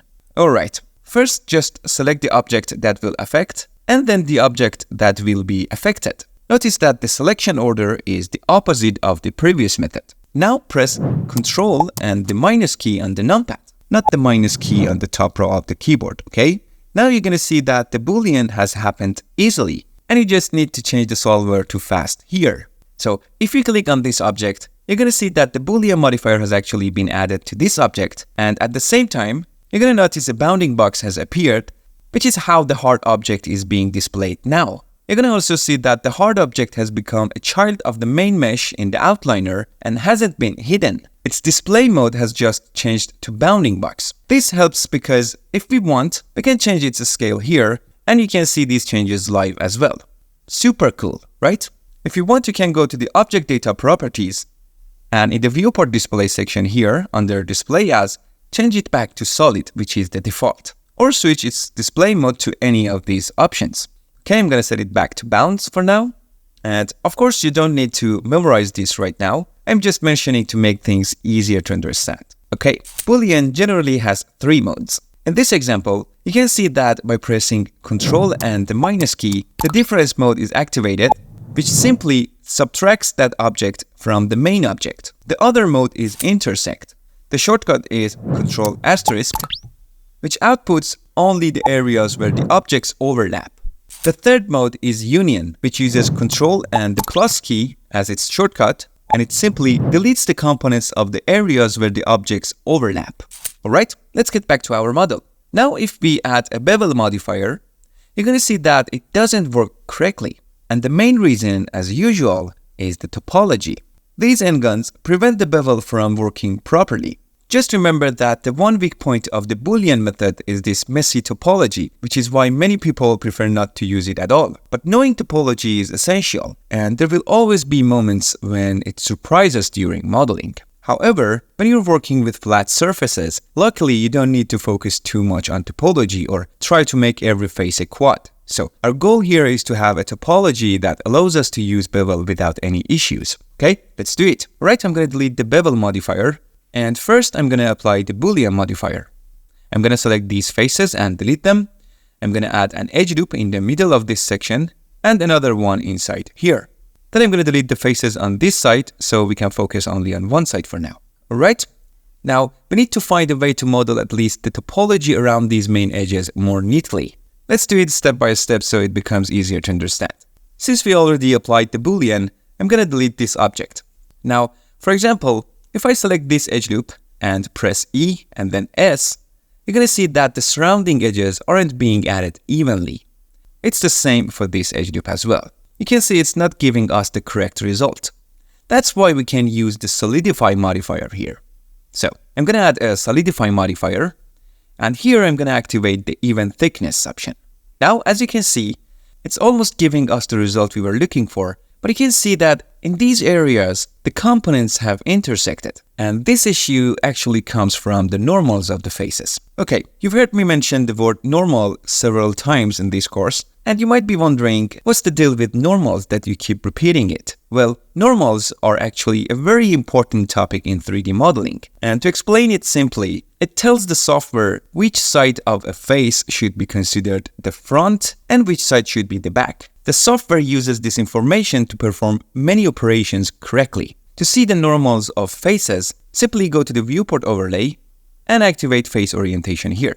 As you can see, this option pretty much explains what it does. You're going to see that the display of objects changes immediately and only 2 colors, blue and red, are shown. The blue faces are the front sides and the red faces are the back sides. As you can see here, these faces are red, meaning the normals of these faces are incorrect. If I temporarily turn off the solidify modifier, you're going to see more clearly which faces have the wrong normals. So These blue faces are the front sides, and these red ones are considered back sides. And this is why Solidify tried to apply thickness in the opposite direction for these faces. Changing the normals of faces is very common in modeling, and it often happens during the process, which can cause issues. Fortunately, fixing this is easy. Just select all the faces by pressing A, and then press Shift N. You're going to see that the direction of the faces is now corrected. And you can also see the operation name here, recalculate normals. Okay, so we fixed this issue. Now I'm going to turn off face orientation from here to get rid of these colors. Alright, now if I turn the Solidify modifier back on, you're going to see that the previous issue is gone and the faces have been thickened correctly. That's because Solidify now understands the direction of the faces. So, as you can see, these edges have been saved from the messy topology and now Bevel can work correctly on them. Here, if you activate the Only Rim option, you're going to see that it also deletes the inner faces, which is great and makes our job a bit easier. If I turn on face orientation again, you can clearly see what this option had done. Okay, now I'm going to turn off face orientation again, and I'm going to apply the Solidify modifier so we can access the faces that were created. Alright, I'm going to select these faces, and these ones, and delete them. Now as you can see, we've easily managed to inset these edges correctly using Solidify. Awesome! Now we need to fill in the space between these edges. And here's where the great debate among experts comes in. There are actually two main methods to fill this space. One is quicker but gives you messy and unclean topology, while the other takes a bit more time but gives you relatively cleaner topology. But since it's better for you to quickly get familiar with topology and understand it, let's try to work a bit with topology here. Of course, we're not going to focus on it too much. What I'm about to show you isn't necessarily the best method, but I want you to go for it without fear and see that it's not as hard or strange as people make it out to be. To start, I'm going to select this object and go into local view. The first important thing to learn here is the type of edge that exists in corners like this. Let me show you on this example. I'm going to select this cube and press the I key for the inset tool and press I again to activate the individual faces option, then do a little inset. Okay, now I'm going to select this cube, select all the edges, and this time bevel them with Ctrl B, then press P and set the profile to 1. Alright, now if you look at the topology of these two, you're going to notice a big difference in the corners. In this cube's corner, we have a slanted edge, but in the other cube, we have two perpendicular edges. These two edges serve as supportive edges, helping to preserve the cube's shape after applying subdivision. But over here, we only have a slanted edge in the corner, with no additional edges on either side to help maintain the shape after subdivision. For now, I just want you to remember these two scenarios. These two edge types are important for topology. The difference between these two types even affects how we add edge loops. For example, if I press Ctrl R to add an edge loop, you're going to see that if I hover my mouse here, the loop curves around like this. This is called EdgeFlow, and this is how the EdgeFlow looks here. Whereas in this other cube, the edge loop doesn't curve around, but continues perpendicularly in another direction. Interesting, right? Now, since we often use the very handy subdivision surface modifier, let me select both cubes and press Ctrl 2 to add a subdivision surface modifier with level 2, and immediately you can see how differently the shape of two cubes has changed. This one, thanks to the supportive edges, has kept its shape, while the other cube, lacking supportive edges and having a different edge flow, has become more rounded and lost its shape. Alright, now let's go back to our model and use what we've learned. So first, let's deal with the corners. Here you can see that this edge is slanted, and since we want this corner to maintain its shape and not deform, we need to adjust the edge flow. Okay, I'm going to switch to the right view, and fortunately, now you know how to fix this part. Okay, we're going to press K for the knife tool, click here, press A, then C, and click again. I won't press enter just yet. Let's click here. No need to press A and C again. Just click here, and then press enter to apply it. Great. Now let's move on to the next corner. Okay, so K, click, then A, C, and click again. I'm going to repeat the same process here, and enter. Perfect. All right, there's one more corner down here. Let's go for it. Okay, same process again. Now by holding Shift, I'm going to select all these slanted edges in the corners, just like this, and then press X and dissolve edges. Okay, let's press Alt and middle click to zoom in on this corner. And now you're going to see that this type of topology in the corners is starting to look familiar to us. Alright, Now let's move on to filling in this large empty space between these two meshes. Guys, don't overthink it too much. All you need to do here is add as many edge loops as necessary and try to fill in the space like a puzzle, aiming for quads as much as possible. I suggest you watch this part of the video first and don't follow exactly what I'm doing. After watching, be brave and start filling in the space on your own. Okay, let's start. First, I'm going to select this edge with Alt and move it so that it's roughly aligned with this part. Then I'm going to bevel it with Ctrl B and use the mouse wheel to add 3 edge loops in the middle. I'm going to space them out so that each aligns with the edges at the bottom. Now I'm going to select these 2 edges and fill the space with F. Then I'm going to select this edge and press F, F, and F. Great. This part is filled in easily. Now let's move on to this section. Let's add an edge in line with this edge. I'm going to press Ctrl R, move it slightly down and click. Then I'm going to bevel it to add 2 more edges on either side in line with these 2 edges. Now I'm going to select these 2 and press F. Then I'm going to select this one and press F again. I'm going to add another edge loop here and fill this area. Same with this part. The key here is that you don't need to fill the empty spaces one after another. If you get stuck, leave that part and move on to another section where you feel more comfortable. For example, in this section, it's quite clear how to fill it. So I'm going to fill it like this. I'm going to fill this part the same way. This section is a bit unclear, so I'm going to skip it for now and move up a little. I'm going to add another edge loop here and connect these 2. Okay, I'm going to select these 2 and press F. Now I'm going to add an edge loop here, select these edges and press F. Then I'm going to add another edge loop here and fill in this section. Okay, you're going to notice that the pattern starts to reveal itself slowly. Now we need an edge loop along this edge as well. So I'm going to add an edge loop here and another one here. Then I'm going to select these 2 and press F. I'm going to fill this part too. I'm going to add an edge loop here, fill this section, one more here, and F. For this part, if I press F, you're going to see that a triangle is created here. So I'm going to undo that and add an edge loop here, and now press F. You're going to see that we have a square left, so I'm going to press F to fill it. Alright, let's move to this side. I'm going to add an edge loop here and F. You're going to notice this edge is pointing in this direction. So I'll simply select it and press F, then fill the remaining area. Now let's go to the bottom section. Okay, let me think for a second. Alright, I'm going to select these 2 and fill them. I'm going to fill in this large empty space as well. Okay, I'm going to add an edge loop here. Select these and press F. Here, you can see that these 2 edges are very close to each other, and if I delete one of them, it won't significantly change the overall shape. As you can see, this part hasn't changed much, right? Okay, finally, I'm going to add an edge loop here and fill in the remaining 2 sections. And that's it, guys.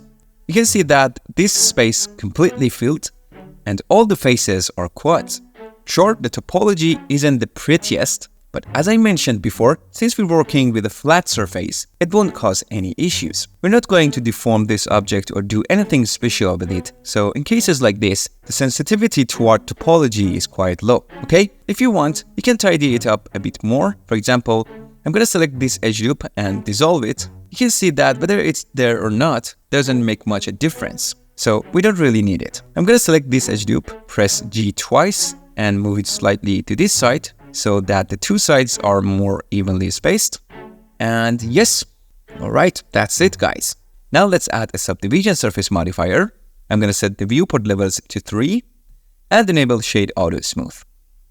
Okay, as you can see, there are no shading issues on this surface, and it turned out pretty well. Okay, for beveling the edges, I'm going to select this edge loop, this one, then this one, and this one. Okay, now I'm going to bevel them, add one segment in the middle, and click around here. Now you can see that the edges are a bit sharper and more noticeable. Alright, before filling this section, I'm going to add a mirror modifier. Okay, it seems like the object origin is in the correct place, and the mirror is working properly. Now I'm going to select this edge loop, and before extruding it, let me move the mirror modifier to the top. Okay, now I'm going to enable the clipping option and extrude it all the way. Alright, and that's it. You can see how nicely it turned out. Okay, let's bevel the edges of this section.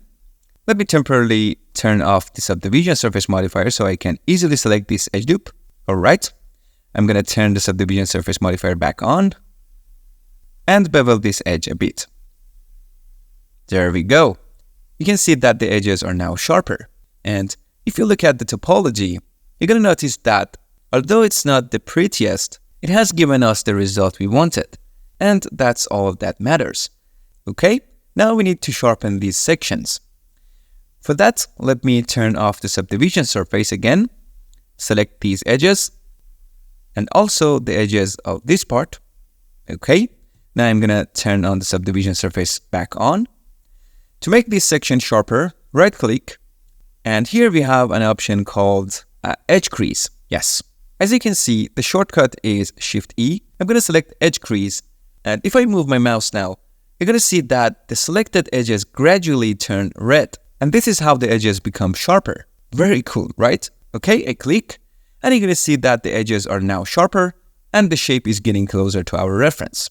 If you want, you can right-click again while the edges are selected, choose Edge Crease, and adjust the intensity, like this.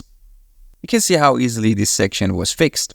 Alright, I'm going to switch the shading mode here to check if everything looks good. Okay, that looks great. Let's test with this one. Alright, okay, it's fine, but I feel like it would look better if this part were a bit sharper. So I'm going to go back to edit mode. The edges are already selected, so I'm going to right click. Actually, let's use the shortcut. Okay, what was it again? Yes, Shift E. Okay, I'm going to move the mouse and make the edges sharper. Alright, there we go. You can see it looks great and there are no shading issues. Okay, let me change the shading mode so you can see it better. Alright. Now I'm going to select the object and exit local view to see how the objects look together. And yes, they fit together nicely and complement each other. Okay, let's add a mirror modifier. And since the object origin is already in the center, we can use this object as the axis for the mirror. Alright, so I'm going to select it. And that's it. And this is the modeling of the cool wall shelf in Andy's room. Okay everyone, I hope you enjoyed this part as well. And don't forget to join our Discord server to ask any questions you have. Take care everyone, and goodbye.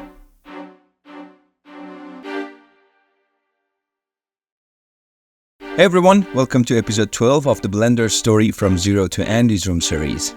Before we dive in, please make sure you've watched the earlier episodes. The techniques in this part are a bit more advanced, so watching those will help you understand this one much better. First off, I want to apologize for the delay. Unfortunately, I had a nasty cold and couldn't record a new episode sooner, but I just couldn't wait any longer to get this out to you. So if my voice sounds a little rough, please bear with me. In this episode, we're going to model this dresser.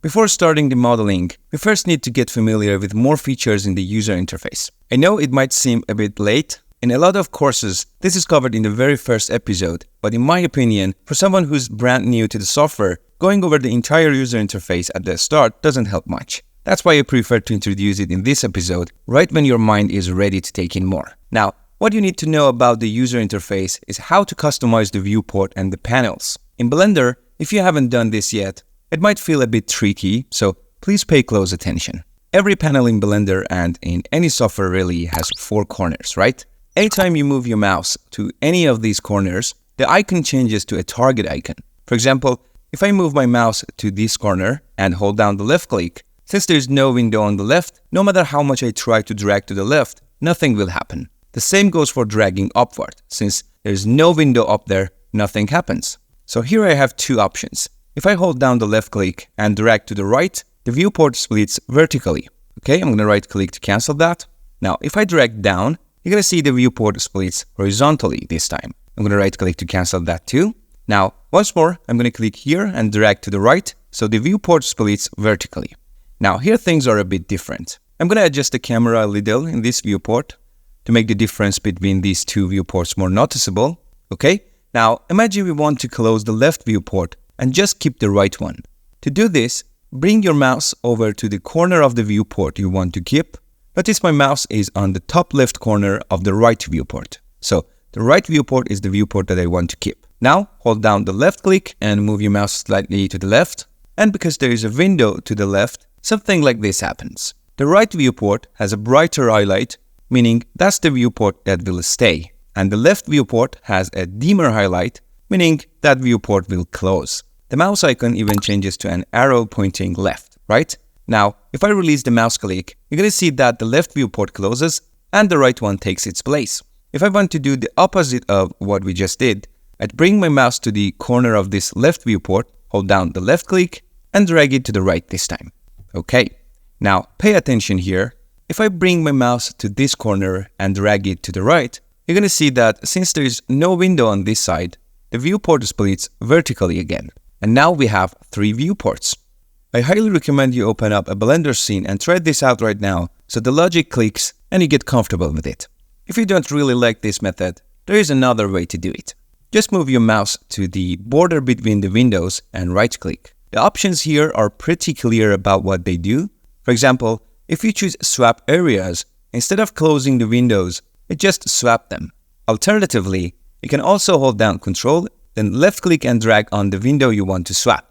Okay? If you pick Join Area, you can move your mouse left or right to join the window. Pay attention to the highlighted window again, okay? Horizontal split and vertical split are pretty straightforward too, so I suggest you try those out on your own, okay? One last tip. If you hold down the Shift key and click on the corner of the window you want and move your mouse in any direction, you're going to see that it duplicates the window, making a floating version you can move, for example, to a second monitor to work with, okay? You can also do these things with other panels too, and that's where knowing the names of each panel and recognizing their icons really helps.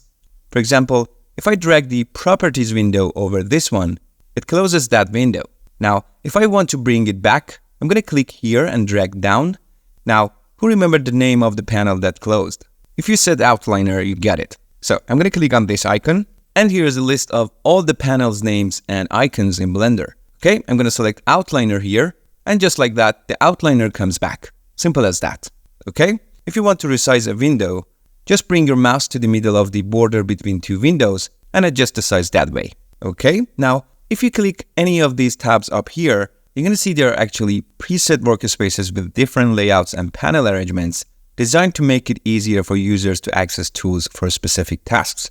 For example, the animation workspace is set up so animators have easy access to their tools. But for now, we're not using these workspaces, so let's go back to the layout workspace, which is Blender's default, to start our work. Now, why did I bring this up in this episode?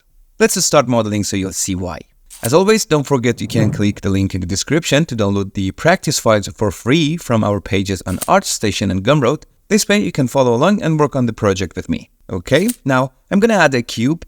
Press 1 on the numpad to go to the front view, activate X-ray with Alt-Z, select these vertices, move them up, press S to scale them. Just make sure when you're scaling, you're not selecting any axis. Next, I'm gonna select the bottom vertices, bring them down, and scale them slightly again without selecting any axis. Now I'm pressing 3 on the numpad to go to the right view. I'm going to select these top vertices, press S again, and scale them down slightly without selecting any axis. I'm going to select these vertices and move them slightly to the side. Now if I go back to the front view, you're going to see the vertices position has changed and doesn't match our reference anymore.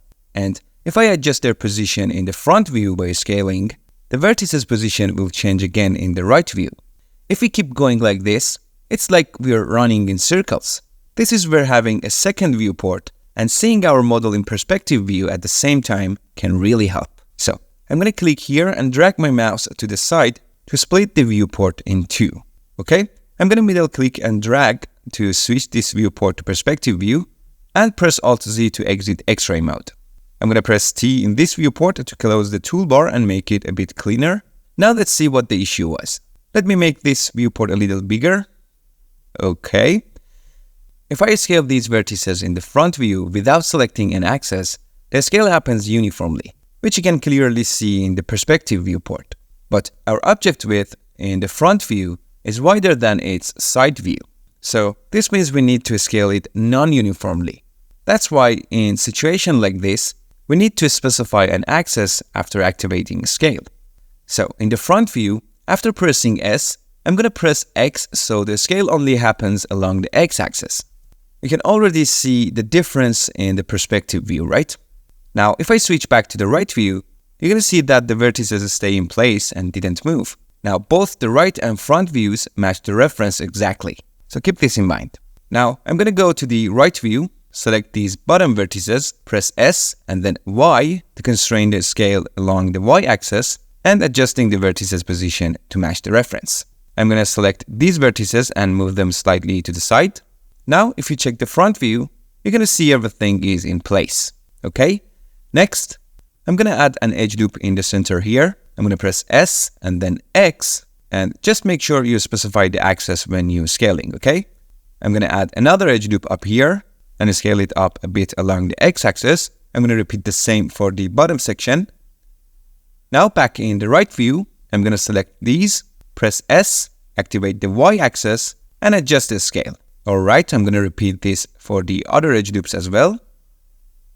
And you can see that, just like that, the basic shape of the model is coming together. Now I'm going to add an edge loop here in the center and another one here.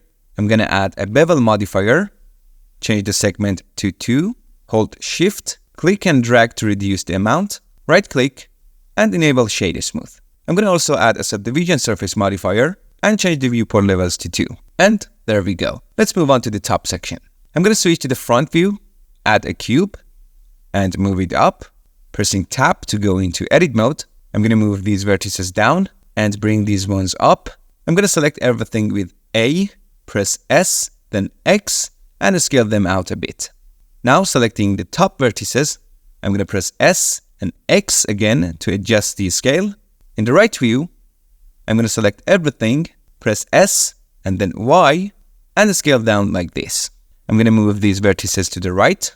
Now I'm going to select these top vertices again, press S and Y, and scale them down a bit. Just make sure to check the front view to make sure everything is fine. Alright, now I'm going to add an edge loop in the middle, and since this curve is consistent on all 4 sides, I'm going to press S and scale it without selecting an axis to make this curve uniform. Okay, everything looks good in the right view too. Now make sure this object is selected first, then select the other object, press Ctrl L, and choose Copy Modifiers to copy the same modifiers as the previous object. And that's done. Lastly, we're going to enable Shade Smooth for it.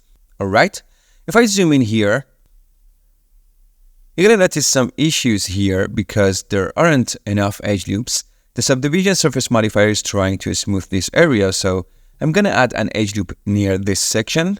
Just make sure to place it close to the edge and don't attach it directly.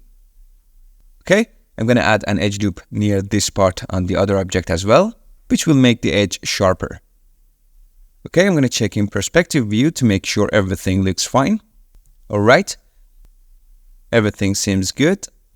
Now I'm going to add another edge loop to the bottom of this object to make the bottom edge sharper. Alright, that's done with this section. Okay, let's start modeling the bottom part of this dresser. I'm going to add a cube and move it down here. I'm going to move these vertices down and bring these ones up. I'm going to scale them out on the X-axis a bit, select them again, and scale them down on the X-axis. Alright, switching to the right view, I'm going to press the period key on the numpad to frame the selected object. I'm going to select all vertices, press S, then Y to scale them down on this axis. I'm going to select these vertices and move them to the side. Selecting these top vertices again, I'm going to scale them down on the Y-axis.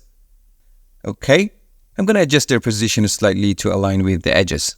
Alright, I'm going to add an edge loop in the center. Now if I press S and scale without selecting an axis, in the front view, you're going to see it doesn't align with the reference. I'm going to go back to the right view, undo with Ctrl Z, press S again, press Y to lock the Y-axis, and scale it up. Now I'm going to go to the front view, press S, choose the X-axis, and adjust the scale. And that's done. Now you can see it matches the reference in both views. Now I'm going to go back to object mode by pressing Tab. With this object selected, I'm going to hold Shift and click on the other object to add it to the selection, press Ctrl L, and choose Copy Modifiers. I'm going to move my cursor over this viewport, press Ctrl Space to expand it. Alright, I'm gonna select this object, right click, and enable Shade Smooth. Alright, if I zoom in here, you're gonna notice some sharp shading on this part, but we want it to look smooth. So I'm gonna press Ctrl Space to exit full screen mode, zoom in on this area, and with this edge loop selected, I'm gonna press Ctrl B to activate bevel. Okay, you're gonna see this smooths the area, and don't forget to press C to enable clamp, so the vertices don't overlap. I'm gonna scroll to add 2 edge loops, then click here to apply. Alright, that's looking great. Just here, the vertices are overlapping, so I'm gonna press A, then M, and choose Merge by Distance. To sharpen the lower surface edge, we need to add a supporting edge loop. So I'm gonna press Ctrl R and add an edge loop close to this one, like that. We could also add one near the top, but I think it's fine for now. It looks good so far. I'm gonna zoom out a bit, press Ctrl Space, and here I'm gonna add 3 edge loops in the middle, and 1 more edge loop in the center here. And that's done. I'm gonna check all angles of the model to make sure there aren't any issues. Here we can also test different shading options, as I mentioned in previous parts, and ensure your model has no specific issues. Alright, everything seems okay, with no major problems. I'm going to switch the shading back to Studio, enable Cavity, change the type to both, and adjust these properties to 0.5 for now. Alright, that's done. I'm going to exit full screen with Ctrl Space, and now let's start modeling the legs, which might seem a bit tricky. Alright, let's add a cube, press G, and move it around to place it here. Okay, in edit mode, I'm going to scale it down. Let's bring these vertices down, and adjust the position of these top vertices a bit, moving these here, and shifting these slightly to the side. I'm going to pull these vertices over here. Great. Let's add an edge loop in the middle here, move them this way. Then add another edge loop in the middle here, moving these vertices to the left, selecting these and pulling them to the side, moving these back a bit. I'm going to tweak their positions here. Let me add 1 more edge loop here. Now I'm going to move these vertices over here, trying to roughly match the curve. Okay, let's work on this side too and fine-tune these a bit. Alright, now moving to the front view, zooming out a bit. Alright, selecting all the vertices, let's bring them over to this side, adjusting the position a little, then tweaking the placement of the vertices to match the reference. Let's jump to the other side and move these here and there until everything is in place. Alright, we're done with this part. Hovering over the viewport, I'm going to press period key to zoom in. Great. The model shape looks good overall. Let's switch to the local view, add a bevel modifier, change the segments to 2, and adjust the amount slightly. Also, I'm going to enable Shade Smooth here. Okay, adding a subdivision surface modifier improves the results, but as you can see, we have some shading issues which changing the amount doesn't fix. If you watched the previous episodes, you will easily guess how we're going to solve this, okay? Simply just switch the limit method to weight. For now, I'm going to turn off subdivision surface to work more easily and enable shade flat to better see the edges. Okay, switching to edit mode, I'm going to start selecting the edges where I want the bevel to affect. Like this. Holding Shift and Alt lets me add to my selection. Great. All set. I'm going to press N to open the side panel. I'm going to set the mean bevel weight to 1 for these selected edges. Okay, I'm going to close the panel with N. And now you can see that the bevel only affects the edges we selected. Okay, I'm going to re-enable subdivision surface. Perfect. I'm going to right click and enable Shade Smooth again. Now we don't have any shading issues and the object looks perfectly smooth. Okay, let's add an edge loop on both sides here. And for even smoother results, I'm going to set the viewport levels to 2. Just like that, we've modeled this leg with a smooth shading intact. Now we don't have any shading issues and the object looks perfectly smooth. Okay, I'm going to close these, add a mirror modifier, and select this object as the mirror axis. Just make sure the origin is at its center. Simply right-click, choose Set Origin, then Origin to Geometry to center it. All done. Okay, now I'm going to select it and enable the Y-axis in the mirror modifier so it mirrors in all 4 sides. And that's how we modeled the legs for the dresser. Alright, let's move on to modeling the drawers. I'm going to zoom out here and in the front view, I'm going to add a cube. I'm going to reposition it roughly here. Now I'm going to enter edit mode and scale it down. Okay, I'm going to press the period key on the numpad to zoom in. I'm going to select all the vertices and scale it along the x-axis to make it wider. I'm going to adjust the position slightly, moving these vertices to the left and these to the right. Switching to the right view, I'm going to bring these vertices forward to set the position. I'm going to scale them down along the z-axis for better alignment. I'm going to also make sure the front vertices are selected and scale them down without locking any axis. Then I'm going to adjust the position of these 2 vertices. I'm going to select these and move them up a bit. I'm going to also move this one slightly to the left. Great. Now I'm going to press the / key to enter local view. Next, I'm going to select this back face. Press I to insert it a bit. Switch to the right view. Zoom out a little. Press E for extrude and pull it inward. I'm going to add an edge loop in the middle here. Press Ctrl-Shift-R for offset edge slide and click here. Okay, I'm going to add another edge loop down here. I'm going to select these 2 faces and extrude them downwards. Great. Now I'm going to check the mesh to make sure everything is fine. And so far, it looks good. Alright, let's add an edge loop here at the top. And I'm going to add another one down here. Now, let's select the edges that we want beveled. Starting with all the edges we want to stay sharp. I'm going to select these inner edges as well.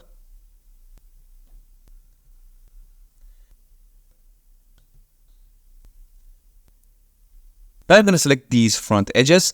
Okay. Looks like I didn't select all the inner edges. So I'm going to select them. There we go. Now I'm going to press N and change the mean bevel weight to 1. Okay, I'm going to press N again to close the side panel. Alright. Looks like everything's good to go. Now let's add a bevel modifier. Set the segments to 2 and change the limit method to weight. Adjust the amount until it looks right. Alright, I'm going to rotate the viewport to get a better view of this corner of the mesh. Now we need to adjust the geometry here, so let's change the miter router setting to arc under geometry to improve it. I'm going to tweak the amount a bit more, and that looks fine. Now let's return to object mode, right click and enable shade smooth. Perfect.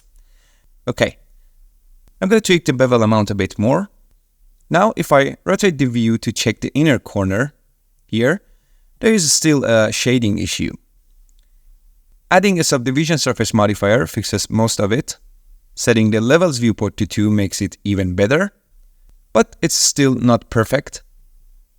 Since this part won't be visible, it's not a big issue, but if needed, we can adjust the bevel modifier's shape under the profile setting to make this shading issue less noticeable. Okay, now the corner looks smoother, and for better visibility, I'm going to disable the cavity in the shading setting. Here, I'm going to scroll to reveal the shading icons. From here, I'm going to turn off the cavity, and now we can see the edges more clearly. Okay, I'm going to turn it back on. Zoom in here, and add an edge loop in the middle. I'm going to increase the scale slightly without selecting any specific axis, and check in perspective view to make sure everything looks correct. Okay, now I'm going to exit local view, and add a mirror modifier. Move it to the top of the stack. And use this object as the mirror axis. And that completes the upper drawers. Okay, let's continue with the lower drawers.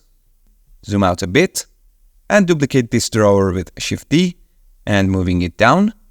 I'm going to remove the mirror modifier. Go to edit mode. Select the middle edge loop.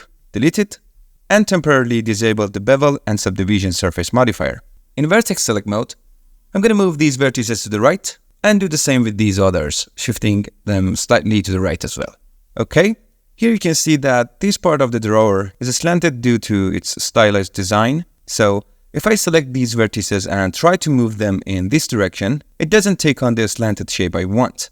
The horizontal supportive edge here prevents it, so it's better to delete this horizontal supportive edge. I'm going to select it along with the bottom supportive edge, press X, and choose Dissolve Edges.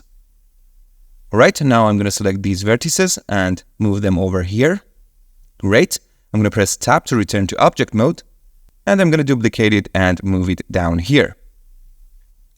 Okay, I'm going to switch to edit mode, select the bottom vertices, press S, then X, and scale them down. I'm going to repeat this for the top vertices, scaling them down on the X-axis. Okay, I'm going to go back to object mode, duplicate it again, and move it here. Switching to edit mode, I'm going to move these up and scale them down on the X-axis, as well as the top vertices. Okay, now I'm going to enable the modifiers and add an edge dupe in the center, one horizontal edge dupe here, one here, and one here as well. Alright, I don't think there is any issue. I'm going to go into local view to carefully check all the angles of my mesh to make sure everything is fine.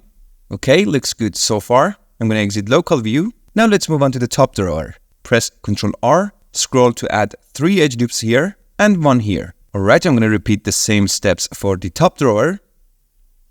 Now I'm going to enable the modifiers for both drawers. Great, that's it for modeling the drawers. Now if I go to the right view, you can see that the drawers need to be rotated to match the dresser's curved surface. For rotation, there is a very important point to keep in mind. Make sure to do all rotations in object mode, not in edit mode. Why? Because, for example, if I select this object, go to edit mode, press A to select all components, and then start rotating it and move it here. And for example, select these vertices, press G, then Y, you're going to see I can't adjust the drawer's depth along the desired axis. It doesn't change in the right direction. And if, for example, I want to animate this drawer and move it in object mode to open it, it won't open along the correct axis. Alright, I'm going to undo a few steps. And now if I rotate it in object mode and adjust its position like this,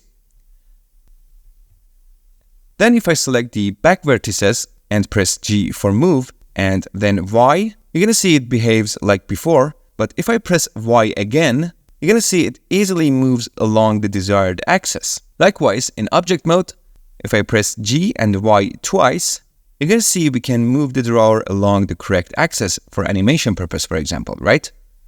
Very good. Okay, I'm going to undo. Now I'm going to go to this drawer, rotate it in object mode, and adjust its position. Okay, I'm going to select these vertices, press G, then Y and Y again, and move them here. I'm going to repeat the same steps for the next drawer, rotating and positioning it like this. I'm going to select the back vertices and move them slightly in this direction. Okay, the top drawers don't need rotation, so they're fine as they are. And that's it. All the drawers have been rotated correctly. To double check, I'm going to select each drawer, zoom out a bit so you can see, okay? Press G, then Y, and then Y again.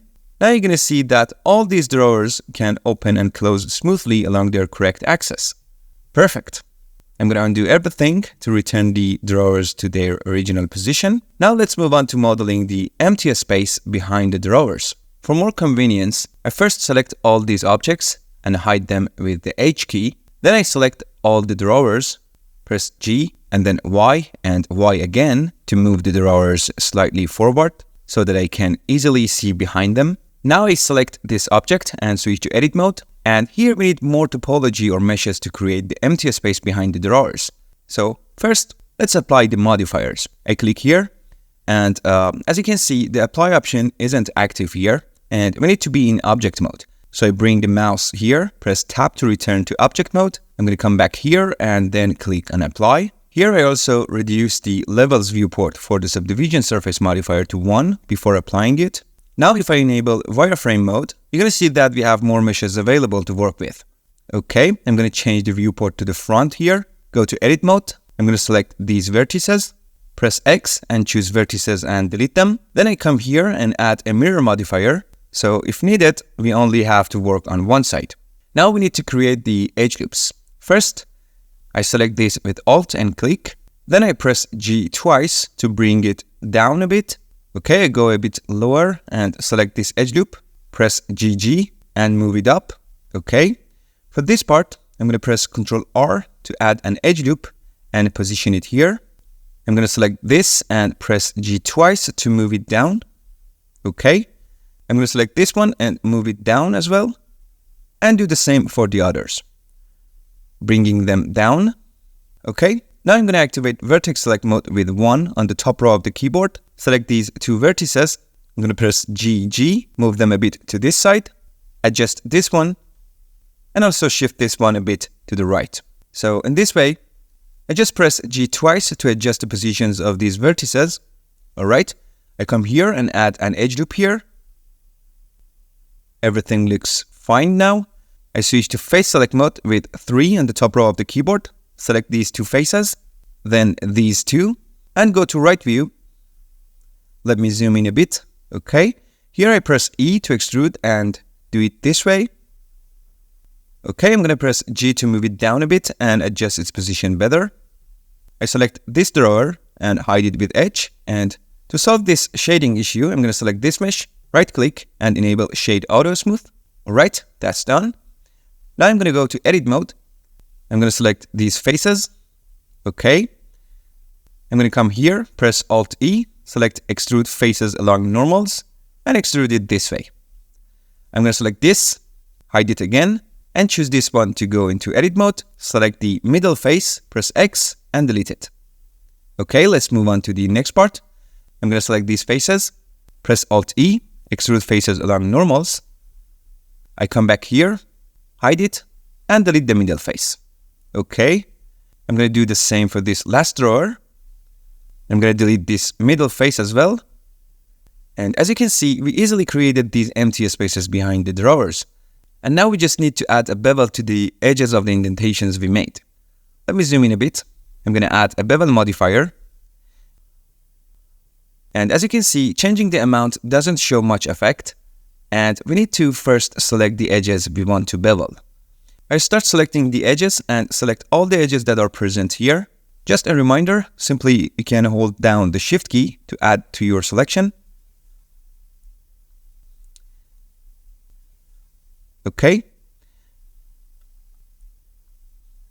And that's done. So I've selected all the edges of this section. Now I'm going to press N and change the mean bevel weight for these edges to 1. Okay, I press N again to close the side panel. Then I come here and change the limit method to weight, and you can immediately see the effect of the bevel. Okay, I'm going to reduce the amount, change the miter router from this geometry section to arc. Okay, I'm going to hold Alt and middle click here, zoom in a bit, and change the segments for the bevel to 3. Okay, I adjust the amount a bit, and you see that we have a shading problem here. If I zoom out a bit, you can see that this issue is noticeable almost at all corners, and to fix this, we need more geometry. So I'm going to add a subdivision surface modifier here, and immediately you can see that the result has improved significantly. I can also change the levels viewport to 2 for an even better result. Okay, if you zoom in a lot and look closely, you're going to see that the problem hasn't been completely resolved. If you'd like, you can adjust the bevel amount to get closer to your desired result and minimize this shading issue. Notice that increasing the segments here actually makes the shading problem worse. So keep it set to 3 works best, I think. Alright, I'm going to adjust the amount again. And since this part of the model isn't heavily in view of the camera, we don't need to work more on it. Of course, this issue can be resolved, but it requires knowing more advanced modeling techniques, which we will skip for now since this is a beginner course. Okay, I zoom out a bit, and from this angle, you can see that this problem isn't noticeable at all. So there's no issue. Alright, Finally, I press Alt-H to unhide the objects. And yes, this is the modeling of the dresser. Okay, I select these drawers, then come here, press G, and then Y and Y again to move the drawers and bring them back to their places. That's it.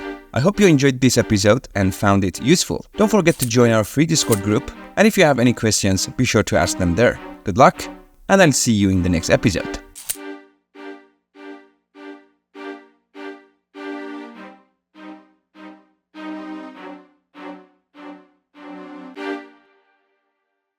Hey everyone, welcome to episode 13 of the Blender Story from Zero to Andy's Room course. I've got to confess something right at the start. I somehow completely forget to model the drawer handles in the last episode. I'm really sorry about that, but since we modeled Molly's nightstand back in episode 5, you already learned how to make handles, so I'm sure it wasn't too tricky for you.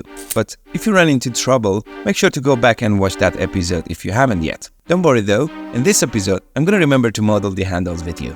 Alright? If you're ready, as always, go download the blueprint files from our ArtStation or Gumroad pages, links are in the description, and let's dive in. The model we're making in this episode is Andy's desk.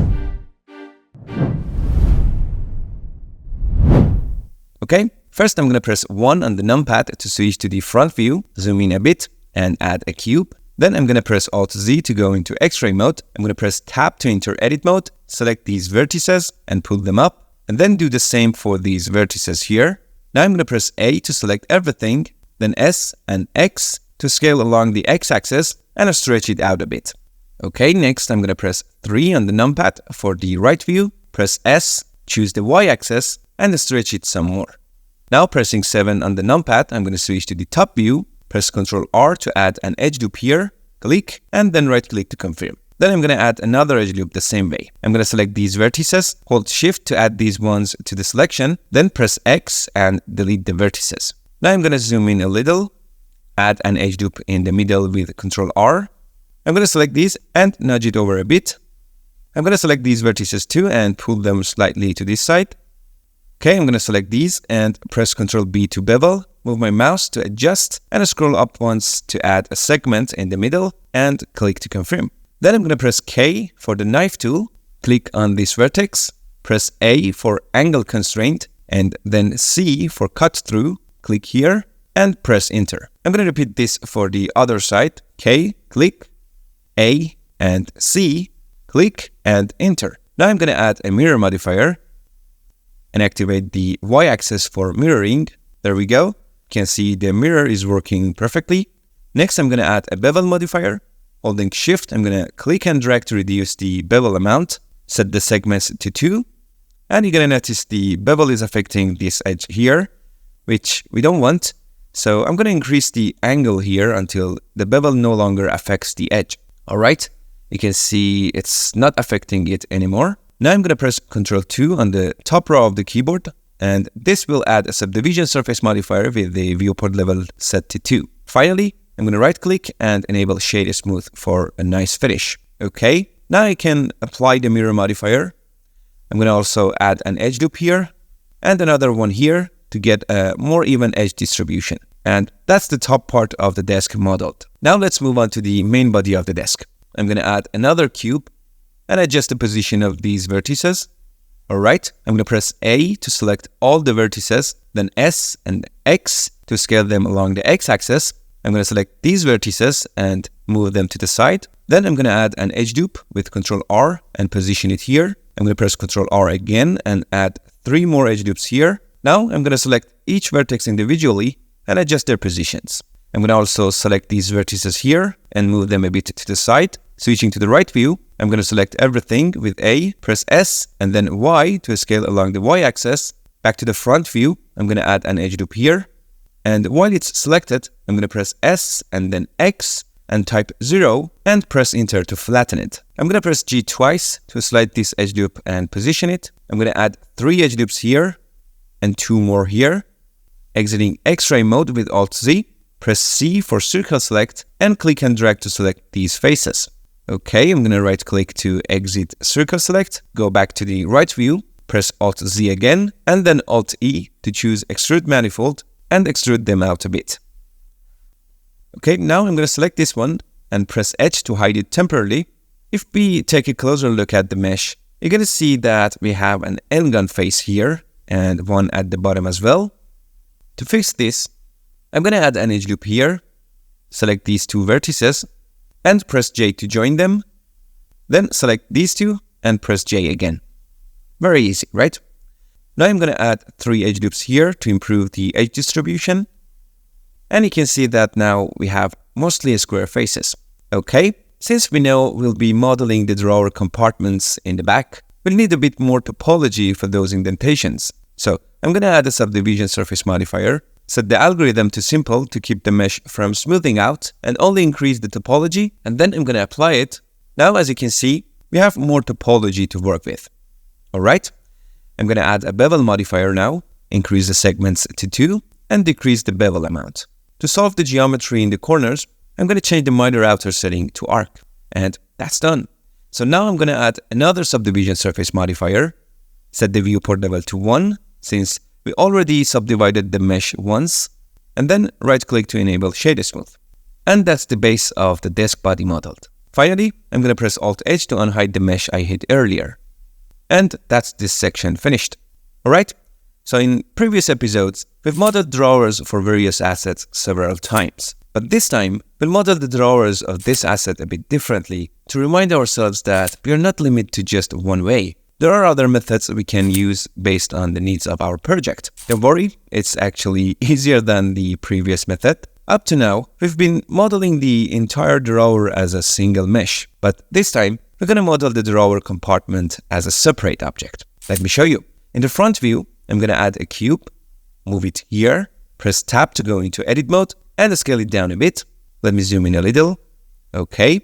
Now I'm going to scale it along the x-axis a bit more, move these vertices slightly to the side, and add an edge loop here in the center. Then I'm going to select all 4 corner vertices, press S and X to scale them down a bit. I'm going to also add 3 edge loops here in the middle. Switching to the right view, I'm going to move this object here in object mode and then go back to edit mode to push these vertices further back. I'm going to also shift these ones to the side. The thickness looks about right. Now I'm going to press the / on the numpad to enter local view. I'm going to add a bevel modifier, increase the segments to 2, and adjust the bevel amount. I'm going to also add a subdivision surface modifier, increase the viewport levels to 2, and enable Shade Smooth. Looks good. I'm going to tweak the bevel amount a bit more to get the result I want. Alright, that's set. I'm going to exit local view by pressing the / again, and that's done. Next, I'm going to go to the front view again, duplicate this with Shift D, and move it down here. I'm going to select the center edge loop by holding Alt and clicking it, press X, and choose Dissolve Edges to delete it. I'm going to then select these vertices and move them down. I'm going to add an edge loop here in the middle, press S and X, and scale it a bit along this axis. I'm going to add another edge loop here and scale it a bit along the x-axis as well, and doing the same for the lower section. Okay, I'm going to select these vertices too and adjust them with a scale to improve their positions. Alright, that's this drawer. Now I'm going to select this drawer here, duplicate it with Shift D and move it over here. I'm going to delete the middle edge loop for now. I'm going to press A to select everything, then S and Z to scale it down along this axis. I'm going to bring these vertices up a bit, move these ones to the left, and shift these over to the right. Okay, I'm going to add an edge loop in the middle, press S and X to scale it up slightly, and I can press Ctrl B to add a bevel, scroll to add a segment in the middle, and bevel it a bit to give this curve a nice look. Alright, that's the modeling of the front part of the drawers. Now let's move on to creating the compartment for the drawer itself. Alright, in the front view, I'm going to add a cube, move it over here, and scale it down in edit mode, pressing S and scaling it a bit more along the x-axis. Now switching to the right view, I'm going to move it over a bit in object mode, enter edit mode again, and pull these back vertices backward. Moving to perspective view, I'm going to press the / to enter local view. I'm going to add an edge loop in the center here. Press Ctrl-Shift-R for offset edge slide and click here. I'm going to add another edge loop in the back here.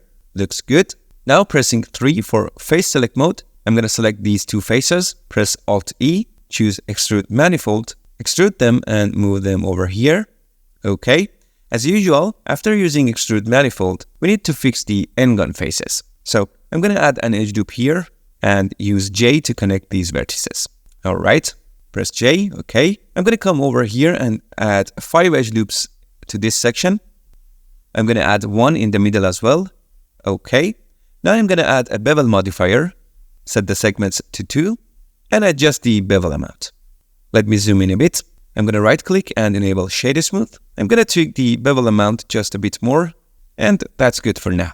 Pressing Ctrl 2 will add a subdivision surface modifier with a viewport level of 2. Okay, you can see that the mesh corners look like this. So to fix them, I'm going to go to Geometry and set my router to Arc. Alright, that's done. Exiting local view by pressing /, I'm going to select this object and move it out. And there you have it. As you can see, this drawer modeled quickly and easily with 2 separate objects. Okay, now to get the bevel amount of both meshes looking close to the same, I'm going to select this object again and adjust the bevel amount until the edges match more closely. Alright, that looks better. Now I'm going to select both objects and move them back into place. Next, let's add the compartment behind the other 2 drawers.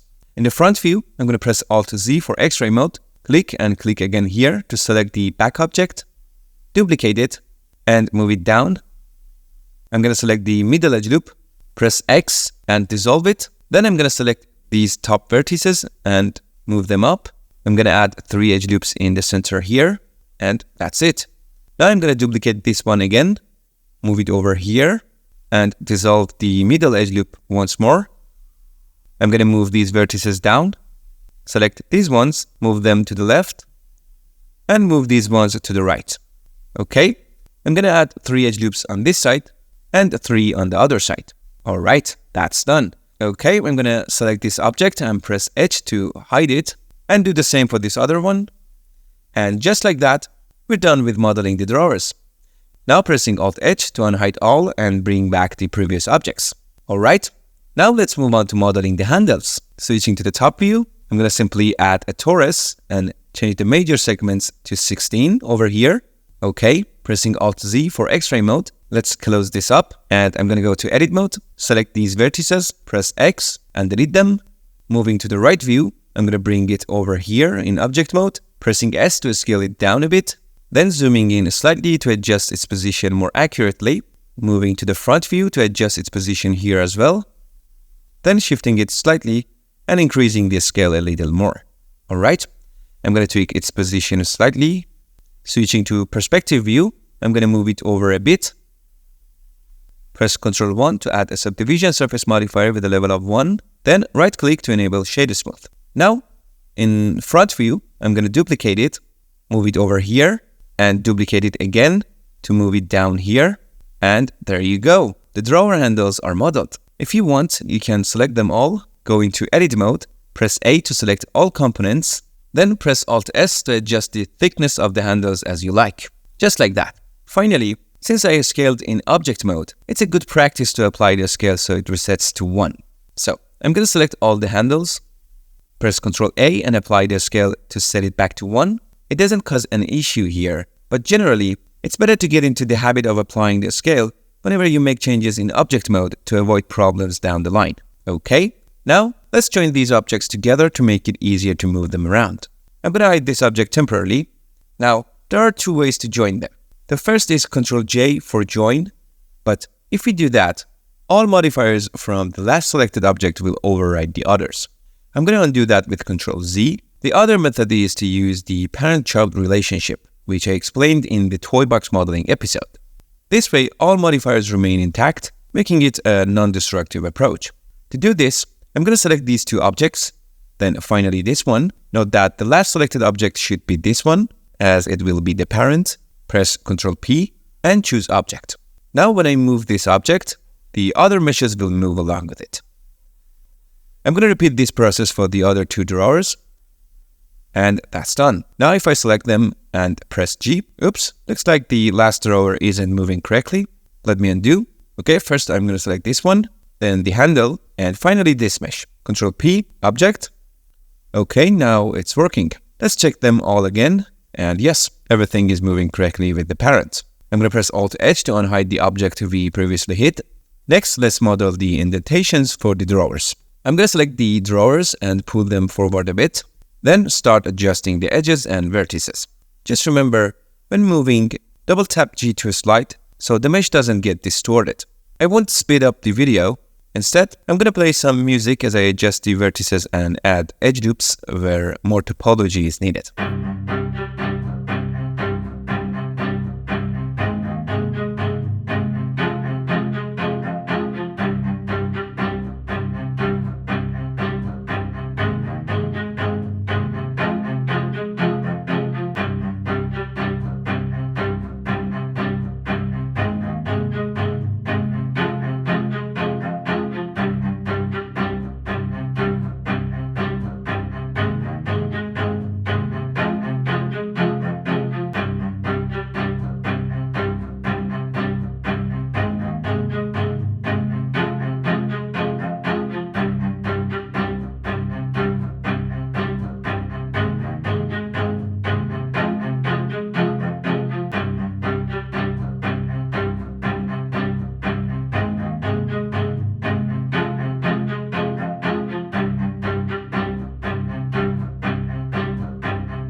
Okay, once I've selected all these faces, I'm going to switch to the right view, press E, and extrude them. And that's done. Now I'm going to move the drawers back into place. And there we go. You can select this and press / to enter local view and check if there are any issues with the mesh. Okay, everything looks fine. And now let's move on to modeling the legs and wrap up our work. Alright, switching to the front view, I'm going to add a cube and bring it over here. I'm going to scale it down, press numpad period to zoom in, and start positioning the vertices to match the reference. Okay, adding an edge loop in the middle here.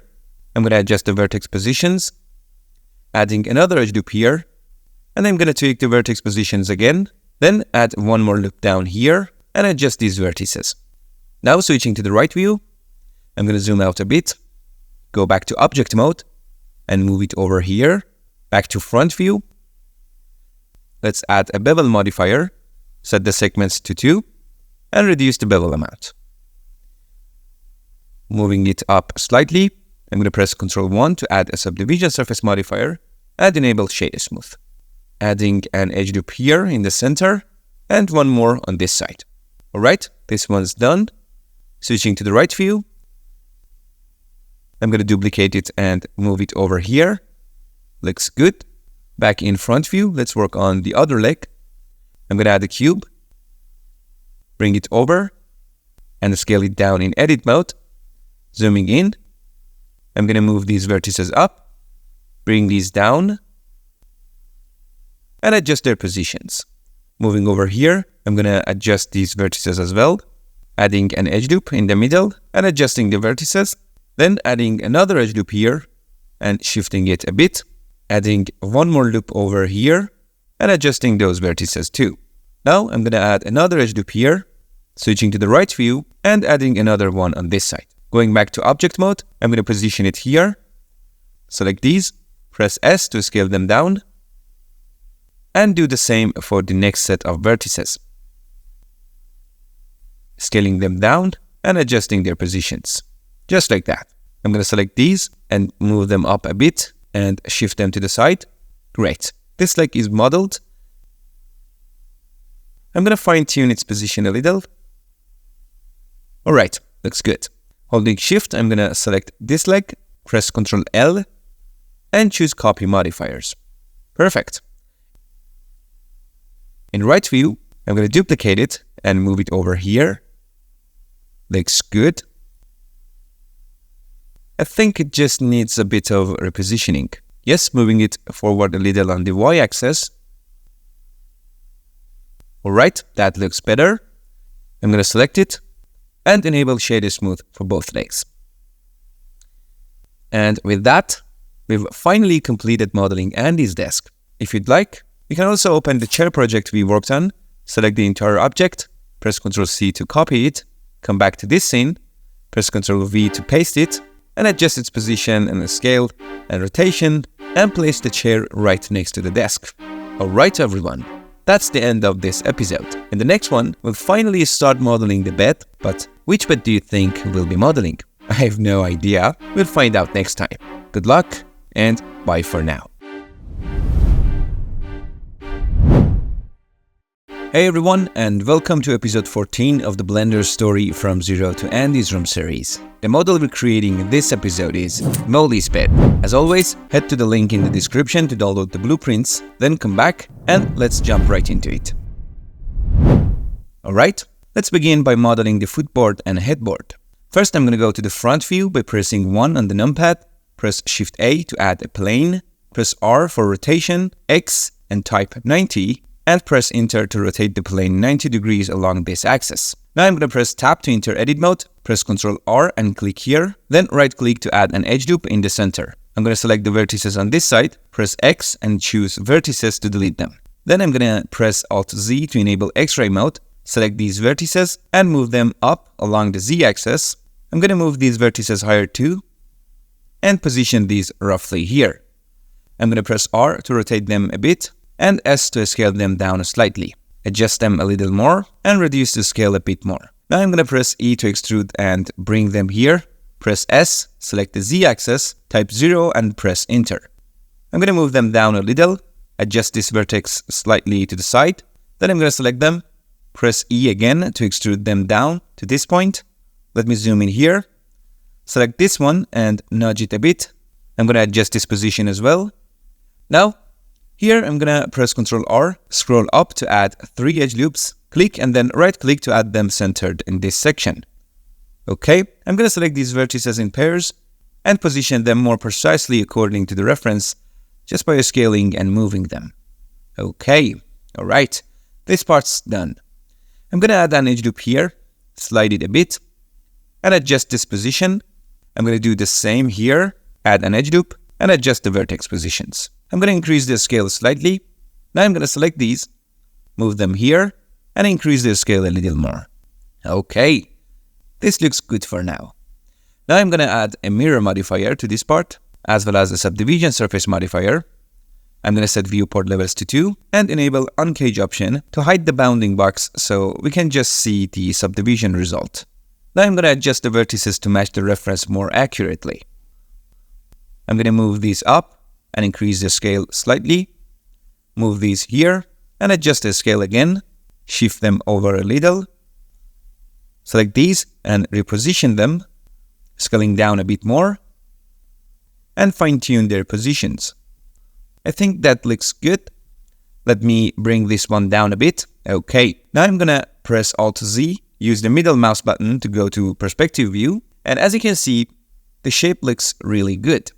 Now I'm going to add a solidify modifier to add thickness, placing it between mirror and subdivision. Placement is important here. Okay, I'm going to increase the thickness amount a bit more. Next, I'm going to add a bevel modifier, collapse mirror and solidify, and position bevel after solidify. I'm going to set segments to 2. Then reduce the bevel amount. Notice how bevel is also affecting the curved areas of our object. So to fix this, I'm going to simply increase the angle to limit bevel's effect on the curves. And there we go. I'm going to select it, right-click, and choose Shader Smooth. Okay, I'm going to press 3 on the numpad for right view, go to Object Mode, and position the object correctly. Let me zoom in a bit. And now I'm going to adjust the solidify thickness to match the reference. Now I'm going to duplicate it with Shift-D, move it here, and place it. And just like that, we've modeled both the footboard and headboard with ease. Alright, let's keep going. I'm going to go to the front view, zooming in a bit, then adding another plane. I'm going to press R, then X, type 90, and press Enter. I go into Edit mode by pressing Tab, press Alt-Z to enable X-ray mode, and bring these vertices down. I'm going to move these ones up. I'm going to add an edge loop right in the center here, and delete these vertices. Okay?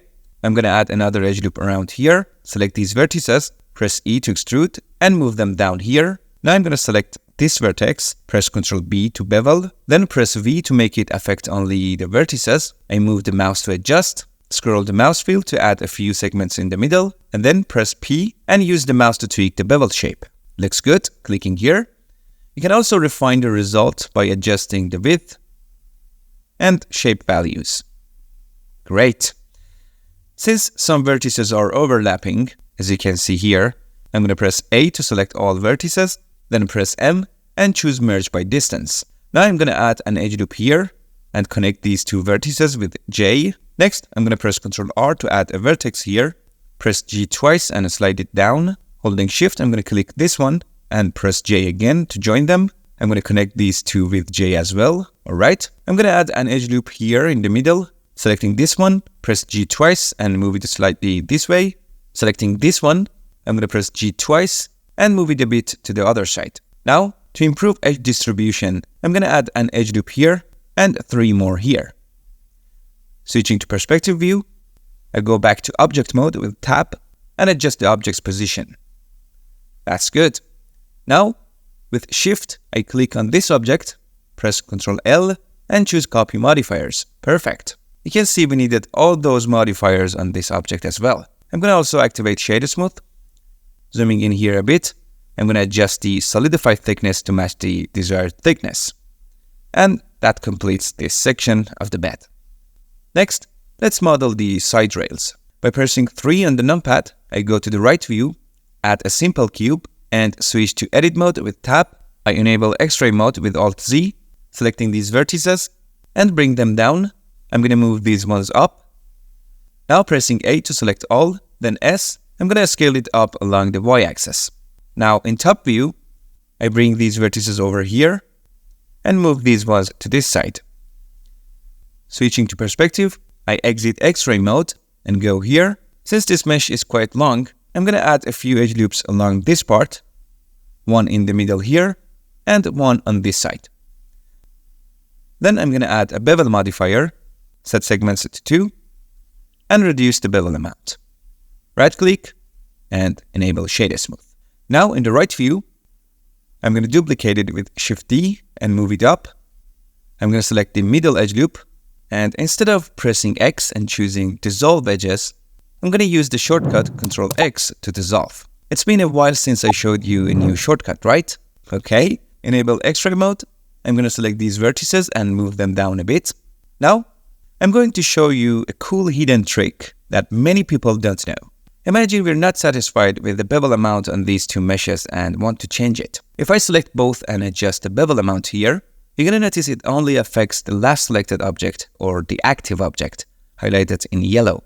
But if I hold Alt and adjust it, note I'm holding Shift to make the adjustment more precise, you're going to see it now affects all selected objects at once, changing their bevel amount together. Very cool, right? This is a super useful trick. Holding Alt while adjusting any property applies the change to all selected objects. Alright, now I'm going to select both objects again, click here, hold down the Alt key, and click on Mirror. Notice that the mirror modifier is now added to both. Since our mesh origin is centered, the mirror is working correctly. Very good. Now I'm going to select this object, collapse all the modifiers. I'm going to add another mirror modifier and set this object as the mirror axis. I'm going to turn off the x-axis and enable the y-axis for it. And there we go. Again, because the object's origin is centered, the mirror is working properly. Now I'm going to select both objects, switch to right view, zoom in a bit. Alright, with Shift-D, I'm going to make a duplicate of them and move them up here. Okay, their position looks good. Switching to perspective view, I'm going to select them again, make another duplicate and right-click to return them to their original position. Holding down Alt, I'm going to click on this icon on the mirror modifier, which deletes the mirror for both objects. I'm going to press R, then Z, type 90, and press Enter. Now switching to the top view, I'm going to position them here and adjust their placement. I'm going to make some final adjustments. And now switching to front view, I'm going to press Tab to go into edit mode, press A, then S, and X to scale them down. Returning to object mode, I'm going to move them up a bit. Now selecting the lower object, I'm going to enter edit mode, select this edge loop, and dissolve it temporarily with Ctrl X. I'm going to select these vertices and move them down a bit. Alright, looking good. Now we need to mirror them again, selecting both objects. Hold Alt and click on the mirror modifier. While holding Alt, I'm going to turn on the Y-axis and turn off the X-axis. You can see that only the Y-axis is active for both objects now. Next, I'm going to click the eyedropper and select this object as the mirror axis and do the same with the other one. And once again, choose this object as the mirror axis. Unfortunately, selecting the mirror axis is one of the places where the Alt key doesn't work as intended. Alright, that's done. Now I'm going to select these two objects again, switch to the front view, make a duplicate and move them down. Switching to edit mode, I'm going to press Alt-Z to enable X-ray mode. And then move these vertices up. I'm going to add an edge loop right in the middle here. Then select this other object and add an edge loop in its center as well. That's it for modeling the rails. Excellent. Now let's move on to modeling the mattress. In the top view, I'm going to simply add a cube, go to edit mode and scale it along the Y-axis. I'm going to also scale it a little along the X-axis, switching to the front view, select these vertices and move them down. Move these ones up. Okay, back to perspective view. I'm going to add a few edge loops here, and 3 more here. Next, I'm going to add a bevel modifier, set the segment to 4, and adjust the bevel amount. Finally, I'm going to enable shader smooth. Okay, our model is looking better and better. Alright, that's the mattress modeled. Now switching to the right view, I'm going to select everything and hide it with H for now. I'm going to add a cylinder. Click here to change the vertices to 8 and close this. Pressing Alt-Z, I'm going to move the cylinder here with G. Go to edit mode and scale it down. Pressing the period key on the numpad to zoom in. Okay, I'm going to zoom out slightly and scale it down some more. Back in object mode, I'm going to adjust its position a bit. I'm going to add an edge loop to the center. Select these vertices, press X and delete them. Switching to perspective view, I'm going to press 3 on the top row of the keyboard, select this face and delete the top face. Back to the right view, I'm going to activate X-ray mode, select these vertices, zoom out a bit, press E to extrude and bring them up and scale them down. Okay, I'm going to zoom in a bit, press E again, extrude them upward and scale them up. Alright, another extrusion, moving them here and scaling down. Now in perspective view, I'm going to press F to fill, select these two, press J to join, and connect these two with J as well. Now I'm going to add a subdivision surface modifier, set the levels viewport to 2, hold Alt and select this edge loop. With Ctrl B, I'm going to activate bevel and scroll to add an edge loop in the middle. I'm going to enable shader smooth as well.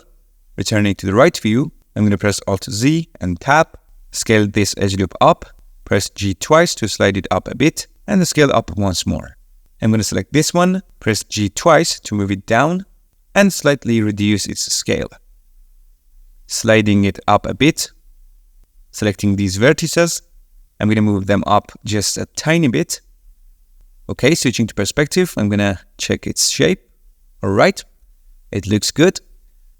I'm going to select it and switch to right view, add a mirror modifier, activate the Z-axis and turn off the X-axis.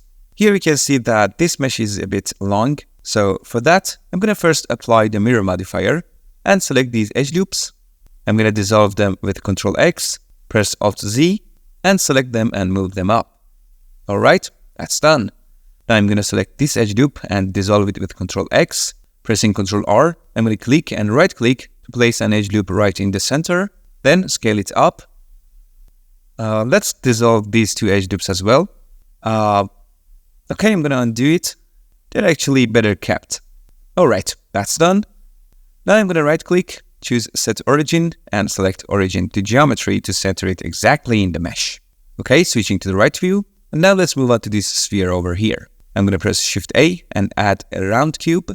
Just a reminder, as I mentioned in earlier episodes, if you don't see it in the add menu, make sure you've enabled the extra mesh objects add-on in the preferences menu under Edit, Preferences, Add-ons.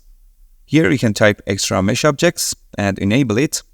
Alright, I'm going to click here and set the radius slightly above 1. Alright, I'm going to close this, activate X-ray mode, and move it roughly here. I enter edit mode and I scale it down. Let's zoom in a bit more and scale it down even further. And then scale it along the Z-axis to make it look like this. I'm gonna lift it up slightly in object mode, enable Shade Smooth, and press Ctrl 1 to add a subdivision surface modifier with the viewport level set to 1. And there we go.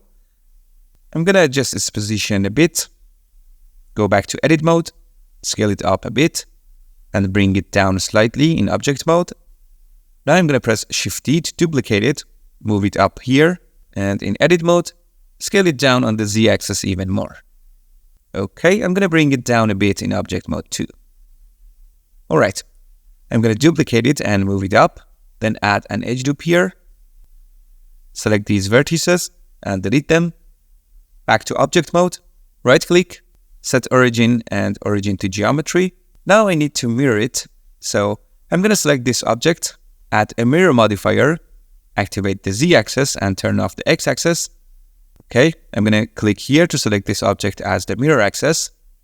Since both of these have similar modifiers, I'm gonna select them both and press Ctrl J to join them. I'm gonna add another mirror modifier, selecting this object as the mirror axis, and activate the Z-axis while turning off the X-axis. Alright, now that we've modeled this part, we need to make multiple copies of it. But first, it's best to join the separate pieces. I'm gonna select this one, apply the mirror modifier, hold Shift to add this to my selection, and join them with Ctrl J. I'm gonna select this one and apply its mirror modifier as well. Okay, going to top view, I'm gonna select everything, press G to move it here, and position it properly. Moving to right view, I'm gonna select both of them, and now it's time to introduce a new modifier, which is the array modifier. While holding Alt, I'm gonna click on array modifier, and you can see that it's been added to both objects. I'm gonna select this one, and here, I'm gonna set the count of ornamental bars to 12, and press enter. Now, since we want 12 copies along the y-axis, we need to adjust the y factor. Currently, the x factor is set to 1, so if we go to perspective view, you can see that the copies are made along the x-axis. Okay, I'm going to switch to right view, set the x factor to 0, and while holding Shift, I'm going to increase the y factor until these 12 bars align according to the reference.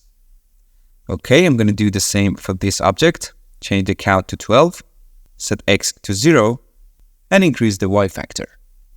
And that's it. We've managed to model this part so easily.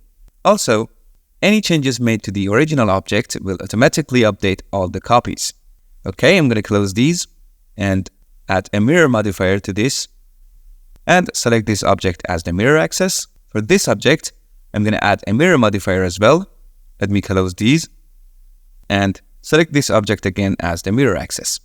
Now with Alt-H, I'm going to unhide the objects I had hidden before, and there you have it. You can see how our bed is becoming more and more stunning. Alright, let's add these to the front and back of the bed. Okay, I'm going to duplicate them, right-click to reset their position, and to avoid confusion, I'm going to hold Alt and delete the mirror and array modifiers. Switching to the top view, I'm going to move the objects here, then go to the front view to adjust their position. Okay. Now holding Alt, I'm going to add an array modifier, set the count to 8, and this time adjust the X factor to position them based on the reference. I'm going to do the same for this object, setting the count to 8, and adjusting the X factor. Great. Now I'm going to select both objects, holding Alt and add a mirror modifier, close this, hold Alt again to turn off X and turn on Y, and select this object as the mirror axis. I'm going to also select this object as the mirror axis for the other one. And there we go, looking nice. Now let's add these to the top part of the bed. I'm going to go to the front view, select these, duplicate them with Shift D, and move them up here. To make things easier, I'm going to hold Alt to temporarily delete the mirror and array modifiers. Going back to the front view, I'm going to place them here, select all these objects, and hide them with H. Now, we need to separate the objects we previously joined, as the design of the top bars is slightly different. Okay, I'm going to press Tab, select all components with A, press P, and here choose by loose parts to separate them. As you can see, they're now separated. I'm going to delete this object, select this one, go into edit mode, press A, P, and again choose by loose parts. Okay, deleting this one and this one as well. Now we need to duplicate these manually and place them in their positions. I'm going to select these and move them here, then select this one and move it up. Okay, zooming in a bit. I'm going to move them down a bit. Shift everything slightly to the left. Select this one, select these vertices and move them down. I'm going to duplicate this one, move it down here, and adjust the position of these two. I'm going to move these vertices down a little and scale them down slightly. That's it. Now I'm going to select these three, join them with Ctrl J, and do the same for these two, joining them together. Alright, zooming out a bit. Now we'll duplicate these and place them in the correct positions. I'm going to select them all, press Shift D to duplicate and move them here. Again, press Shift D and move them here, and repeat a couple more times to fill this space. Selecting these, duplicating with Shift D and moving them to this side, and once more, duplicating and moving them here. Now I'm going to select them all, go into edit mode, switch to X-ray mode, select these vertices, press X and delete them. I'm going to select these vertices and delete them as well. I'm going to adjust the position of these, moving them down slightly, move these ones up, and move these up a bit as well, while adjusting these down a bit. Switching to perspective view, I'm going to exit X-ray mode, go back to object mode, press Alt H to unhide the hidden objects, and there you go. Looks good. Now, one by one, I'm going to select these, join them with Ctrl J, and set the origin back to the center. Selecting these, pressing Ctrl J to join, right click, and choose origin to geometry. Alright, now holding Shift, I'm going to add this to my selection, go here, hold Alt, and add a mirror modifier. Once more, holding Alt, I'm going to turn off X and enable Y, and select this object as the mirror axis. Doing the same for this object as well. And that's it. Now let's move on to modeling the bed legs and finish up. I'm going to go to the front view, add a cylinder, reduce the vertices to 8, activate X-ray mode, and move it here. I'm going to go into edit mode and scale it down quite a bit. Using the period key on the numpad, I'm going to zoom in on it, scale it down further, move it up, and increase the scale a bit along the Z-axis. Scale it down a little more, and increase the scale along the Z-axis a bit. Looks good. Now I'm going to add a bevel modifier, set the segments to 2, reduce the amount, and increase the angle so it doesn't affect the edges around the cylinder. That's done. I'm going to also activate Shade Smooth, and with Ctrl 1, I'm going to add a subdivision surface modifier with viewport levels set to 1. You know, I think 2 is better. Okay, now I'm going to go to the front view, duplicate it, and move it higher. Going into edit mode, I'm going to scale it down, then back in object mode, I'm going to move it lower. Okay, I'm going to select both and join them with Ctrl J. Looks good. Now I'm going to switch to the right view, move it back a bit, zoom in, and adjust its position more precisely. For the wheels, I'm going to add a round cube.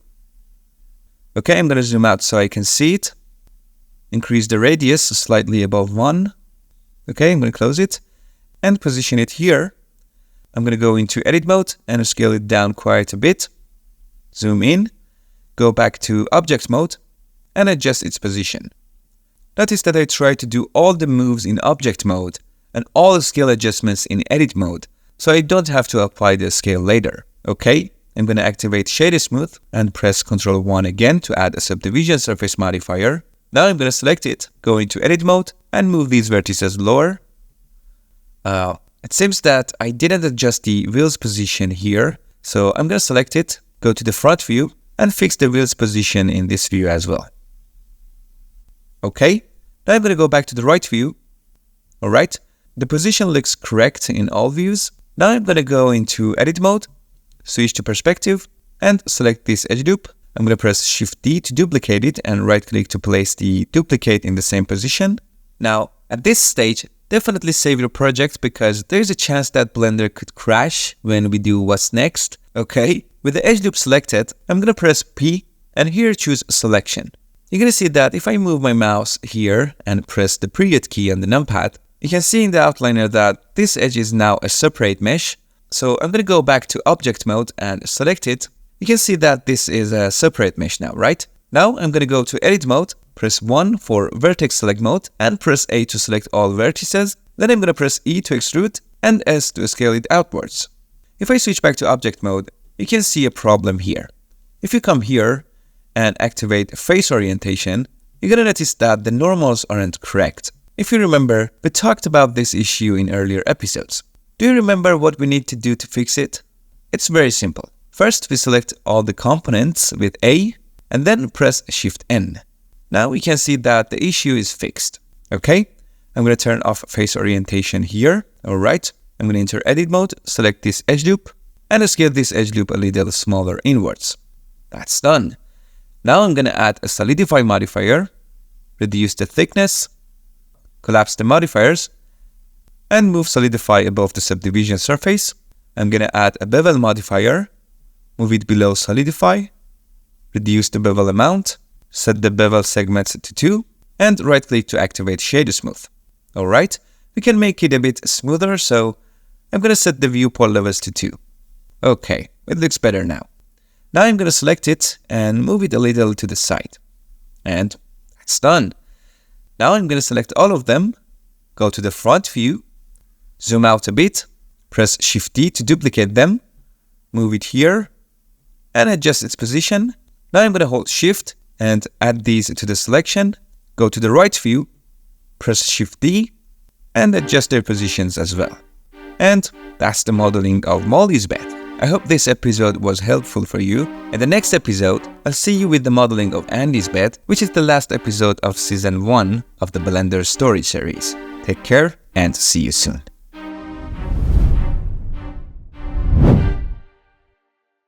Once upon a time, Well, not that long ago, about 4 months back, the Blender Story course was introduced. We explored Pixar's journey a little, learning about their passion, their persistence to start despite knowing their limitations. From them, we learned to believe in ourselves and just start. We embraced 2 key principles, creativity and imagination, and pictured that Pixar has entrusted us with modeling Andy's room. Our mission? To complete that task. We began with the basics, installing Blender, navigating the viewport, moving objects, and over the course of 14 episodes, spanning roughly 5.5 hours, we modeled 12 props and gained a ton of skills along the way. Together, we've traveled a significant part of this journey, and now, after creating all 12 assets, we've arrived at the final episode of Season 1 of the Blender Story from Zero to Andy's Room series. Don't worry though, this course isn't over. We're just taking a little break for 2 or 3 weeks before diving into Season 2, where we'll learn a whole bunch of exciting new stuff. Guys, I'm deeply grateful for your incredible support. Thank you so much for your comments and the positive energy you've shared throughout this journey. I truly wish the very best for all of you. Please share your thoughts about this course either here in the comments or on Discord, so I can continue improving it and make it even better. Now, the model we're creating in this episode is Andy's bed. I know there are still 2 more models to finish, the door and the window, but we'll tackle those later when we set up the entire room scene in a future season. In this episode, like always, we'll explore some cool new things. We'll dive into Blender's physics properties to model bedsheet and pillow. This will open a whole new world in Blender for us. On top of that, we'll get a glimpse into Blender's sculpting tools. We've got a super fun and exciting episode ahead of us. So, if you're ready, head to the link in the description to download the blueprints, then come back and let's get started. Okay, before anything else, let's address a quick issue. After importing the blueprint images, if you, for example, create a cube, you're gonna notice that in the front or back views, you can't see the cube because the reference images are in the way. To fix this, as I mentioned in previous episodes, select the two reference images, click on this icon here, hold Alt, and change the depth setting to back.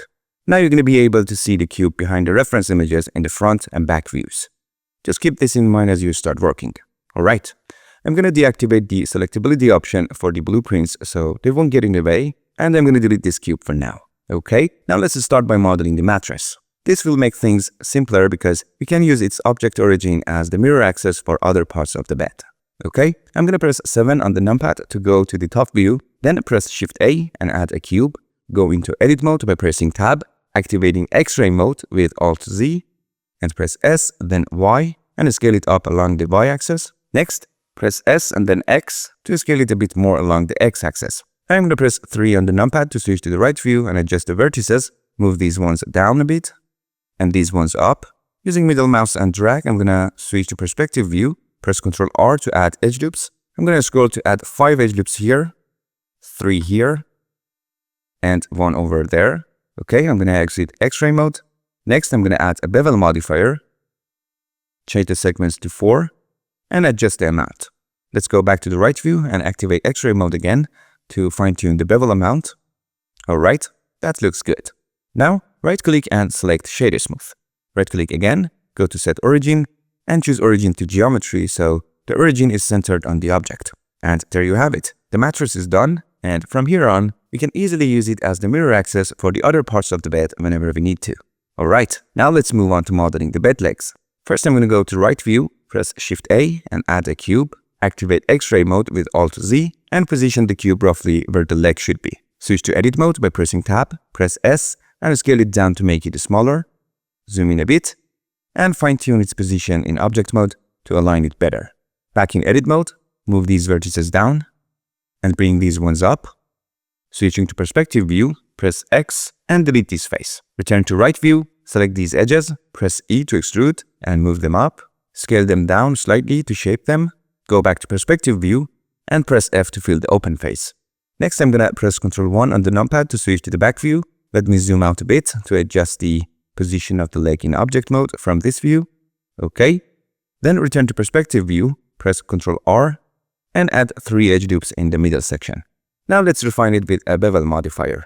Set the segments to 2, and reduce the bevel amount slightly. Go to edit mode, press A to select everything, and use Alt-Shift-Click to deselect the edge loops where you don't want the bevel. Perfect. Press N to open the side panel, and adjust the mean bevel weight to 1. Okay, I'm going to press N again to close this panel. Change the limit method of the bevel to weight. Zoom in on this section, and fine-tune the bevel amount. Once that's done, right-click, and enable Shader Smooth. Okay, now add a mirror modifier. Click the eyedropper tool, and select this object as the mirror axis. As you can see, the mirror is working perfectly. Next, go back to the right view, press Shift D to duplicate the leg, and position the duplicate here. Switch to edit mode, use Alt and click to select these 3 edge loops, and dissolve them with Ctrl X. Activate X-ray mode, select these vertices, and move them down a bit. Then press Ctrl R to add 3 evenly spaced edge loops to this section. And that's the lower part of the bed legs modeled. Now let's move on to creating the upper section of the legs. Switch to the right view, press Shift A, and add a UV sphere. Click here and reduce the segments to 18. Okay, I'm going to close it. Activate X-ray mode and position the sphere roughly in place. Switch to edit mode and scale it down to make it smaller. Adjust the position in object mode. Then go back to edit mode to scale it slightly larger. Zoom in a bit. Press 3 on the top row of the keyboard to activate face select mode and select the top faces of the sphere. Press X and delete them. Now press 2 to switch to edge select mode. Hold Alt and click here to select this edge loop, and then press E to extrude the edges and move them upward. Then press S to scale them down. Add an edge loop in the middle here and scale it down slightly. Add another edge loop closer to the top and scale it down as well. Now hold Alt and click the middle edge loop to select it. Right click, go to Set Flow and choose Set Flow to adjust the shape. Repeat the process with other edge loops by selecting them and pressing Shift R for repeat last operation. Just note that, as I mentioned earlier, you're going to need the EdgeFlow add-on for this step. I've included the link in the description of this episode, and I've explained how to install it back in episode 10. Just feel free to check that out if you haven't set it up yet. Okay, let's continue selecting edge loops and repeating set flow with Shift R to create a smooth transition and match the reference as closely as possible. Switch to perspective view and exit X-ray mode. Okay, as you can see, the shape is coming out nicely. Okay, right click and enable shader smooth. Then press Ctrl 1 to add a subdivision surface modifier with level 1 for a smoother geometry. Next, let's adjust its position. I'm gonna select this object and switch to edit mode. I'm gonna add an edge loop here and another one over here. Then I'm gonna select this vertex, press Shift S and choose cursor to selected to place the cursor there. Now go back to object mode, select the object, press Shift S again, and this time choose selection to cursor. And as you can see, this will move the object precisely to the cursor's position. I'm gonna press G to move it upward. Let's switch to the right view and adjust its position here. Alright, this part is done. It looks a bit short, so I'm gonna select these vertices and just make sure you're in X-ray mode so you can select the back vertices too. Okay, I'm gonna move them a bit higher and done. Now let's work on the top part. I'm gonna add a cylinder and change the vertices count to 8. Move it slightly upward along the Z-axis. Then I'm gonna press Tab to go into edit mode and S to scale it down. Next, I'm gonna press S, then Z to scale it along the Z-axis as well. Alright, let me zoom in. I'm gonna add an edge loop in the middle and scale it up a bit for better shape. Switching to perspective view, I'm gonna exit X-ray mode. Now I'm gonna add a bevel modifier. I'm gonna change the segments to 2, reduce the bevel amount, and increase the angle so it doesn't affect the cylinder's side edges. Then, with Ctrl 2, I'm gonna apply a subdivision surface modifier at level 2. Right click and let's enable shader smooth. Alright, now I'm gonna switch to the right view, selecting this object and go to edit mode and pick these vertices. I'm gonna press E to extrude them upward and scale them down slightly. I'm gonna select this edge loop, right click and choose set flow. Alright, back to object mode, and next I'm gonna add another UV sphere. Click here, 18 vertices are enough. I'm gonna go to edit mode and scale it down. Back in object mode, I'm gonna position it on top, then return to edit mode to scale it up slightly. Alright, let me tweak this a bit. I'm gonna move these vertices up and done. Exiting X-ray mode and enable shader smooth, and with Ctrl 1, I'm gonna add a subdivision surface modifier at level 1. And that's it for the top part of the bed leg. Now I'm gonna select all 3 objects, hold Alt, and add a mirror modifier. And since I held Alt, the modifier applies to all the selected objects simultaneously. Okay, now one by one, I'm gonna choose the mattress object as the mirror axis for each. Alright, the mirroring is working fine. Now I'm gonna select these 3 objects again, press Shift D to duplicate them, and move them here. Then I'm gonna select this object, press Tab to go into edit mode, and add 2 edge loops in this section. I'm gonna select this vertex, press Shift S, and choose cursor to select it. Alright, back to object mode, and now I select all 3 objects again, press Shift S, and if I choose selection to cursor, you're gonna see that because these are 3 separate objects, their positions will get messed up, and they'll all move to where the cursor is. Okay, I'm gonna undo that, press Shift S again, and this time, to keep their relative positions unchanged and move them together, I'm gonna choose selection to cursor keep offset. And now you can see that the previous issue is now resolved. Alright, I'm gonna switch to the right view and simply move them up a bit. Okay, that's it for modeling the bed legs. Finally, I'm gonna press Shift S and choose cursor toward origin to reset the cursor to its original position. Okay, I'm gonna switch to the front view, add a cube. I'm gonna enable X-ray mode, move it downward, press Tab to enter edit mode, and reduce the scale along the Z-axis. Okay, let me zoom in a bit. Alright, I'm gonna slightly increase its scale along the X-axis, select these vertices, and move them up a bit.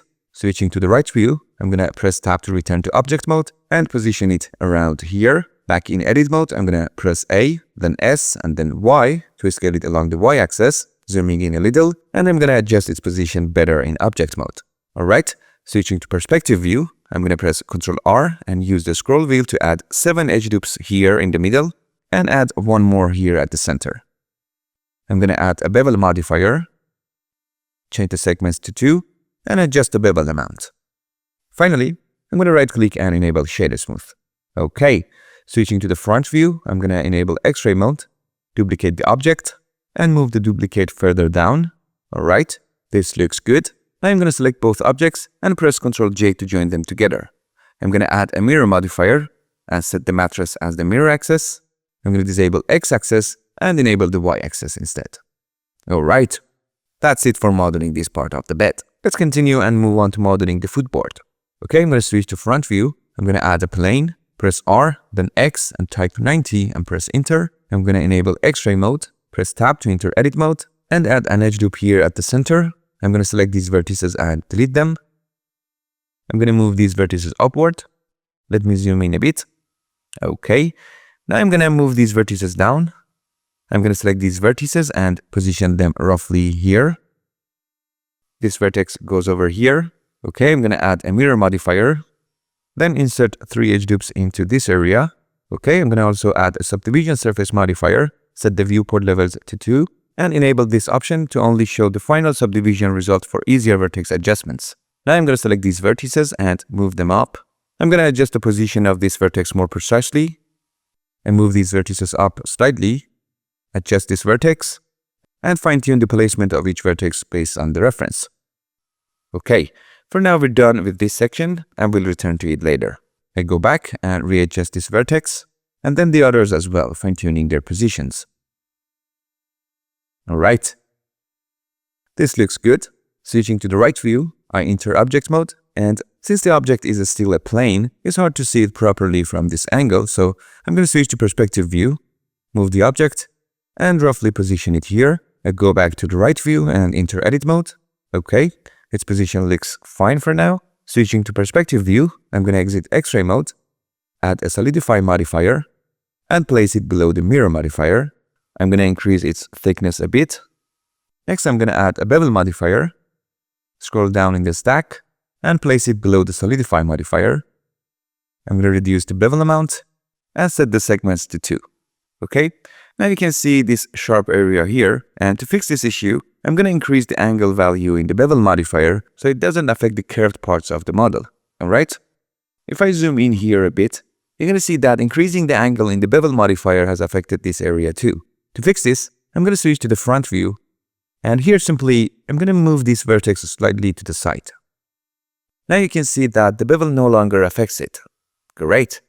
Now switching to the right view, I move the object slightly to the side in object mode and adjust the thickness in the solidify modifier. Okay, I'm going to switch to perspective view and we can make this object smoother. So let me collapse these modifier for now. Alright, I'm going to increase the subdivision surface level by 1 to make the object even smoother. You can see that it looks much better now. Okay, then I'm going to right click and enable shader smooth. I feel like it's a bit too thick, so I'm going to reduce the thickness in the solidify modifier a little. Okay, switching back to the right view, and I'm going to adjust its position. Alright, this looks good now. Okay, I'm going to select this object, switching to the right view, press Shift D to duplicate it, and move it over here. Okay, slightly higher. Now I'm going to go to the back view, and for now, I'm going to hide this object by pressing H, and let's move on to creating the headboard of the bed.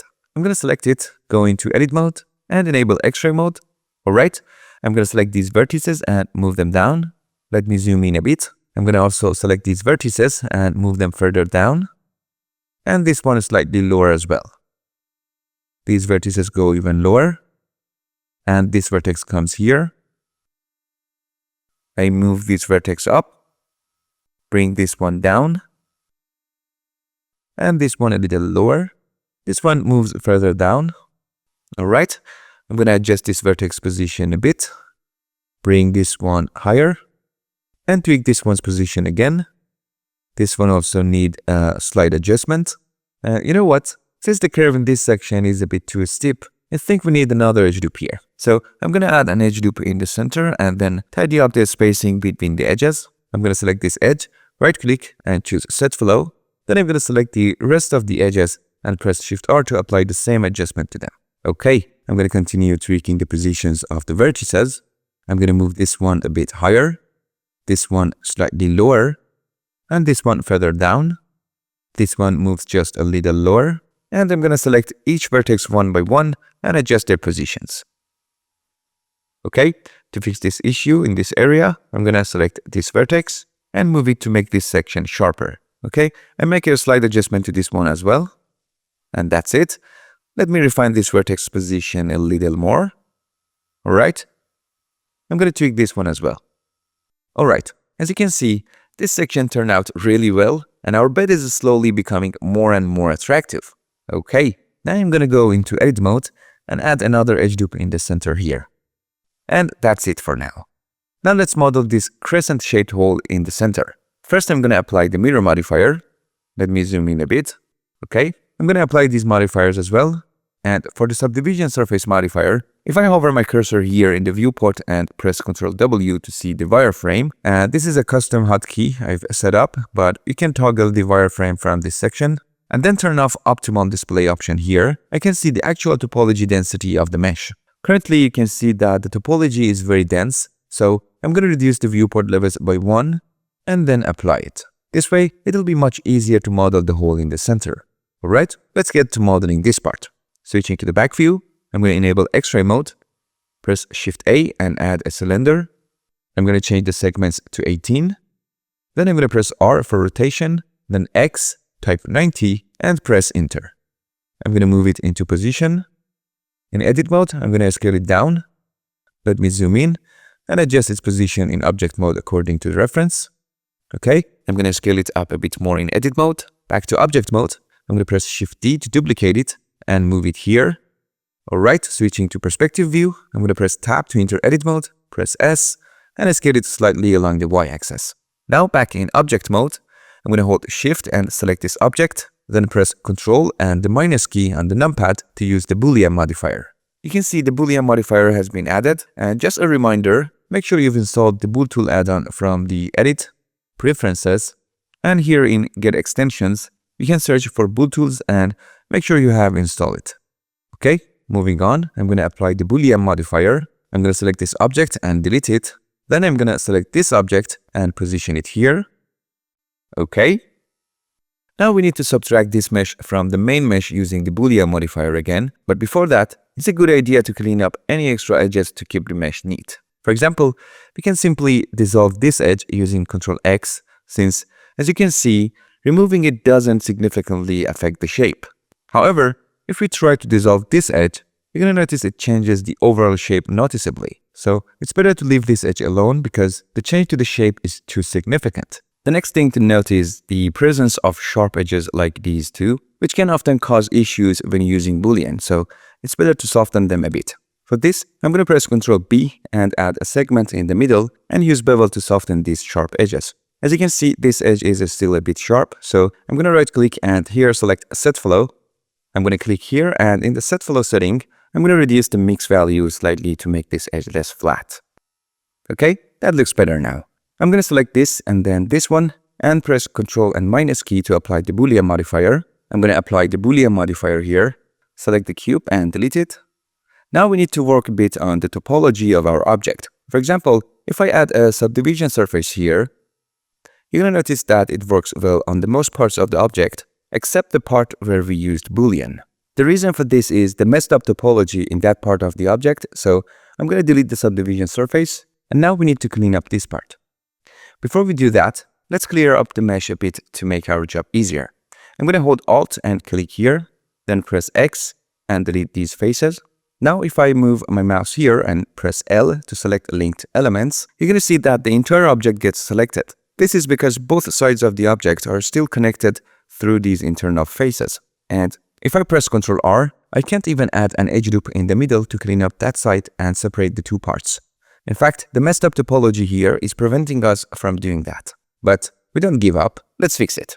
I'm going to start by selecting these internal faces. And while holding Shift, I'm going to click on each of these faces to add them to the selection. I'm going to click here.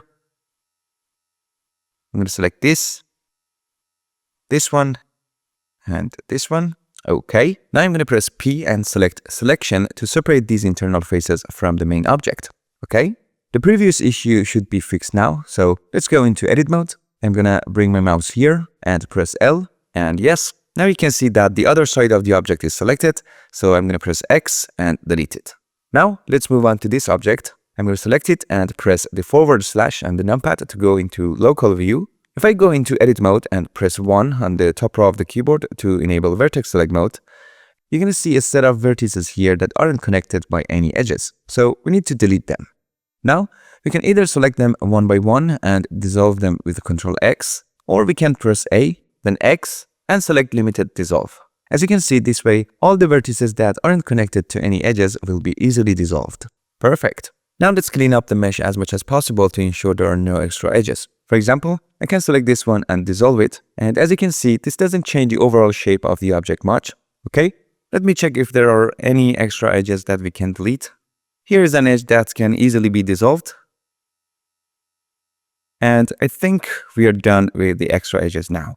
Alright, now if I press Ctrl R, you can see that I can now add an edge loop in the middle. The magic of good topology, right? Okay, I'm going to delete these faces, return to object mode, and exit local view with the /. Now, to make it easier for us, let's delete the surrounding faces here to make things even simpler. So, I'm going to select each of these faces one by one. I'm using Shift key to add these to my selection, and I'm going to delete them. I think it looks much better now. Let me delete these two as well. Okay, now we're good. Before we join these, I want to use the same technique I used in the wall shelf modeling episode. Remember that? Okay, so I'm going to select this object and add a solidify modifier. And as you can see, the edges of this area now have an inset, and later we can easily bevel these edges. Very good. Here I'm going to increase the thickness a little bit. I'm going to enable the only rim option, so these meshes get deleted.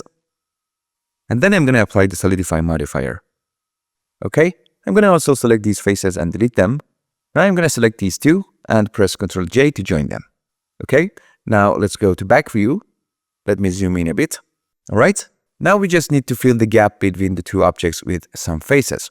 I'm going to go into edit mode, select this edge and then this one, and press F to fill it. Now I'm going to select this edge and press F several times to fill in these areas. Okay, you can see that we can't just keep pressing F and fill everything this way. For some parts we need to spend a bit more time. So let me undo several steps with Ctrl Z.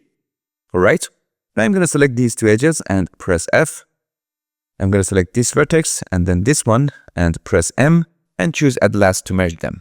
Okay, I'm going to select this edge, press F and F again. I'm going to select this vertex and then this one, press M, merge at last. I'm going to select this edge and press F. Okay, for this part, we can add one edge loop here. Then I'm going to select this edge and press F. Again, F, F. And I'm going to easily fill these areas with this method. Okay, for this part, I'm going to select these edges and press F. Select this one, press F and F. And okay, let me undo this. It's better to add another edge loop here.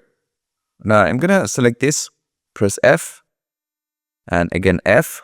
To fill this section, keep in mind that you can't add an edge loop vertically here because it will mess up the curve on top of the object. So here we can just press F once and press F again. And you can also move this vertex a little and place it around here. Alright. Now, note that the topology isn't perfect right now, and since we're working on a flat surface, we don't need to spend more time making it perfect. As long as the edges around the hole have clean topology, everything should be fine and no problems will arise. Okay, let's test this out. I'm going to go to perspective view and add a subdivision surface modifier with Ctrl 1. And as you can see, it's looking great and there are no issues with the shading. Okay, I'm going to right click and enable shader smooth for it as well. And that's it. You can see we easily modeled the hole in the middle of the headboard. Now let's add a mirror modifier. I'm going to turn off the X-axis and enable the Z-axis for the mirror. You can see that they are separated, so we need to fix the object origin. I'm going to select this vertex, press Shift S and choose cursor to selected. Then I'm going to go back to object mode, right click, go to set origin and choose origin to 3D cursor. Now as you can see, the mirror is working correctly. Okay, I'm going to bring the mirror modifier above the subdivision surface and finally I'm going to apply it. Alright, now let's move on to beveling the edge of this part. I'm going to select this edge loop with Alt, zoom in a little. I'm going to press Ctrl B and add two edge loops in the middle and then click. And as you can see, we can easily bevel this part. Okay, let me undo that. I'm going to turn off the subdivision for now. And again, I'm going to press Ctrl B here. But this time, I'm going to add only one edge loop in the middle because I think it looks sharper and better this way. Alright, it's looking better. Okay, if you want, you can also increase the subdivision level to make it smoother. Alright, that's the modeling for this part done. And as you can see, it turned out pretty clean and nice. Now I'm going to bring subdivision back to 1. And as I mentioned before, the topology around this pod could have taken more time, but really it is unnecessary here. And you can see that we've achieved the result we wanted. Okay. Now I'm going to press Shift S and choose cursor toward origin to bring the cursor back to its default position. Alright, I'm going to also press Alt H to bring back the object I had hidden. That's done. We've made it through a big part of the process, so let's continue. I'm going to go to the front view, select these 3 objects, and press H to hide them. Let me zoom in a bit. Alright, I'm going to add a UV sphere, change the segments to 18, go into Edit mode, enable X-ray mode, press S and scale it down. Then I'm going to go back to Object mode, move it up here, scale it down a little more in Edit mode. I'm going to go back to Object mode and enable Shade Smooth. I'm going to duplicate it and move it down here, then scale it down a little. I'm going to duplicate it again and place it here. In Edit mode, I'm going to press 3 on the top row of the keyboard to enable Face Select mode. Select these faces and delete them. Then I'm going to select this edge loop, extrude it, and bring it down here. I'm going to also scale it down a little. Now I'm going to add a cylinder, change the vertices to 8, go into Edit mode, and scale it down. Then I'm going to return to Object mode and position it up here, scale it down, and then scale it down along the Z-axis. Finally, I'm going to adjust its position again in Object mode. Alright, let me go to Perspective View and zoom back a little so I can see my object. Okay, now I'm going to add a bevel modifier, change the segments to 2, reduce the bevel amount, and increase the angle so it doesn't affect the edges around it. I'm going to press Ctrl 2 to add a subdivision surface modifier with a value of 2, right-click, and enable Shade Smooth for it as well. This subject can still be smoother, so I'm going to select it and go into Edit mode, select this edge loop, press G twice to slide it and move it a bit lower. I'm going to select this, right-click, and choose Set Flow. Then I'm going to select this and press Shift R to repeat it, and do the same for this edge loop as well. As you can see, this part looks a little smoother now. Okay, I'm going to zoom back a bit. I'm going to select this and this object and press Ctrl J to join them together. Now I'm going to select this one and press Ctrl 1 to add a subdivision surface to make it even smoother. Alright, let me check. It can even be improved, so I'm going to select this edge loop and this one, and then press Ctrl X to dissolve them. As you can see now it's better. Now I'm going to select this, right-click, and choose Set Flow, and then I'm going to select this one as well and press Shift R. Alright, now you can see it looks much smoother. Okay, I'm going to select them all, go to the top view, zoom back a bit, press G and move them here to place them. Then I'm going to go to the front view, zoom in, press Shift D to duplicate them, move them here, rotate them a little, enable X-ray mode and adjust their position better. Okay, I'm going to go into Edit mode, select these vertices, press G, then Z and press Z once more to move them along the axis where the object have rotated. Alright, I'm going to go back to Object mode, duplicate them again, move them here, and rotate them a little, and just make sure to always perform the rotation and movement in Object mode. Alright, now I'm going to go into Edit mode, press G, then press Z twice, and adjust the position of these vertices. Finally, I'm going to return to Object mode, duplicate them once again, and move them here, rotate them a little, and make final adjustments in Object mode. Alright, go into Edit mode, press G and Z twice, and adjust these vertices as well. Alright, I'm going to go back to Object mode, select these 3 objects, press Ctrl J to join them, then select these 3 and press Ctrl J again, and do the same for these spheres to join them together. Okay, now I'm going to select all of them, hold Alt and add a mirror modifier. I'm going to pick the eyedropper tool and select this object as the mirror axis. I'm going to then select this object, collapse these modifiers, bring the mirror modifier up. I'm going to pick the eyedropper tool and select this object as the axis again. Now I'm going to select this object as well and set this object as its mirror axis again. Then I'm going to move the mirror modifier up in the stack. Alright, that's done. Just double check that the mirror modifier is placed at the top for all of these objects. Okay, everything looks good. Now I'm going to select all of these objects, go to the top view, zoom back a bit, press Shift D to duplicate them and move them here. Now I'm going to go to the back view, zoom in a bit, enable X-ray mode, select these vertices, move them up, select these, press G, press Z twice to move them upwards. Then I'm gonna select these, press G, then Z twice again, and move them higher as well. Finally, I'm gonna select these, press G and Z twice to adjust them upwards again. Alright, that's done. Now I'm gonna press Alt-H to bring back the object I had hidden. Alright, now let's move on to modeling the side rails of the bed. I'm gonna add a cube, go to the right view, move it down a bit, enter edit mode, scale it smaller, press S and scale it more along the Y-axis. Then go to the front view, return to object mode, and move it into place on this side. Alright. The position looks good. Now I'm gonna add a bevel modifier, change the segments to 2, reduce the bevel amount, and zoom in a bit. Right click and enable shader smooth. I'm gonna go into edit mode, press Ctrl R, and add several edge loops in the middle for it. Alright, that's done. Now I'm gonna add a mirror modifier, and select the bed object as the mirror axis, and bring the mirror modifier up, placing it above the bevel modifier. Alright, now we've finally reached the part where we model the bed sheet. To model the bed sheet, we need to get familiar with a new section in Blender called Physics. This section is a bit more advanced and really deserves its own separate course, but for now, we're just going to familiarize ourselves with the part we need at the very basic and simple level. It's a really fun and interesting feature, so let's dive in. I'm going to go to the top view, add a plane, activate X-ray mode, and enter edit mode. I'm going to move these vertices here, zoom back a bit, press A to select all, and scale it along the X-axis. I'm going to select these vertices and move them to this point.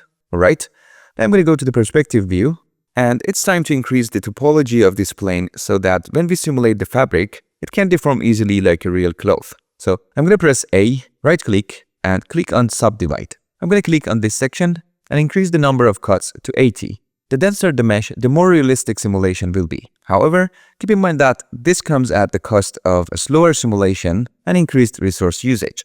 Okay, now I'm going to select this edge loop, go to the right view, zoom in a bit, press E to extrude, and extrude a few more times to position the vertices like this.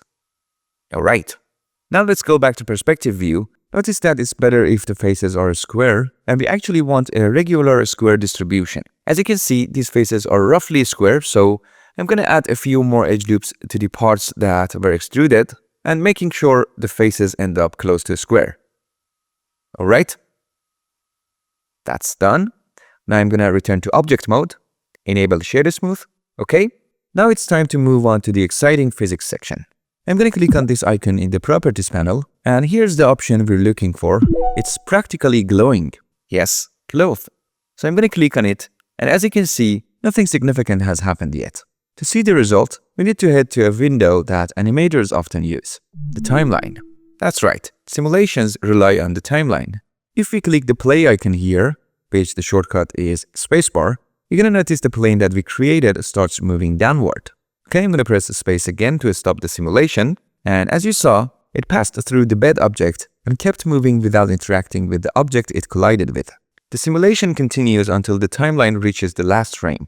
Right now, the timeline is set to 250 frames, meaning the simulation will run for 250 frames. Now I'm going to click on this icon to return to the first frame in the timeline, and the plane will return to its original position. Please keep in mind that every time you make any changes to the object or the physics settings, you should always go back to the first frame and start the simulation from there to avoid any issues. So please remember this, it's very, very important. Okay, now we need to tell Blender which objects the cloth should interact with. Fortunately, this is an easy task. I'm going to select this object and in the physics properties section, click on collision. Of course, we want the cloth to interact with this object too, so I'm going to enable collision for this object as well, and that's it. We don't need to enable collision for the other objects for now, just these two are enough for the simulation to work. Alright, now if I click on play, this magical and exciting things happens. Pretty awesome, right? The only problem is that it's sliding a bit to the side, so I'm going to pause the simulation and go back to the first frame. Now let's fix the sliding issue with the cloth. This might sound strange, but to fix this problem, we need to work on the physics or collision settings for the mattress object, not the bed sheet. So to fix this, we need to define that this object isn't a slippery surface. We can simply do this in the physics properties under soft body and cloth. The collision settings are divided into two sections. One is particle, but we won't be working with that here. and the other is soft body and cloth. So here, we simply need to increase the friction value. The higher the friction, the less slippery the surface becomes. For example, I'm gonna set the friction value to 50, and now if I hit play, you're gonna see that the bedsheet stays in place without sliding. That's great. Now I'm gonna pause the simulation, and the next issue is the mesh intersection that's happening over here. So I'm gonna go back to the first frame, and this time I'm gonna select the bedsheet object. If you look at the cloth settings in the physics tab, you're gonna see there are a lot of settings. Don't worry, it's actually great news for artists. More options means more control to bring out your creativity and manage every detail of your project. But now, we'll keep it simple. Just scroll down to the bottom, and here we have the collision section. There are two options, object collision and self-collision. Right now, we don't need to mess with object collision, so I'm going to enable self-collision here, and this means that the bedsheet will now react when it collides with itself. Now, after enabling this option, I'm going to click play, and as you can see, we no longer have mesh intersections. The object now reacts when it collides with itself. Okay, I won't pause here so that the simulation continues and the bedsheet takes a better form. Right now, let's pause the simulation by pressing space. Okay, here we can move the time navigator to the frame that you think looks best for the bedsheet's form. Keep in mind that the highlighted blue line in the timeline means that the simulation was only done in these frames. Now, for example, I'm going to go to this frame, and if I go to the modifiers section, you're going to see that the cloth has been added as a modifier here. So it means that I can click apply on this modifier to freeze the current frame I'm on. Just remember, after applying, all the previous simulation frames will be cleared.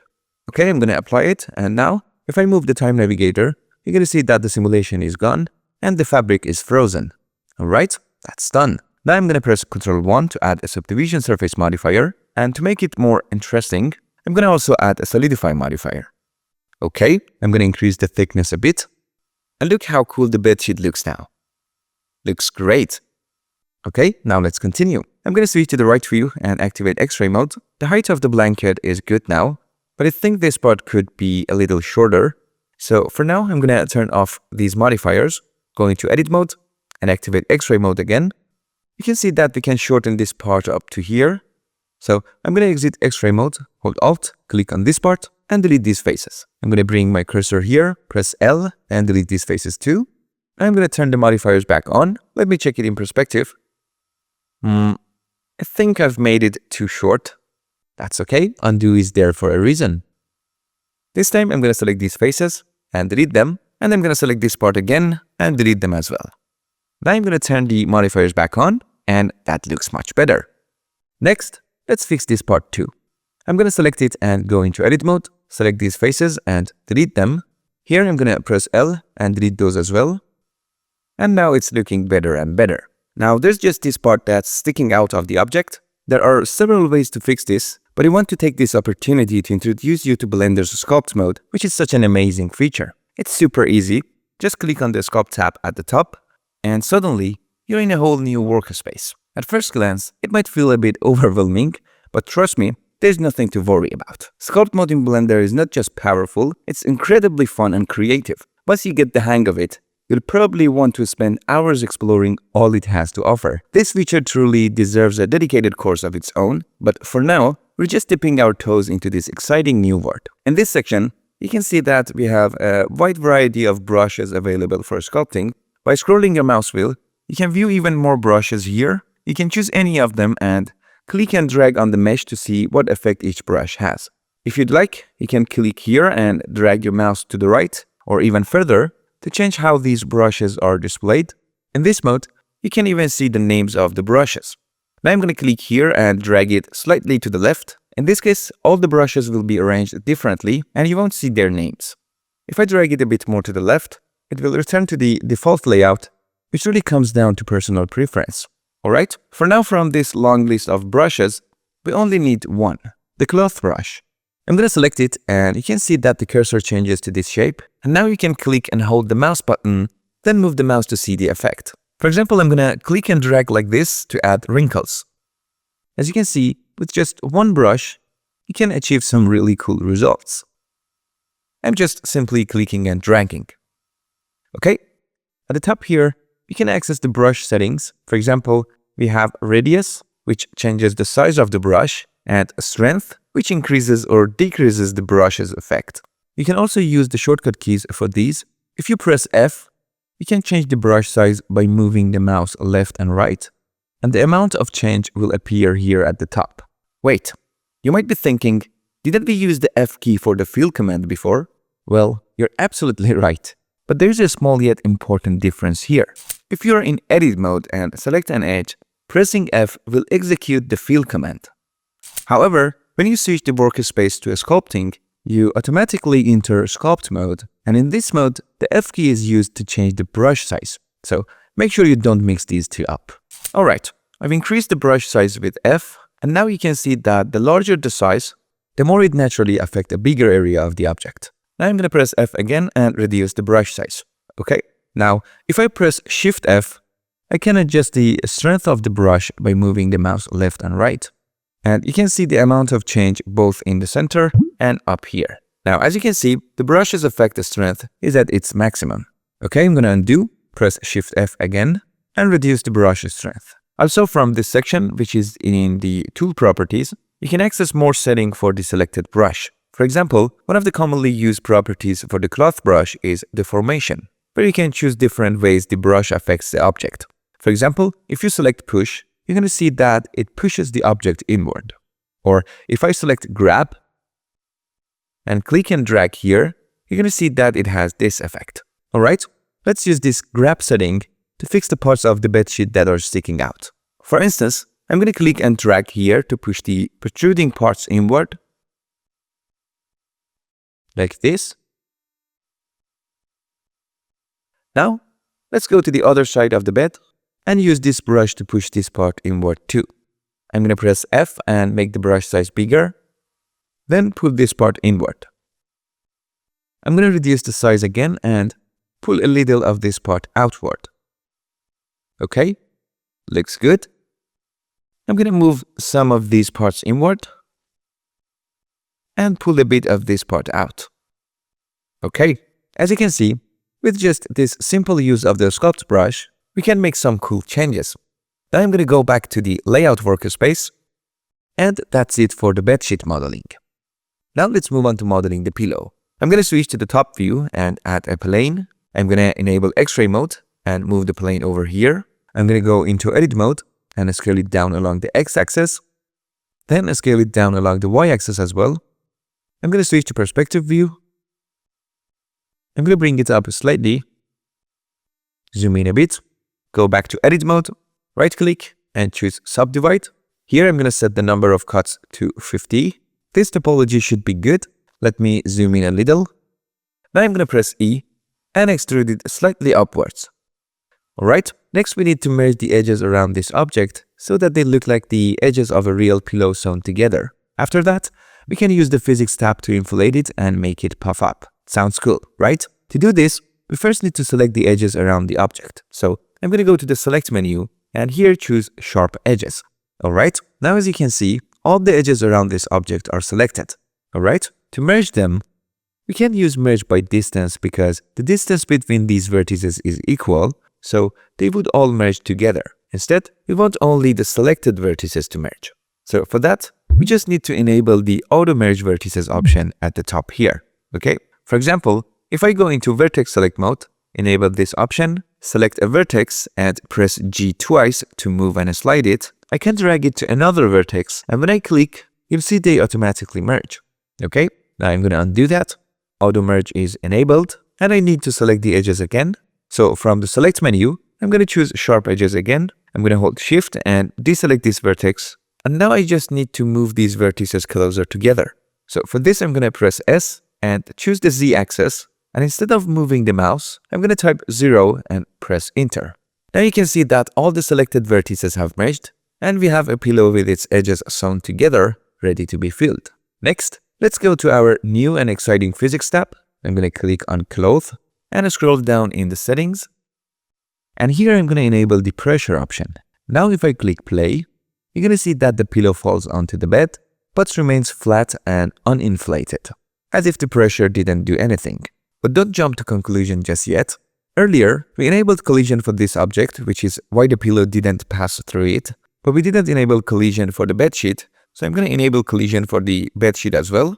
Now let's go back to the pillow and solve the problem. I'm going to scroll again to find the pressure setting. Okay, here, we just need to increase the pressure value. You can see that it was set to 0, so nothing happened. I'm going to change it to 2 and click play again. You're going to see that not much has changed. So I'm going to pause the simulation and go back to the first frame. And this time, I'm going to increase the pressure to 10. Now when I press play, yes, now you can see that the pillow has inflated and it reacts well with the object it touches. Okay, I'm going to let the simulation run a bit more to improve the pillow's shape. Alright, I'm going to pause it, go to the modifier properties, and apply the cloth modifier. There we go. Our lovely pillow is ready. Okay, I'm going to right click and enable shader smooth for it and add a subdivision surface modifier by pressing Ctrl 1. If you'd like, you can go to the sculpt workspace, select the cloth brush, and choose the deformation style that you want. And you can then work on the pillow and give it a little massage.